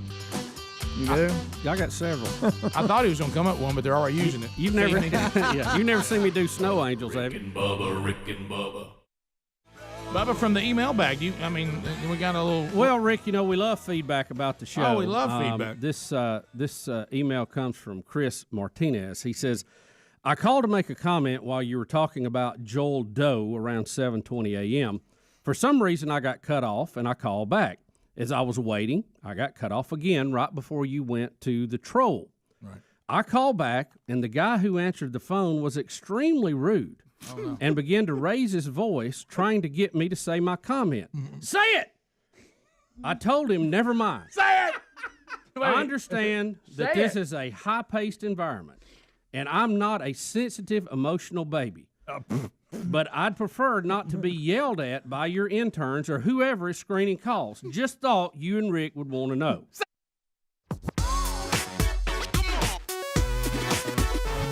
And here we go. Loving the phone troll. Always a lot of fun to get to chat with you, find out what's on your mind, move everybody through here, try to get a lot of you in. I know you hear this a lot of times. Man, I try to call the show. I can never get in. You can now. 866-WE-BE-BIG. We got 10 lines open for you. Come on. Come on. I mean, you've come off the 2 lane, baby. You're at the 6 lane now. Bring it in here at 866-WE-BE-BIG, and then we'll start moving the line in front of you by your comments and questions being limited to 30 seconds, unless you get a timeout from Bubba or Helmsy. They only have one apiece, so get your thoughts together just in case. MyPillow.com/Bubba. Go there right now. Back to comfort. Don't just think about back to school. Think about back to comfort. You got one headed off to college? Do they have a MyPillow? Well, do they have any sheets? Hey, right now you can go to MyPillow and they've got those sheets in a variety of colors and sizes on a super sale. For example, the queen size that is normally priced at $89.98 is only $39.98. That's $50 off. That's speedy savings right there. MyPillow.com/Bubba. Kings of any type, Bubba, $49.98 was the normal price, or they are now, and the twins are only $29.98. You're not going to see that price very often. I know you don't like to think about Christmas yet, but with these kind of savings, man, you could really start stacking up and getting ready. So go right now, get and shop with this great American company. Also, you can find, they're also on sale, the My Slippers, the My Sandals, the My Pillows, the My Towels, and as I said, the biggest bedsheet sale ever is going on right now. You also find their link at rickandbubba.com right there under the sponsors button. All right, let's start with Bradley out of Decatur, Alabama, 100.3 The River. Trolling. Keep them phones a-trolling. Here we come, phone trolling, phone troll. All right, Bradley, go ahead. Hey, guys. Good to get through to you. I've been listening about 2 years now and absolutely love the show. Thank you. I noticed last week when we were discussing Space Boys, y'all kept mentioning Alan Shepard, and I just wanted to hear the backstory to what was behind that. If y'all could be brief about it. I know y'all got a lot to get to. Well, what did we say? And maybe we can tell you what we were talking about. He said he heard us referencing an encounter with Alan Shepard. Yeah, we ran into him at the Space and Rocket Center in Huntsville when they were celebrating, was it the 50th year of his flight? Something. Something like that. And he was what I would say is all business, wouldn't you, Rick? Yeah, Alan Shepard. Another word for rude. Yeah, Bubba and I were. I wouldn't say that. It just didn't go the way y'all very focused. Very focused. Bubba and I were recording a show that we would play back of us going through space camp and all that. Right? That was that trip. Yeah, it was. And Alan Shepard was there, and Bubba, of course, was excited, as was I. I mean, this is a man of history. I mean, and our attempts to approach him, it wasn't received as warm as we had hoped. All business. It was all business. But we're talking. But if I've been on the moon, I might not be approachable. Rick, if I've been on the moon and hit a golf ball 3 miles one-handed, right, and I had to deal with us, I probably wouldn't give us anything either. Right, and we wanted to get something that eventually. Well, he did one thing for you. Yeah, we did get something signed eventually, sort of. Randy, Florence, WLAY, 30 seconds. Go ahead. Hey, guys. Hey, Randy. You talked about old exercises a while ago? Yes. How many of y'all did a duck walk or a crab crawl? Oh, yes. Crab crawl. Absolutely, we did. Hated them. Sure did. Could not stand them. Those things were painful. They were awful. I hate any kind of animal walk. Hey, one more thing before you go. We ain't got no band, Randy. You tuner? You always remember that little tidbit. Funny. Mandy in Springville, Alabama. Mandy, you called us. We took it on the phone troll. Now have your say, oh Mandy. All right, Mandy, go ahead. Yes, sir. I was wondering, I recently came into some of money. My father unfortunately passed away. And I was wondering if you had any advice on investments. My first time possibly investing money like this. Oh, don't ask us, Mandy. There's really professionals out there. Of all the people you should have called, I'm so sorry. This is not the place to call. We are the worst investors of all time. We can help you blow through some of it. But call Dave Ramsey. Please call Dave. Yeah, there's a lot of professionals can help you with that. Yeah, send us an email. I'll forward it on to Ramsey's bunch. Sorry to hear about your dad, but thankful that he saw to leave you an inheritance, and get some real good advice, Mandy. This is not the place to call, sadly, on that one. Yeah, ask Todd Jones. Right, yeah. I only cost Todd Jones how much? $6 million. $6 million. That's, after taxes. And the big picture, it wasn't a whole lot. But Mandy, what you need to do is don't do what Todd did, because Greg did say to Todd, it's a little bit on you because you asked Rick for advice. Yeah. So, I mean, nothing against you, but you're not a financial advisor. No, Rick, you obviously make not. a living on the radio. He barely keep up with his wallet. That's correct. Yeah. I'm not the guy. Our investments have not been that great. Dustin in Illinois. Dustin, go ahead. 30 seconds. Hi, guys. I was calling my dad years ago. In Illinois, you had to have a professional fireworks license to be able to shoot fireworks. Right. And you guys were talking about that Roman candle on Monday. Oh, so great. So good. Yeah, and So he would do them at our church camp in the summer, but we got the good ones because he had a professional license. Oh, that's good. So at 4th of July was I bet you guys, y'all had one better than what the city put on.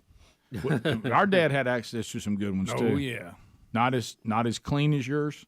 Yeah. As far as the license, but he was able to get I don't think he had a license. No, he Alabama. He just knew the firework guy. We give kids lady fingers to start off with. You're right. Let's go to Marcus out of the free state of Florida. Marcus, go ahead. Marcus. Hey, good morning, gentlemen. Hey, this is a public safety announcement for Bubba. Bubba, with a CPAP machine. Listen, I had the CPAP hose in my nose, and I pooted in the other end. Don't do that, Bubba. Do not do that. It smells nasty. All right, Marcus. Good night. Come on now. Tuscaloosa. Bubba, I believe you're gonna be all right. Rotate. All right, so John, go ahead. Yeah, you know, when men tell stories, it's no secret they get more embellished with time.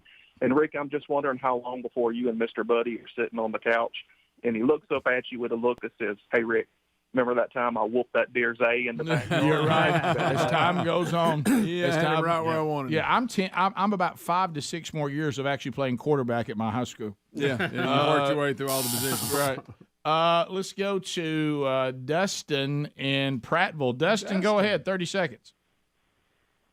Yes, I was going to ask y'all real quick. Yesterday I was watching. I'm 40, but I remember the 92 Cowboys. If I had to ask y'all, who would y'all take, the 92 Cowboys or any of the Super Bowl champions of the Patriots run?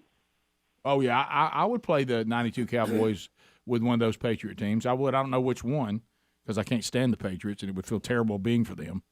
But I think they had teams that could beat them. That team that almost went undefeated was pretty good. There you go. That'd be a good one to pick, just based on the record. Yeah, after that loss, I bet they could reel off another 18. Yeah. Didn't they win 21 games in a row at one point? Yeah. Something like that. Denise and Huntsville, 100.3 The River. Denise, go ahead. Hey, guys. How are you this morning? We're fantastic. Good. You know, I wanted to thank you. If it had not been for your show and talking about the tick bites and the allergy reaction to it, to red meat, I would not have been diagnosed.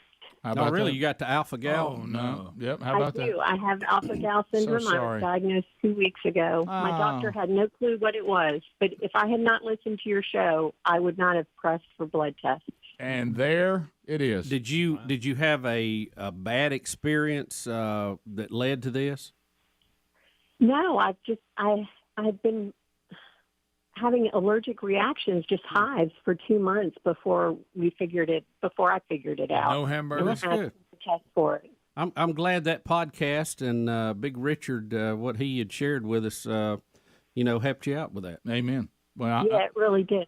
I appreciate it. Well, good. Thanks. Thank you. There it is. Another public service. Yeah. See, now that woman benefited from the show. The woman who was asking about investments. Not so much. Not so much. You want to know about tick diseases? Now, you probably want to call here, but not investment. Jesse in Montgomery, I-92, WLWI. Monkey Grass, Green Acres. Thanks for the call, brother. Go ahead. I was just wondering what Dickie Nadmeyer would say about the Alabama transgender situation. Well, they found out after that it was really just one of Auburn's normal cheerleaders. Row Tide. Row Tide. Row Tide. I thought it was a transgender, and they realized it was just one of Auburn's normals. That big, that kind of thick one that catches everybody. Okay. They call her the base. Row Tide. Let's go to Jay in Sylacauga. Jay, go ahead. Hey, man, how y'all doing? Good. We're good. How are you? Yeah, class of 98. I'm good. Go ahead.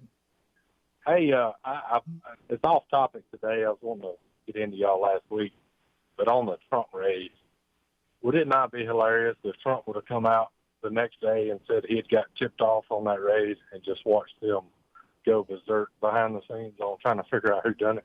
Yeah, that's always a good one because they tried that on Trump. They had an informant on the inside. And they thought that'd drive him crazy. They thought they was being sharp. Yeah. Oh, yeah. Everybody's got a tipster. Well, a lot of topics in the old troll that time. It was a beefy one there, wasn't it? Kept clipping, didn't it? 15 minutes to the top. 866-WE-BE-BIG's our number. More stories to cover. And then even more your phone calls, Lord willing, before we're done. We'll be right back. Rick and Bubba, Rick and Bubba. Say it! This was going to be my first time calling, but after waiting for an hour, being cut off twice, and then treated rudely, it will most likely be my last. Say it! Love you guys. The show is great, but I'm not calling anymore. Wow. Who's the male? Oh, there he is. This is from Chris, who is a retired U.S. Army. I didn't think I didn't know who the male call screener was, and then all of a sudden it dawned on me it was Adler. That would be me. You guys. scream and say it at people? Yeah. So the guy's like, I've got a comment for the guys. I'm like, cool. What is it? He's like, former Army. I wanted to tell him something about something. I'm like, what is it that you're gonna say? He's like, well, I mean, I heard them talking about. I'm just like, just say what you're gonna say, man. Did you That's scream what at I'm him? here for. At Say that point, what you're gonna screaming. say. Say it! I go, say what you're gonna say. Say it. That's my sign. How about that? It's a high-paced environment, buddy. Is it snowing in the room you are? You snowflake? how's the weather where you're at? Looks like it's snowing. This is U.S. Army retired, Adler. Look, I'm that sorry, doesn't give him a sir, pass that- to be a DA. Look, I'm just real. I apologize that I seemed like mean or gruff. It's nothing personal at all. You just needed to say what you're going Well, to he's never say. calling back. Well, you know how when you're listening to the show and the people don't pick up or people don't answer, you know how frustrating that is? Oh, yeah. We're trying to avoid that. So I'm sorry, man, but I am going to be rough. I'm going to be rough if you're just like, I wanted to say something to the guys. Cool. What is it? Catch me outside. How about that? You seem a little tense about it all. Yeah, I mean- easy. I mean, wait a minute. I just want to see if I have this right. So, You rough talk a former military man on the phone? We just have a guy that said he didn't want to be screamed at by Adler. Yeah. And I'm Hey, rough and never tough on call the him phones. back. He's never calling back. I'm rough and tough on the phones. You know, That's just we the need deal. listeners, Adler. We don't Right, want to run them off. Right. And guys, you can't call in and be like, yeah, I wanted to talk about the NFL. You can't do that. I'm like, cool, good. What are you going to say? I got a joke about the NFL. Yeah. Awesome, great. What is that joke? That's the whole point of the whole thing. We're all trying to get out there, and we need to know what you're going to say. You got to be specific. It's not like you're going to ruin the joke to me. Yeah. You're not going to ruin the joke for me. That's fine. I just need to know what the joke is so I can know that it's safe to put you up on the air and to give you a chance to maybe have a practice run on that joke as well. I mean, maybe to give you a practice run to say your comment as well. Can I ask a question? Maybe I've missed it here in this, but why are you screening phone calls? I thought you did TV. Well, you know, sometimes you got to do. Sometimes you got to carry a lot. I of told hats. you why he's doing it. Sometimes you got to wear a lot of hats. You know, I wear a lot of hats around here. That's fine. I think it's awesome what you're doing. TV producer, call screener, punching bag. I wear a lot of hats around here. Oh, so you're letting some of the interns practice switching. There you go. Yeah, there you go. Lots Training of that. them for TV. That's There right. it is. There you go. So sorry if I yelled at you on the phone. It truly is not personal. You just got to be ready. You got to be ready. So what you're saying is you went in to be a call screener, not a call taker. That's right. Yeah. Okay. Which we need. There's a difference. But you have to be nice, though. Well, Were there's you no shouting, time. say it? Yeah, say what you're gonna say. Say it. So did you? I know that little frustrated voice you get in. Did you get in that one? I did. Y'all. It's the one like when you get mad at Greg. We get calls all the time. Right. Like, hey, let me talk to Rick. Yeah. Well, Yeah. he's doing a radio show right now. No, that explains what my cousin said I hi-hatted him up. We've had some great phone screening examples. At least So you sorry didn't if screen I'm- out Sean Hannity. You wouldn't let him through. Well, Yeah, that happened one time. Sorry if I'm rough and When- tough, but I'm a rough and tough guy. When he so, came up to us and That's said, you. hey, I've been trying to call you guys, but some girl named Peaches won't let me through. Yeah, then one of them made, what is it, Montgomery Gentry, the Oh, band. yeah. One of them. It cost us that relationship. Yeah. hung up. Yeah. Because he was a little oversensitive. He was. You don't know who I am or what I sound like? Well, if you don't know, boom, I'm out. Yeah. Yeah, that was that relationship was never the same. No, Well, really? of all Well, it was that's a little thrown really, together. Pretty much ended. Of all that was not our fault, that's one of them. I mean, that was bizarre. Well, when you go to an event and like Montgomery Gentry guy says, I'm going to call the show tomorrow, you don't think it's going to happen. Right. You know what I mean? Right. And then it happens, and the call screener doesn't know. He didn't know who it is, or she, or whatever it was. And Adler would have probably screamed at him. Yeah. What band? What band are you in? What band? Are you Montgomery or Gentry?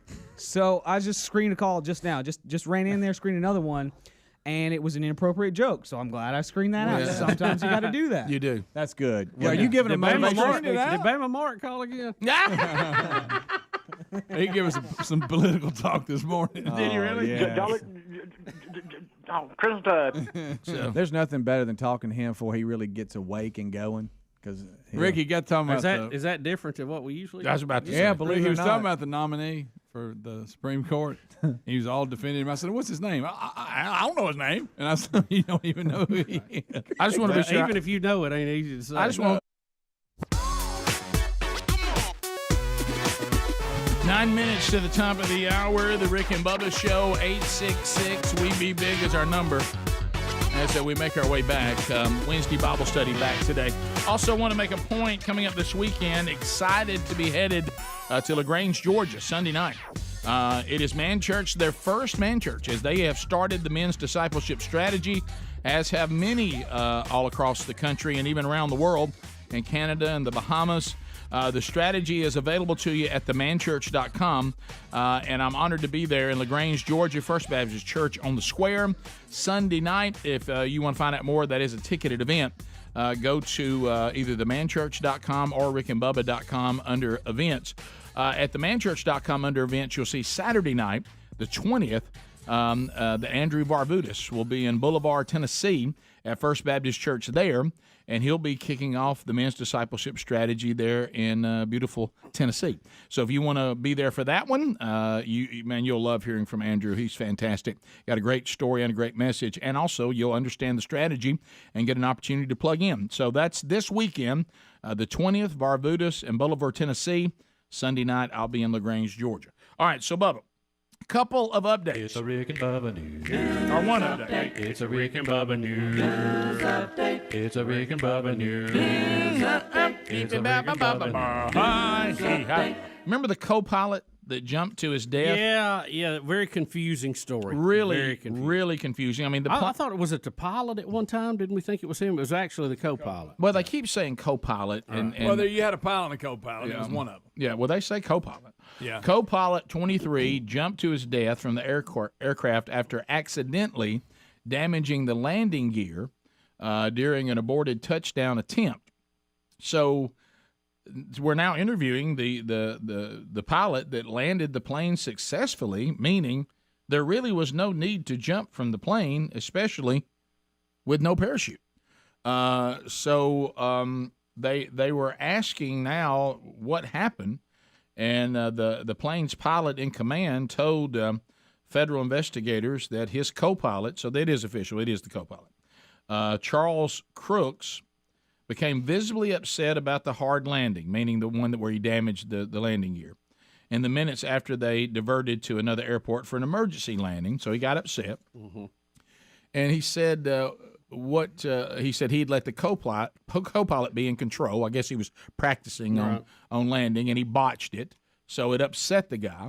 Now he's made the plane a little less likely to come in smoothly, but they think they still, and they did get it down. I got a video of him landing. See how he landed on the one side? Yeah. Mm-hmm. So the co-pilot messed that up, and he said he got so upset about it, he got up saying, "I'm upset." And you see how that's got the landing ramp in the back? I mean, that ramp that comes down for cargo? Right. He lowers the back ramp.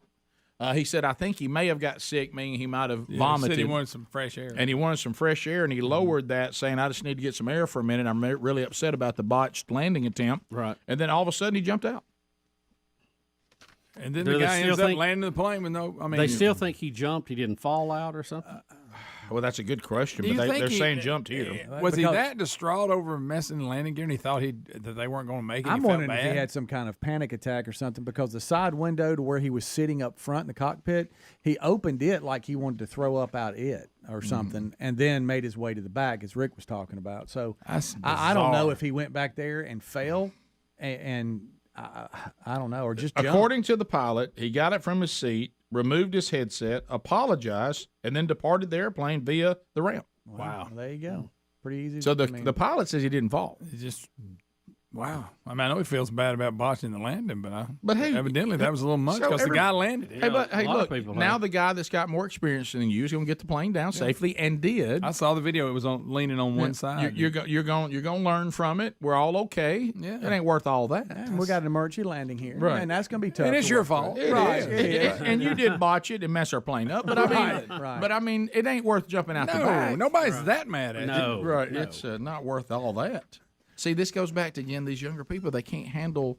We're raising a generation that can't persevere. They can't handle this kind of stuff. Well, they don't have the mechanism internally to deal with it because they never learned it. Just like you learn to walk and talk and all these other things, you have to learn how to deal with adversity. And when they've been insulated from it their whole life and never had their little heart broke and never told no, they don't know how to deal with it when they actually face it as an adult. And that's exactly what happened. Yeah.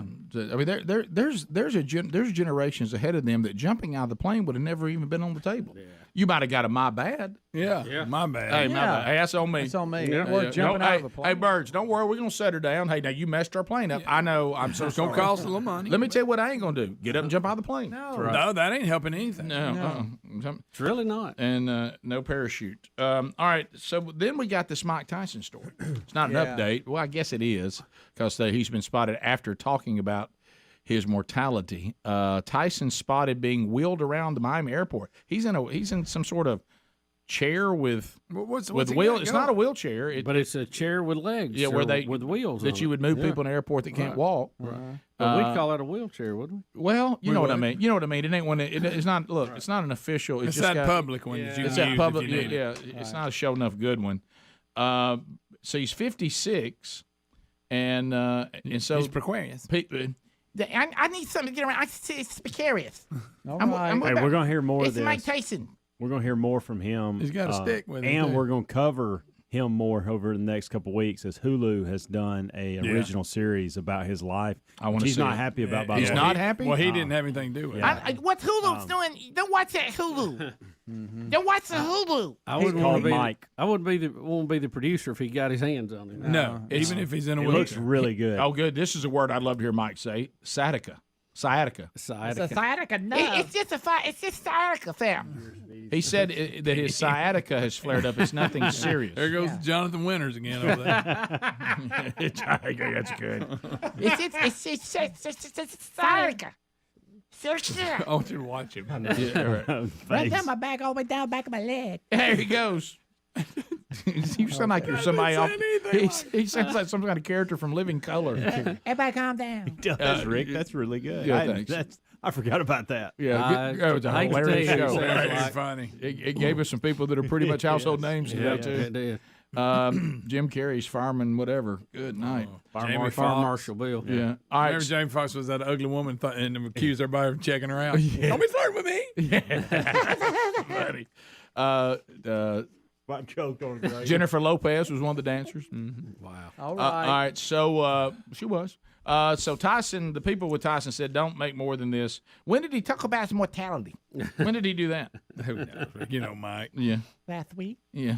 He said, it's not the Dr. Pepper guy. Oh. Yeah, I mean that's Adler's got that handled. Yeah, don't do that. I mean, that's Space Bros. Space Bros. Hey, ready for launch. How about the Space Bro trip's getting real? Isn't it? Yeah, it's getting real. It's got legs. Real. It's got legs. Now, we may have to stay in Miami 300 miles away. That'd be good. Good night. Need a plan. Hey, so a lot of people want to see launch. Top of the hour. Where you going to put all these people? Artemis. Rick and Bubba. I'll be sure I have this right. Did we just have a military man saying, I'm really upset about Eddie Van Adler hollering at me? Yeah, he did. I'm afraid Eddie Van Adler rough talked a retired military. He did. Adler will save that. Say it. You would think all that guy's probably been through that Adler wouldn't have been a difficult mountain to climb. But I mean, but you mean about on the phones though? Maybe he comes because you don't know. I mean, well, he's feisty behind that phone.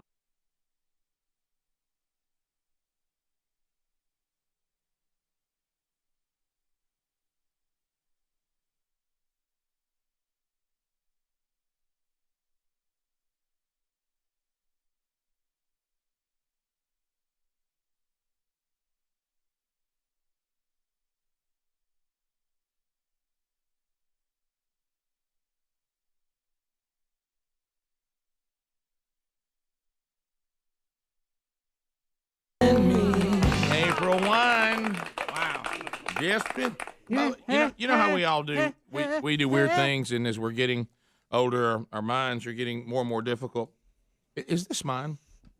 It was printed out. I'm not sure. Did I print this out? Yeah, it was in the prep. Really? Yeah. So I wonder if this looks like it may have been a long time ago. Really? Yeah. It was on the printer. Really? I don't remember. But how about this? I've already had this conversation. Okay. I think that's old. All right. All right. So, see if you can make it behind your back with that. How about the fact that something would print out that's probably been hung in the printer system for? Yeah. And that is. Oh. It's gonna be a good day, baby. It's gonna be a good day. I mean, the arch on that was. I'll talk to y'all later. Boom. Rick threw a piece of paper over his shoulder across the room into a garbage can. That apparently was printed out some time ago. Yeah. How about this? And it was nothing but plastic. Nothing but plastic. Nothing but plastic in the old garbage can. All right. I am not really familiar with what's been going on. I'm looking through stories. We'll try to work it out. It was one of those days yesterday that never stopped, and today's not going to stop. And then the thing when you leave the country, and I'll be leaving a little bit early on the show today, and Bubba also be going off next week, is that when you really and I kind of look forward to it.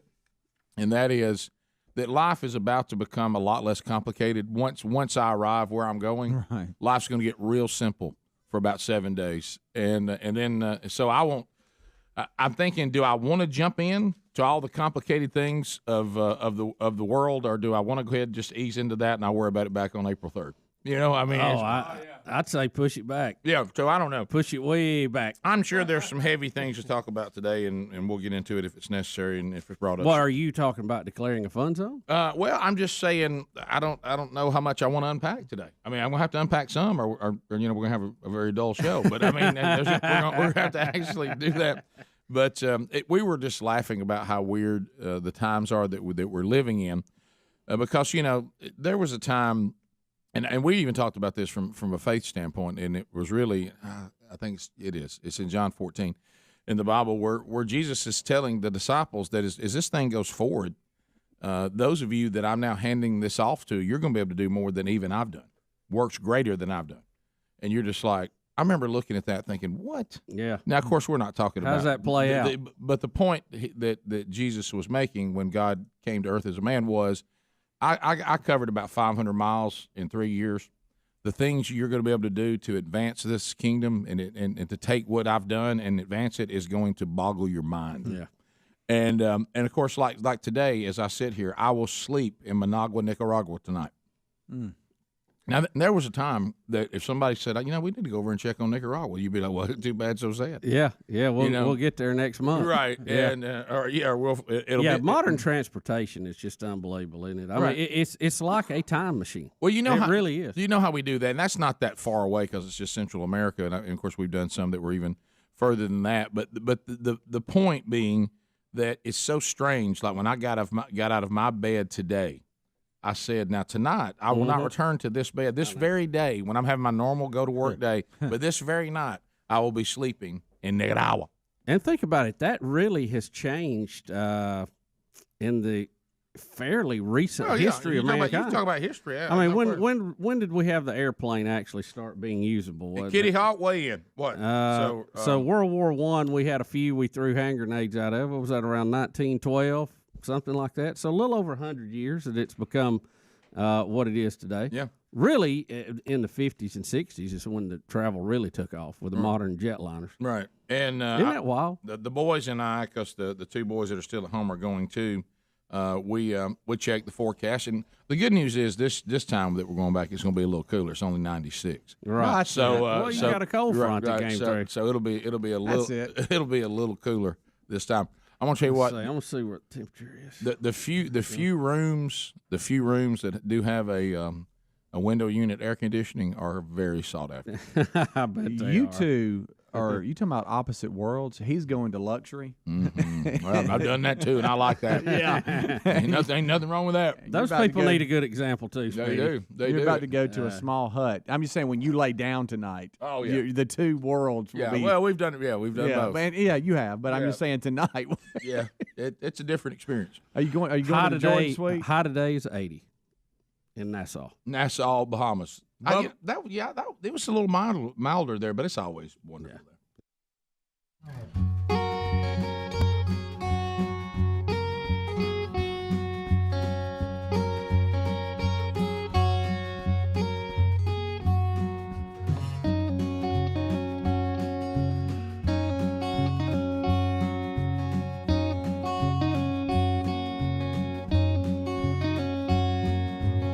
6 minutes past the hour. Come on. From the No Name Studio, from Sweet Home, Alabama to the world, it is the Rick and Bubba Show. Speedy, the real Greg Burgess, Helmsy, Eddie Van Adler, Team Rick and Bubba, all here. Welcome back. The pride of Cedar Springs, Alabama, Bill Bubba Bussey. Rick, glad to be here, and thank all of you for being part of the Rick and Bubba experience. Bubba, we got an update. Update me. Where to go? Update me. Where to go? Everybody know. Basement Joe. We have inflation and a recession that we're pretending we're not in, which is interesting. But we're going to give you a montage first of Democrats because you don't want to hear about it from evil conservatives when talking about this. Joe Manchin, by the way, will be included in this. And we're going to hear from Obama, Chuck Schumer. This is going to be a montage of all-stars from the Democratic Party telling us the one thing that you do not do is raise taxes during a recession. And here come the Democrats. The last thing you want to do is to raise taxes in the middle of a recession. When the economy is in decline, you don't want to raise overall taxes. I don't think during a time of recession you mess with any of the taxes or increase any taxes. No one is going to want to raise taxes when we have a recession. In an economy like this, the last thing we should do is raise taxes on the middle class. Okay, so now we're going to show you Democrats cheer as they raise taxes on the middle class. Here are the Democrats cheering a bill that's going to raise taxes on the middle class and worship. I guess it'll make inflation worse. Here we go. Yay! We're FOS. Face. Face.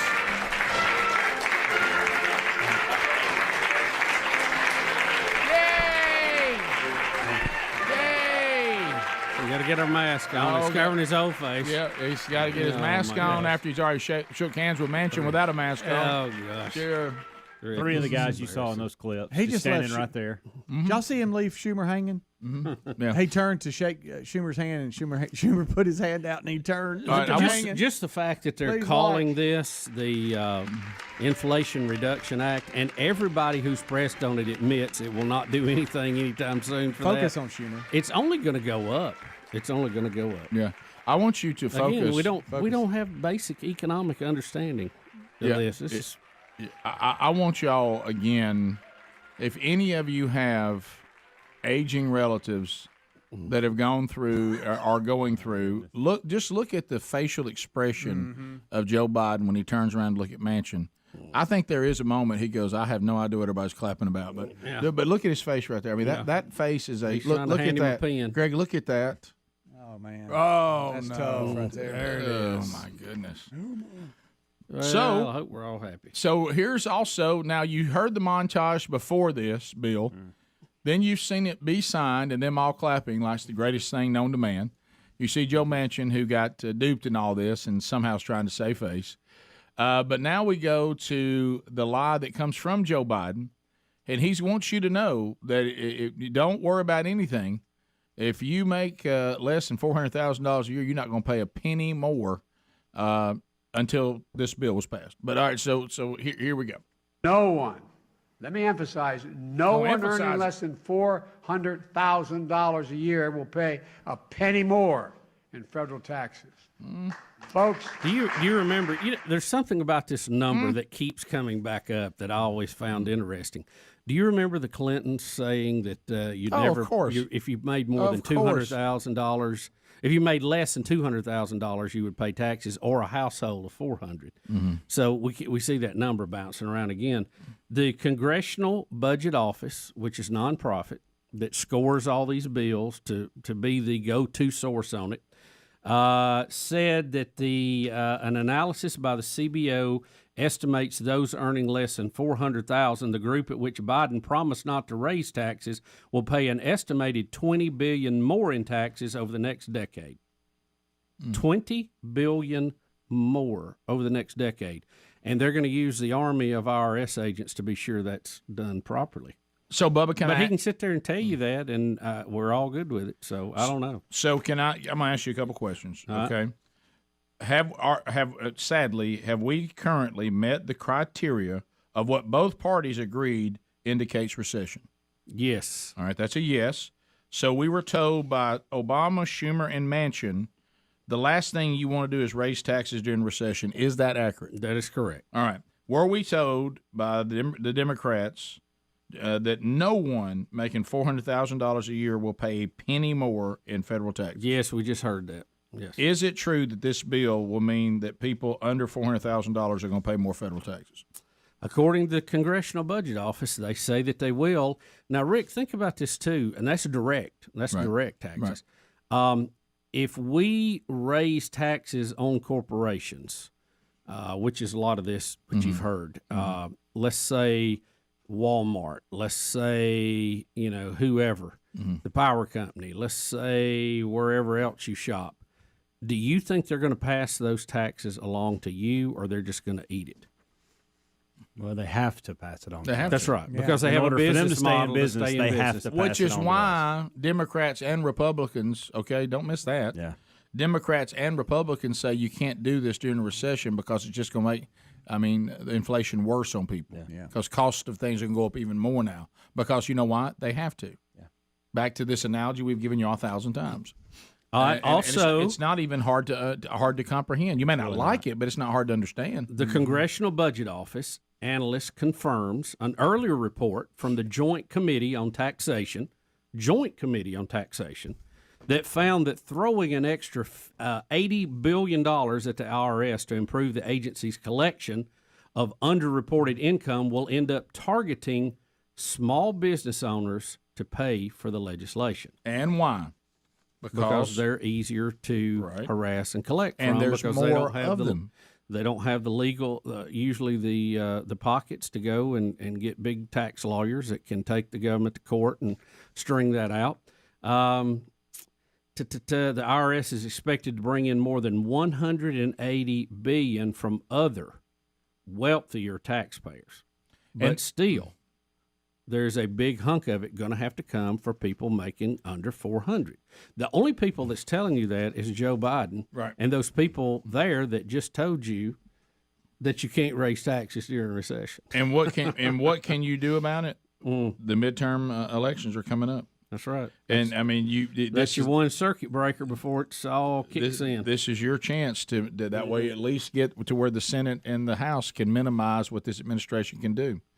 That's how it's supposed to work, and that's what, if you don't like it, and I don't know why any of us would, frankly, to worsen a situation that is already bad. Now, see what's going to happen. They're going to hope we all forget because we won't be elephants.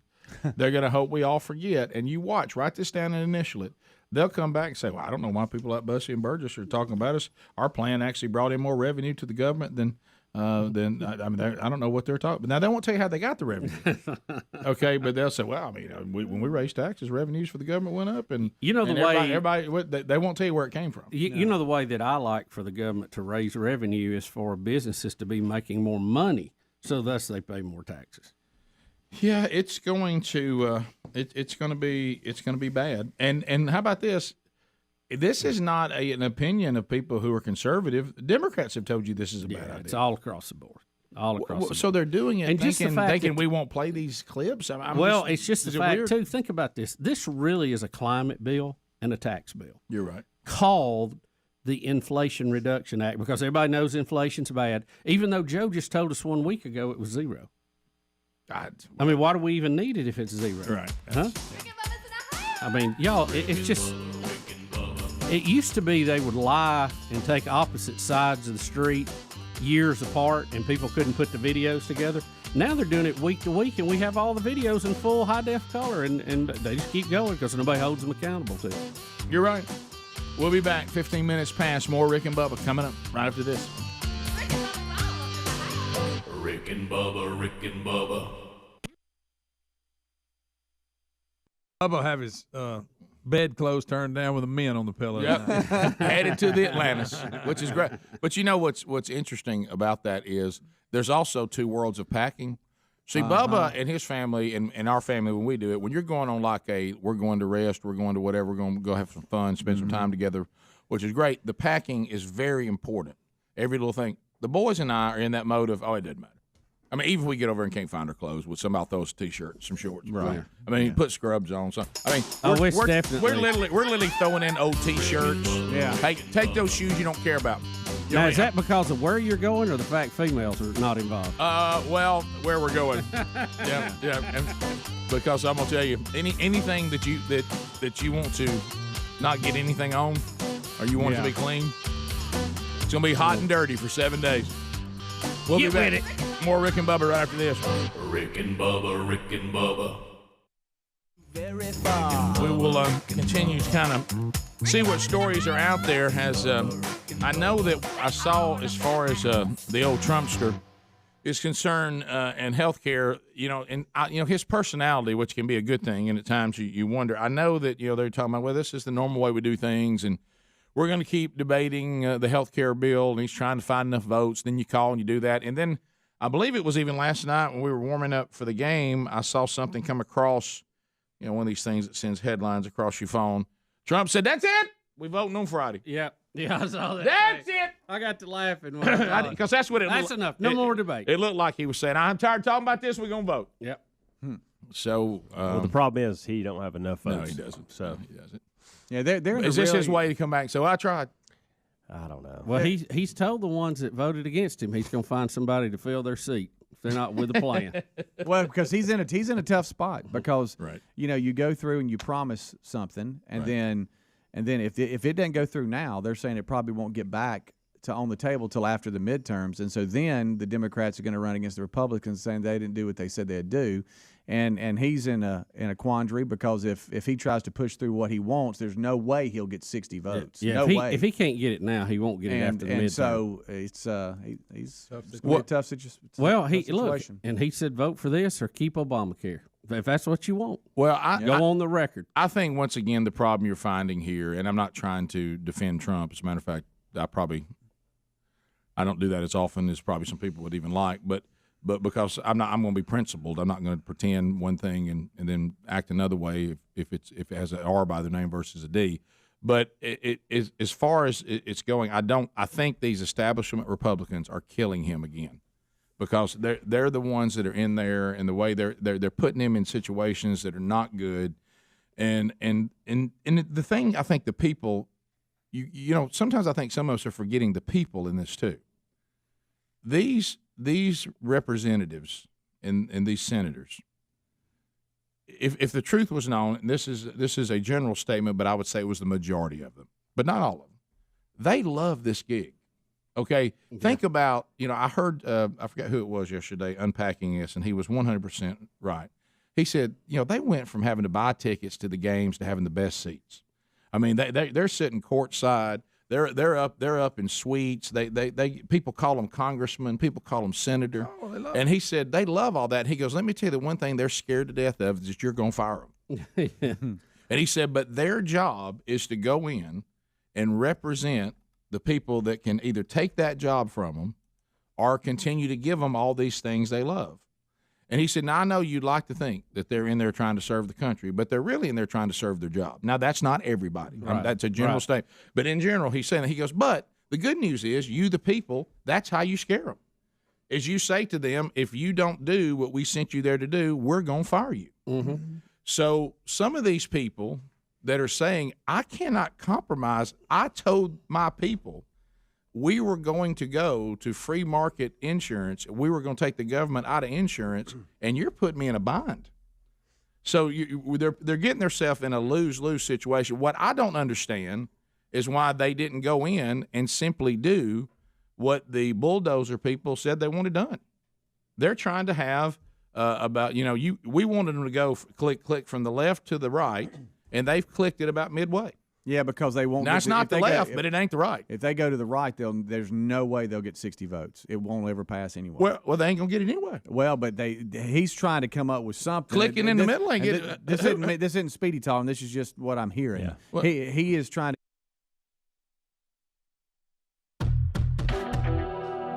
21 minutes past the hour of the Rick and Bubba Show. We're back. 866 We Be Big is the number. Bubba, everything okay over there? I'm good, Rick. Thank you. Okay. It's I think we had an incident there in the break. Is everything okay? Well, my chair has been giving me some problems over the past few weeks, and I think it may have passed the point of no return right now. Did it buckle? Look like a car It did wreck. something weird. Oh, what it was. File insurance claim. Hey, stupid chair. No chair. They don't make The them like airbag's deployed, Rick. They don't make them like they used to. They don't make them like they used to. It looked like Rosie from Shallow. One of my favorite movies. Oh, stupid chair. I love it, man. You love it, don't you? Yes. It is funny. That's good. So There it sits over there. If that chair could only talk. Yeah, what that chair right there. It probably can't talk. I said if only it could. Well, you know what? It though? lost that ability a long time ago. It served us well, though. It really has. Somebody didn't yield the right of way. Yeah, They got Greg T-boned said in like it. a car wreck. So, Do we need to have a ceremony as we walk it out? I can't even tell you what it did. It was so weird. I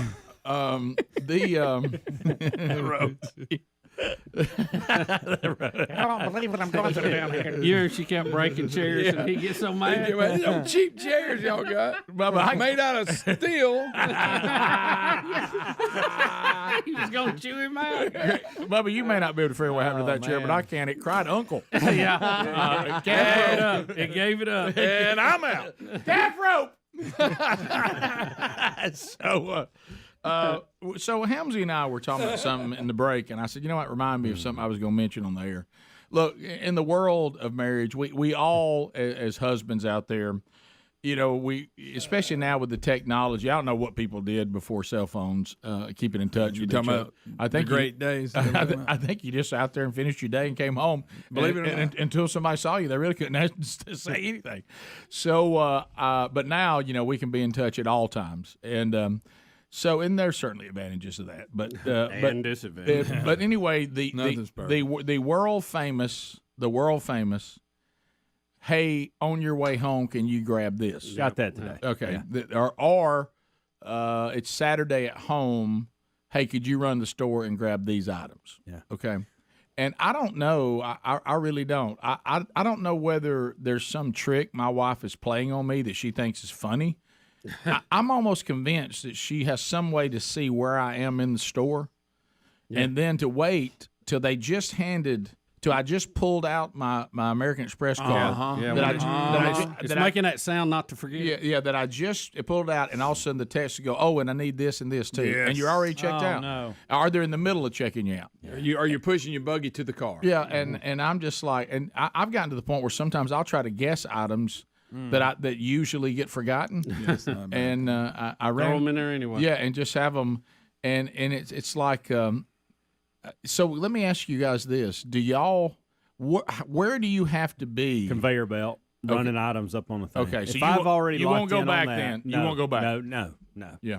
Because then I'm clogging up the line behind me. Right. People, I'm affecting other people's lives. Will you come out of the line, set that bag down, go back, and get stuff? If I haven't started, I would. If I have not started the process of checking out, I will go back. But if I'm already at a certain point, there is a point I don't go back. Yeah. Do you pretend you didn't get the text, or do you text back, I'm checking out and I'm already done? Yeah, I say I'm too far gone. Yeah. I used to completely lie about it. Yeah. Okay. Yeah. I mean, I could be bagging the meat and dairy products. Yeah. And tell her that I've already left. Yeah. Okay. I don't do that anymore. Right. I'm very specific. But your line is conveyor belt. If it's on the belt, and they're grabbing it, I can't go back. I'm sorry. Right. And I'm not going to be that guy that go unless it's just something we have to have. Right. I'm not going to go put the stuff in the car and go back in the store. Now, if I see peanut M&Ms, I'll just reach over there and get it. Yeah, they're within reach. That's why they put them there. I had a good one the other day, and I want you to think about this. And we love And it. I may not be right the way I'm doing No, it. You just asked I how think I that's did it. reasonable. That's what I do. Yeah, I was looking where the line I may be is. a jerk for what I do. I don't know. That's just me. No, if I'm in the line. Yeah. Mine is if I'm in the line, I'll go ahead and I won't stop the lineup ever because if I was in the line, I would want to knife me. That's it. Okay, so I don't do anything in lines that make people want to knife me. Yeah. Okay, I Try not to. I try to run the line the way I wish others would. Yes, I try that's to order the golden rule. I try to order the way I wish people would order. I try to live the way I wish everybody else would. And so, but anyway, so what I'll do is I'll finish if it's an important item. Yeah. I'll finish and I'll say, "Can I put this bag right over here at the customer service?" And then I'll go back in the store, get it, and come through. Yeah. Now, if I'm in the parking lot, no. And if that item's not important and it can wait for 3 days, Right. then forget that. But this is the thing. This is the thing that gets me. I cannot stand. I don't know why. I guess it's the different buildings. I don't know why some of the chains y'all can't put all the items in the same place at all locations. Yeah. Like you learn the one down the street from you, and then you're across town, and you think the stuff's in the same place, and you go in the grocery store and go, why here do y'all have it over here? Yeah. But then there comes the item that there's no way. Can I just say this to women everywhere who've been married for a number of years, and if some of you that are new, learn it now. There's certain items at the store that because your husband is a man, there's no way he knows where this is. Right. There's no way. Right. So it happened. Sherry's like, one last thing, and she did get me before I got out. I need some cottage cheese, and I said, where is that? I said, where is that? She said, you don't know where the cottage cheese is? I said, no, of course I don't. There's no man that eats cottage cheese. I said, I don't have any. And if he does, his wife gives it to him. No man's ever gone and bought cottage cheese. I said, I don't have any. Likes cottage cheese. I said, but you don't go buy it. He does, actually. You go buy cottage cheese. This is going to start an argument between your brothers. Greg, how do you know where cottage cheese is? Anything that's in that kind of dairy tubs world. In that area. You know, has to be. I like chilled. cottage cheese that has the fruit with it. I noticed that. I noticed that grocery stores, when it comes to the dairy products, they can be really inconsistent on where they all are. They can. Why don't we put them all together? For sure. I don't know where cottage cheese is. You know where it's at? Yeah. Well, and they got the kind that's got the You fruit. eat You mix it together. Rick, I knew the minute you said cottage cheese. That's why I was going to be quiet until you busted. What are you talking about? How do you know about cottage cheese? It's a good source of protein. Well, yeah, I've heard all that. But it's they have cottage these little cheese. things that have fruit and the cottage cheese. You mix it up. But you shouldn't be buying them. I mean, if Lisa wants to bring them home to you, fine. After she's gone to get her products. But I mean, boy. But don't go over there and get it, huh? I don't know, but I do have cottage. I think they should put the cottage cheese next to all the feminine products. Okay. Oh, wow, we're going there Rick, now. that's Well, I mean, that's a little that much. saves sorry, the women Greg. time. That saves the women time. So Do you know where cottage cheese is? I never know. No, I don't know where it is. And then they'll do that. Well, it's over there by the. I said, you got to come up with something I know. How far is it from the chips? Give me a place I can start. Chip area. I'll FaceTime in a second. By the way, and How here's far something. is it from bologna? I love Justin's heart here. He says what we ought to be doing is we need right before we check out to make a phone call or text to our wives. They don't answer. No, hey, buddy. They don't answer. Hey, They don't you're answer. acting like we ain't tried that. We Goodness try that every time. gracious. I always do the final text. Yeah. Anything else? Anyone? Hey, baby, anything else? Call you, don't answer. You go, I guess that's it. And then all of a sudden they'll go, you can take your card out now. Vroom. Oh, I need paper towels. And you're just like, Oh, it's always Not paper this towel. trip. I It's sent always Terry a paper text towels. as I was leaving the other day. Hey, gonna go through Helena. Do I need to stop and get anything? She replied when I was getting out of my truck at home. No, I'm good. Okay, well, good. Come home. right. That's great. I don't think they know how much time's passed. I don't No, think they don't. No, they don't check a timestamp. Rick and Bubba.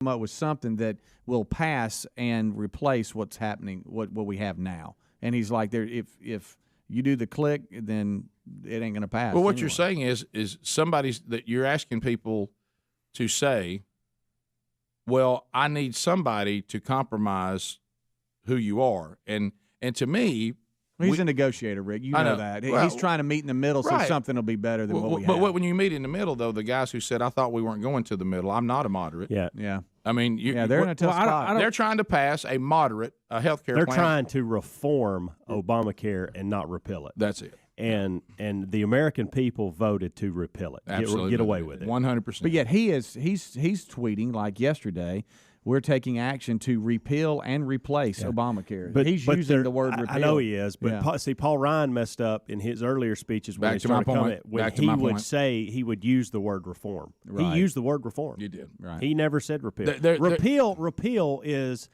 you remove it completely. Yeah. Take it out. Get rid of it. Right. Go back to what we had, and then let's work on Absolutely. that. And that's what the people repeal. wanted. That's what the people voted for. Right. So it's and you got some of these establishment Republicans in there, and let me be clear, and Trump had some of this in him too.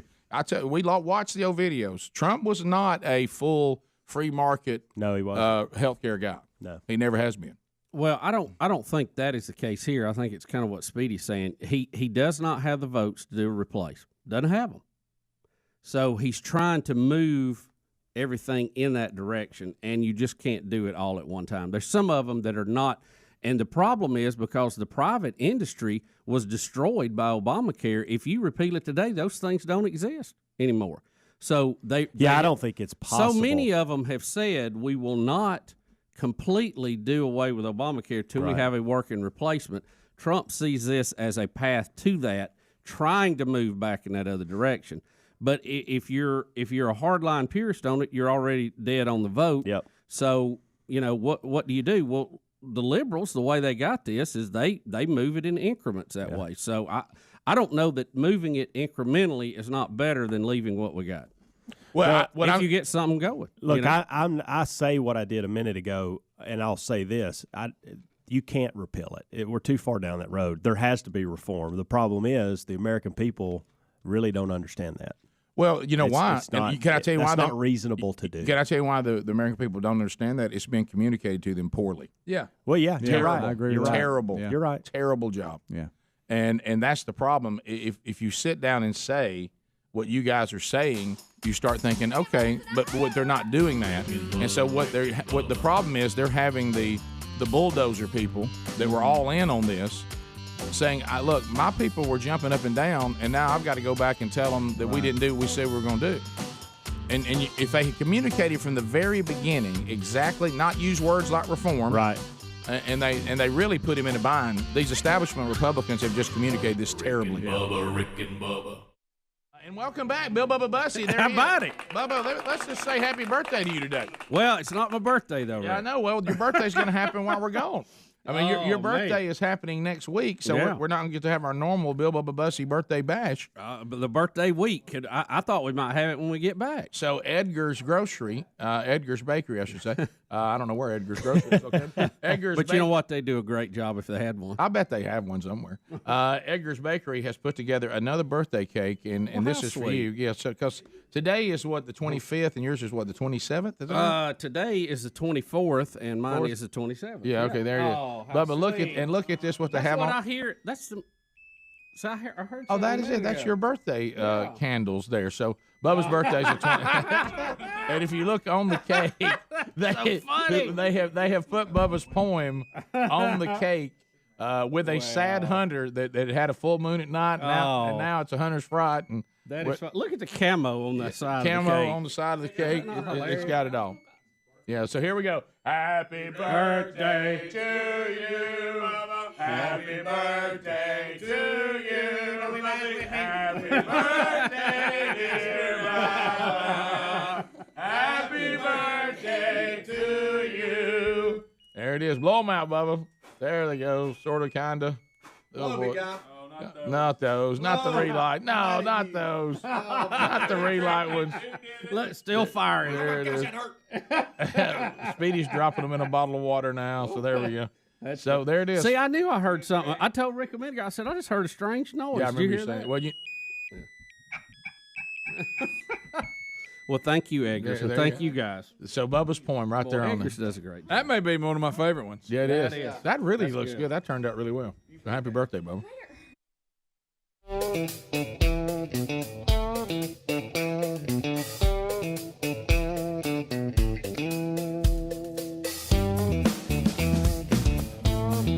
$35 past the hour. The Rick and Bubba Show. We're back.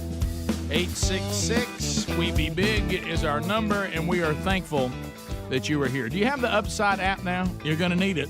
I know that President Biden told us there is no inflation, but Being out there, I'm not sure he's correct on that. So the Upside app can help you get cash back on all kinds of purchases, and it's better than any loyalty program or credit card deal.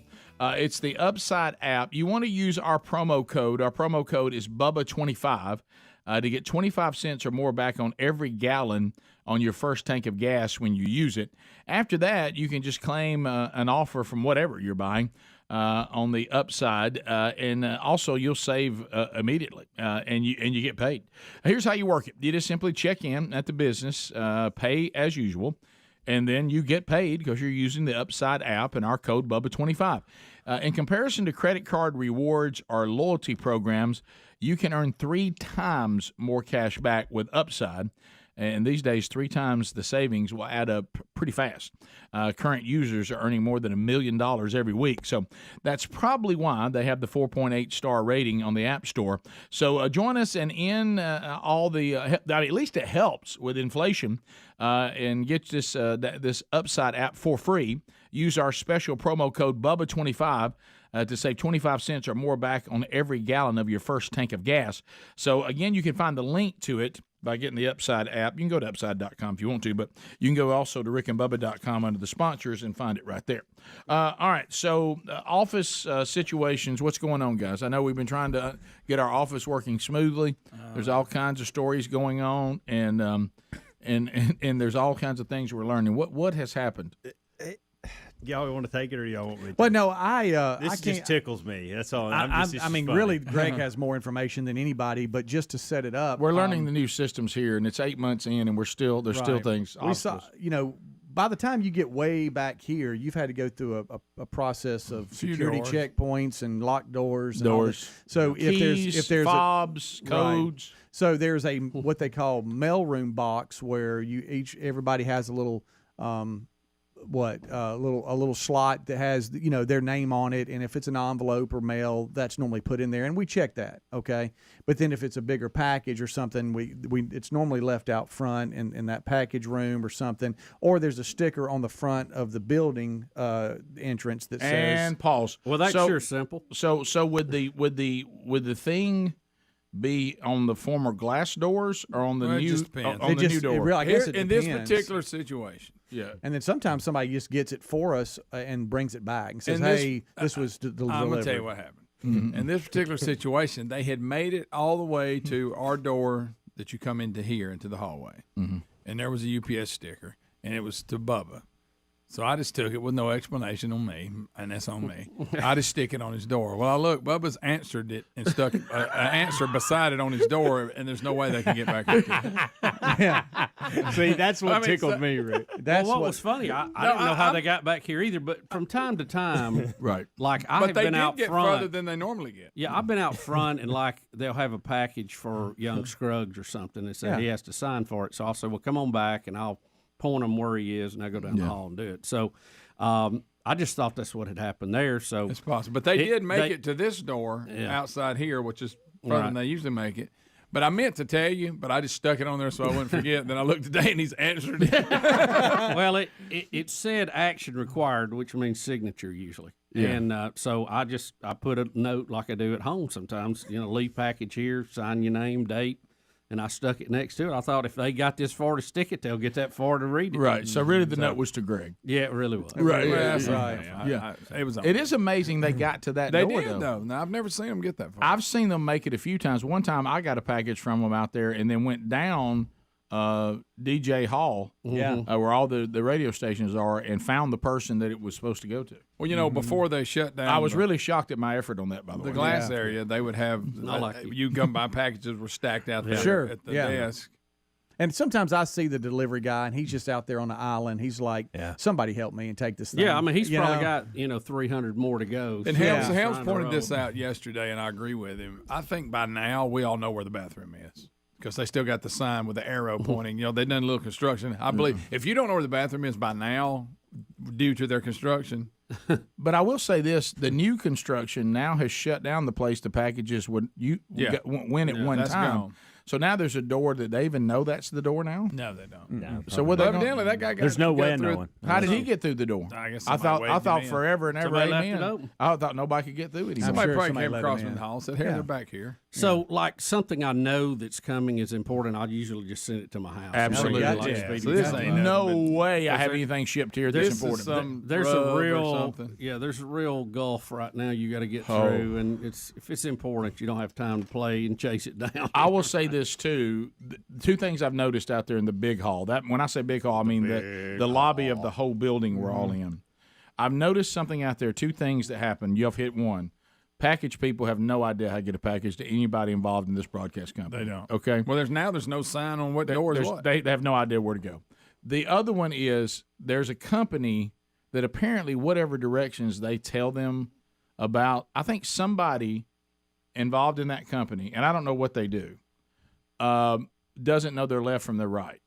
Because I have captured not one, not two, not three, not four, but 5 different people that all come in the main door and turn left and go to the transportation place, but they're looking for the place that's over there by the bathroom. Oh. And I keep saying, what did they tell you to do when you come in the door? Well, they said, come in the door and go left, and there it is. I said, well, now, somebody don't know the right from the left, because where you're wanting to go is actually to the right. Yeah, there are other left. And it's down here. It's the place where the guy who talks to us about the major and minor profits in the bathroom. Yeah. Right. Yeah, It's right. his, I think it's they his think office. they're coming in the opposite door. That's the problem, because I'm seeing it too. I know exactly what you're talking about. But you ever notice they always have it wrong? I think they're coming in. They're telling them From you the other come side. in where the Rick and Bubba truck is. Aha. Not Which is this now side. also known as Helms' new entry. Right. Do you come in that way? I'm working something out. I'll tell y'all why. That's the way I used to come in. You ought to book guests. Developing an exit strategy. Y'all ought to book on-air guests and try to get them in here. Let me tell you what else you find out. But that's not the main wondering. door. If I was coming up here for the first time, I'd come to that door. You're he right. was coming to. You're right. I'll tell you who else wanders around. That's people who've won tickets or prizes from the radio station. Yeah. They'll be out there just. Had to help a family lost. about a Dr. Pepper thing the other day. All right, so I really did. I always ran try to into Didn't know what I was getting myself into. a mom and her little kid yesterday, and I felt so sorry for them. They just kept calling the little number that's on the door. Just kept calling. I Just know. kept calling. Like it ain't gonna happen. And, I was surprised the Drifters are still playing. Yeah, was it the Paul Police? Yeah, I they think? had great seats. Yeah, they had won a pretty good gift tickets. I packet. just didn't know who to get it to. Well, And then I we said- also have people, the Get Your Picture Made with Speedy contest that we have. Oh, yes. That are out there a lot. So if any of y'all want a picture of Speedy, be sure and please come out. line up against the wall. There's a lot of people that wander that lobby. They got no idea where they're going. And and I'm part of it sometimes. Yeah. Can you imagine when they look now, if you're a delivery person and Mm-hmm. it says you're delivering it to this show or to somebody that's one of the broadcast I mean, I bet you just look at it and go, "Oh my gosh." Well, Rick, think about all the places they have to go. How messed up some of the addresses are. Oh yeah. Have to hunt and look and find. And Well, they got you have to 400 admit- stops. Yeah, you have to admit though, if you walk through that big lobby now, you got no idea where everybody is. Because where you thought it was when it had the really cool sign and the big glass door, which Bubba told him to move to the new location, which was a good one. That was a good one. Let me give you props on that one. That one was solid gold. But it's I shouldn't have done it, but I couldn't help. Were you as passionate about that as you were the air? It was a different. It was a different approach. Okay. It was a different. One was sales. One was protest. I heard y'all make up yesterday. It was uncomfortable. Yeah. Greg Bubba told me yesterday, in the future, if you have information you need, just go ahead and let him know. Yeah, I was trying. I was waving at both of y'all. Hey, get over behind. Rick's texting. Hey, Speedy has said it for years. It's hard to get something in here. It really is. There's a lot going on. There is. It is. It's a busy place. It is. There's so much going on. And everything's so in the moment, too, such a stream of consciousness. So you really don't know what's going to happen. And when it's happening, if you don't get it stopped on the front end, it's too late. Yep, there she goes. Hey, once the Rick and Bubba car starts rolling downhill, good luck. There she goes. Ain't no brakes. I know. Then we come back, pieces laying everywhere. We'll clean it up. But, I mean, it's hard to stop it once it's rolling. I know.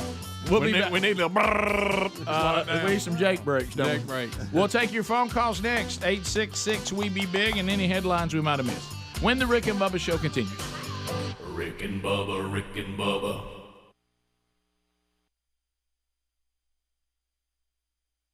So what will you be, 53? Something like that. 55. Is it fine? Is it 53? How old are we now? Yes. This was the closest show we were doing live to your birthday. I know, and I appreciate it. Y'all didn't have to do Yeah, by the time we get back on April 3rd, nobody wants to look back at March. By then you're going to be 60. But see, by then, when we come back, you got to have something to look forward to. So maybe we should just do it then too. I mean, have them both. Well, right? we could. Yeah, I mean, if that's the way you want it. Wow. There it is.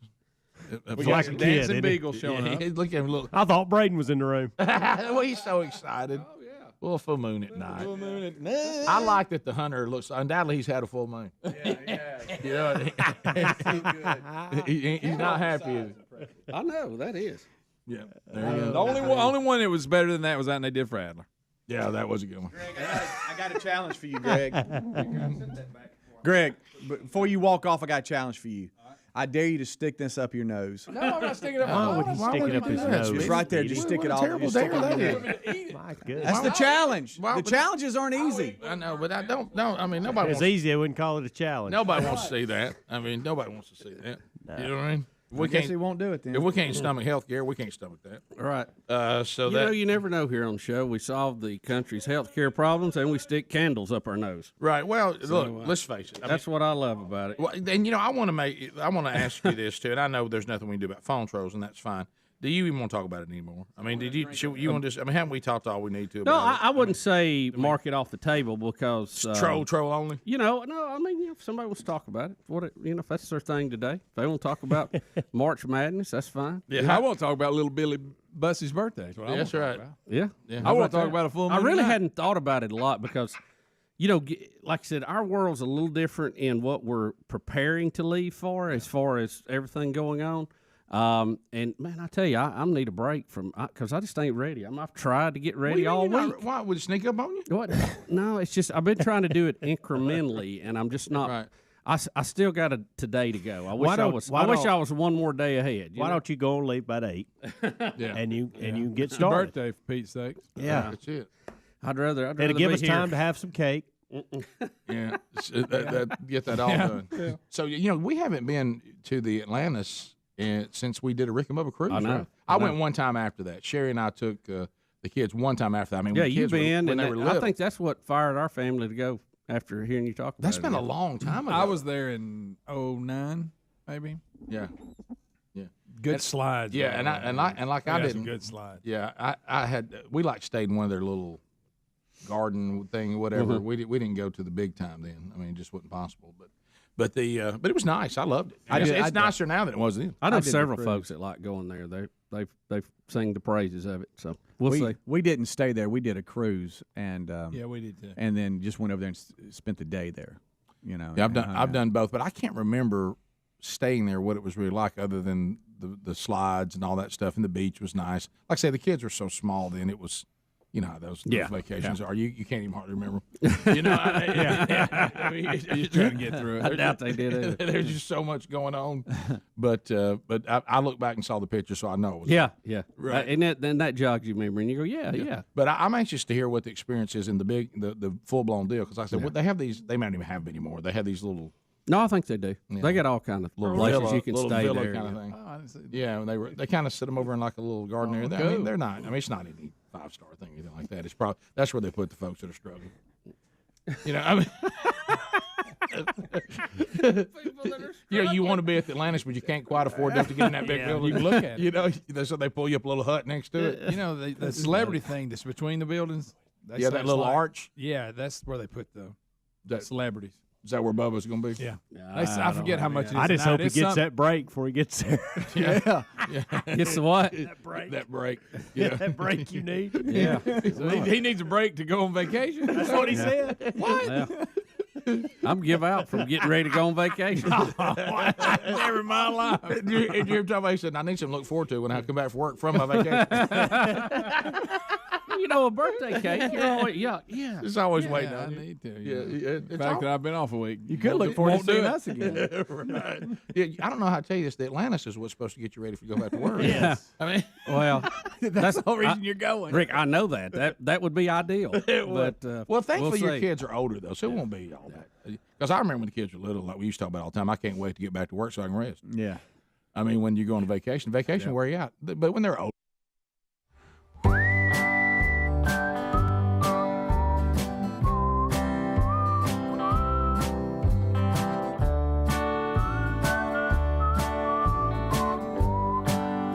10 minutes to the top of the hour, the Rick and Bubba Show. 866-WE-BE-BIG is our number. We'll get to some of your phone calls if time allows. We do have a couple of headlines we need to pass along. Don't forget Wednesday Bible study back today, live at noon Central, 1 o'clock Eastern on the YouTube channel. And it will be archived soon after to the podcast and the YouTube channel. Genesis chapter 31 today. Bubba, headlines we may have missed. Well, Rick, Lake Mead is continuing to lose water. New restrictions on the states that pull water out of there. I think it's down to like 25% of where it should be full. That's not good. Full pool. But, Rick, they have made another discovery. A fifth set of human remains has been found in the lake. They believe it was a mob hit. They're calling the whole lake a mob hit dumping ground. I bet it was. Many of the people they have found have had gunshot wounds to the head. Are you serious? Before they're put in the barrel. Wow, Bubba. Yep. So there you go. It's fish. bad. Somebody shot a fish. Yeah, it's really bad. Rick, also Little League World Series. A boy from Utah, 12 years old, preparing to play in the Little League World Series, is placed in a medically induced coma after fracturing his skull, falling out of a bunk bed at the team dorm in Pennsylvania. Can you believe that? How odd. Man, that's awful. So, he's been placed in a medically induced coma. Doctors will run tests when swelling subsides. He was able to give 2 thumbs up gesture late Sunday night. The family released a positive update Tuesday saying doctors are encouraged. Did you see also, and of course Sherry and I have been talking about this because we went there not too long ago, and these different reports we're getting out of the Bahamas. Now a 4th American tourist has died at Sandals in Emerald Bay, the same resort. I'm talking about I could see it across the bay. You were by it. I was right by this. And a man in his 70s has passed away because they put him in COVID isolation, and he died. They think of the same similar things, some more carbon monoxide poisoning. Yeah, they had 3 that were died. They decided were carbon monoxide poisoning. So now that isn't that like exhaust from a car? Well, or it could be from an air conditioning unit. They think think the air conditioning units is what's killing people. Hey, let me tell you something. You got to get somebody better call Stego. I mean, this is you can't have a resort that you go to your room and say, I'm going to cut the air conditioning on. They say, well, good luck to you. I mean that's don't you have to address that? I mean, there's something wrong there. Something's going south. That's a big one. Yep. Armless man accused of stabbing tourist. Saw that headline.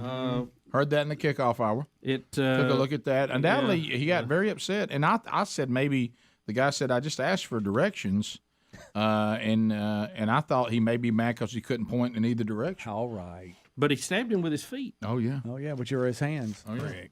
Wow. What, Greg? I'm gonna tell you something, and I've experienced it. I mean, people born without their limbs adapt. Like Kyle Maynard, I couldn't do nothing with him. And he told me that day, he said, I don't feel handicapped because I don't know the difference. And it's amazing how people – I mean, this guy, he protects himself with his feet.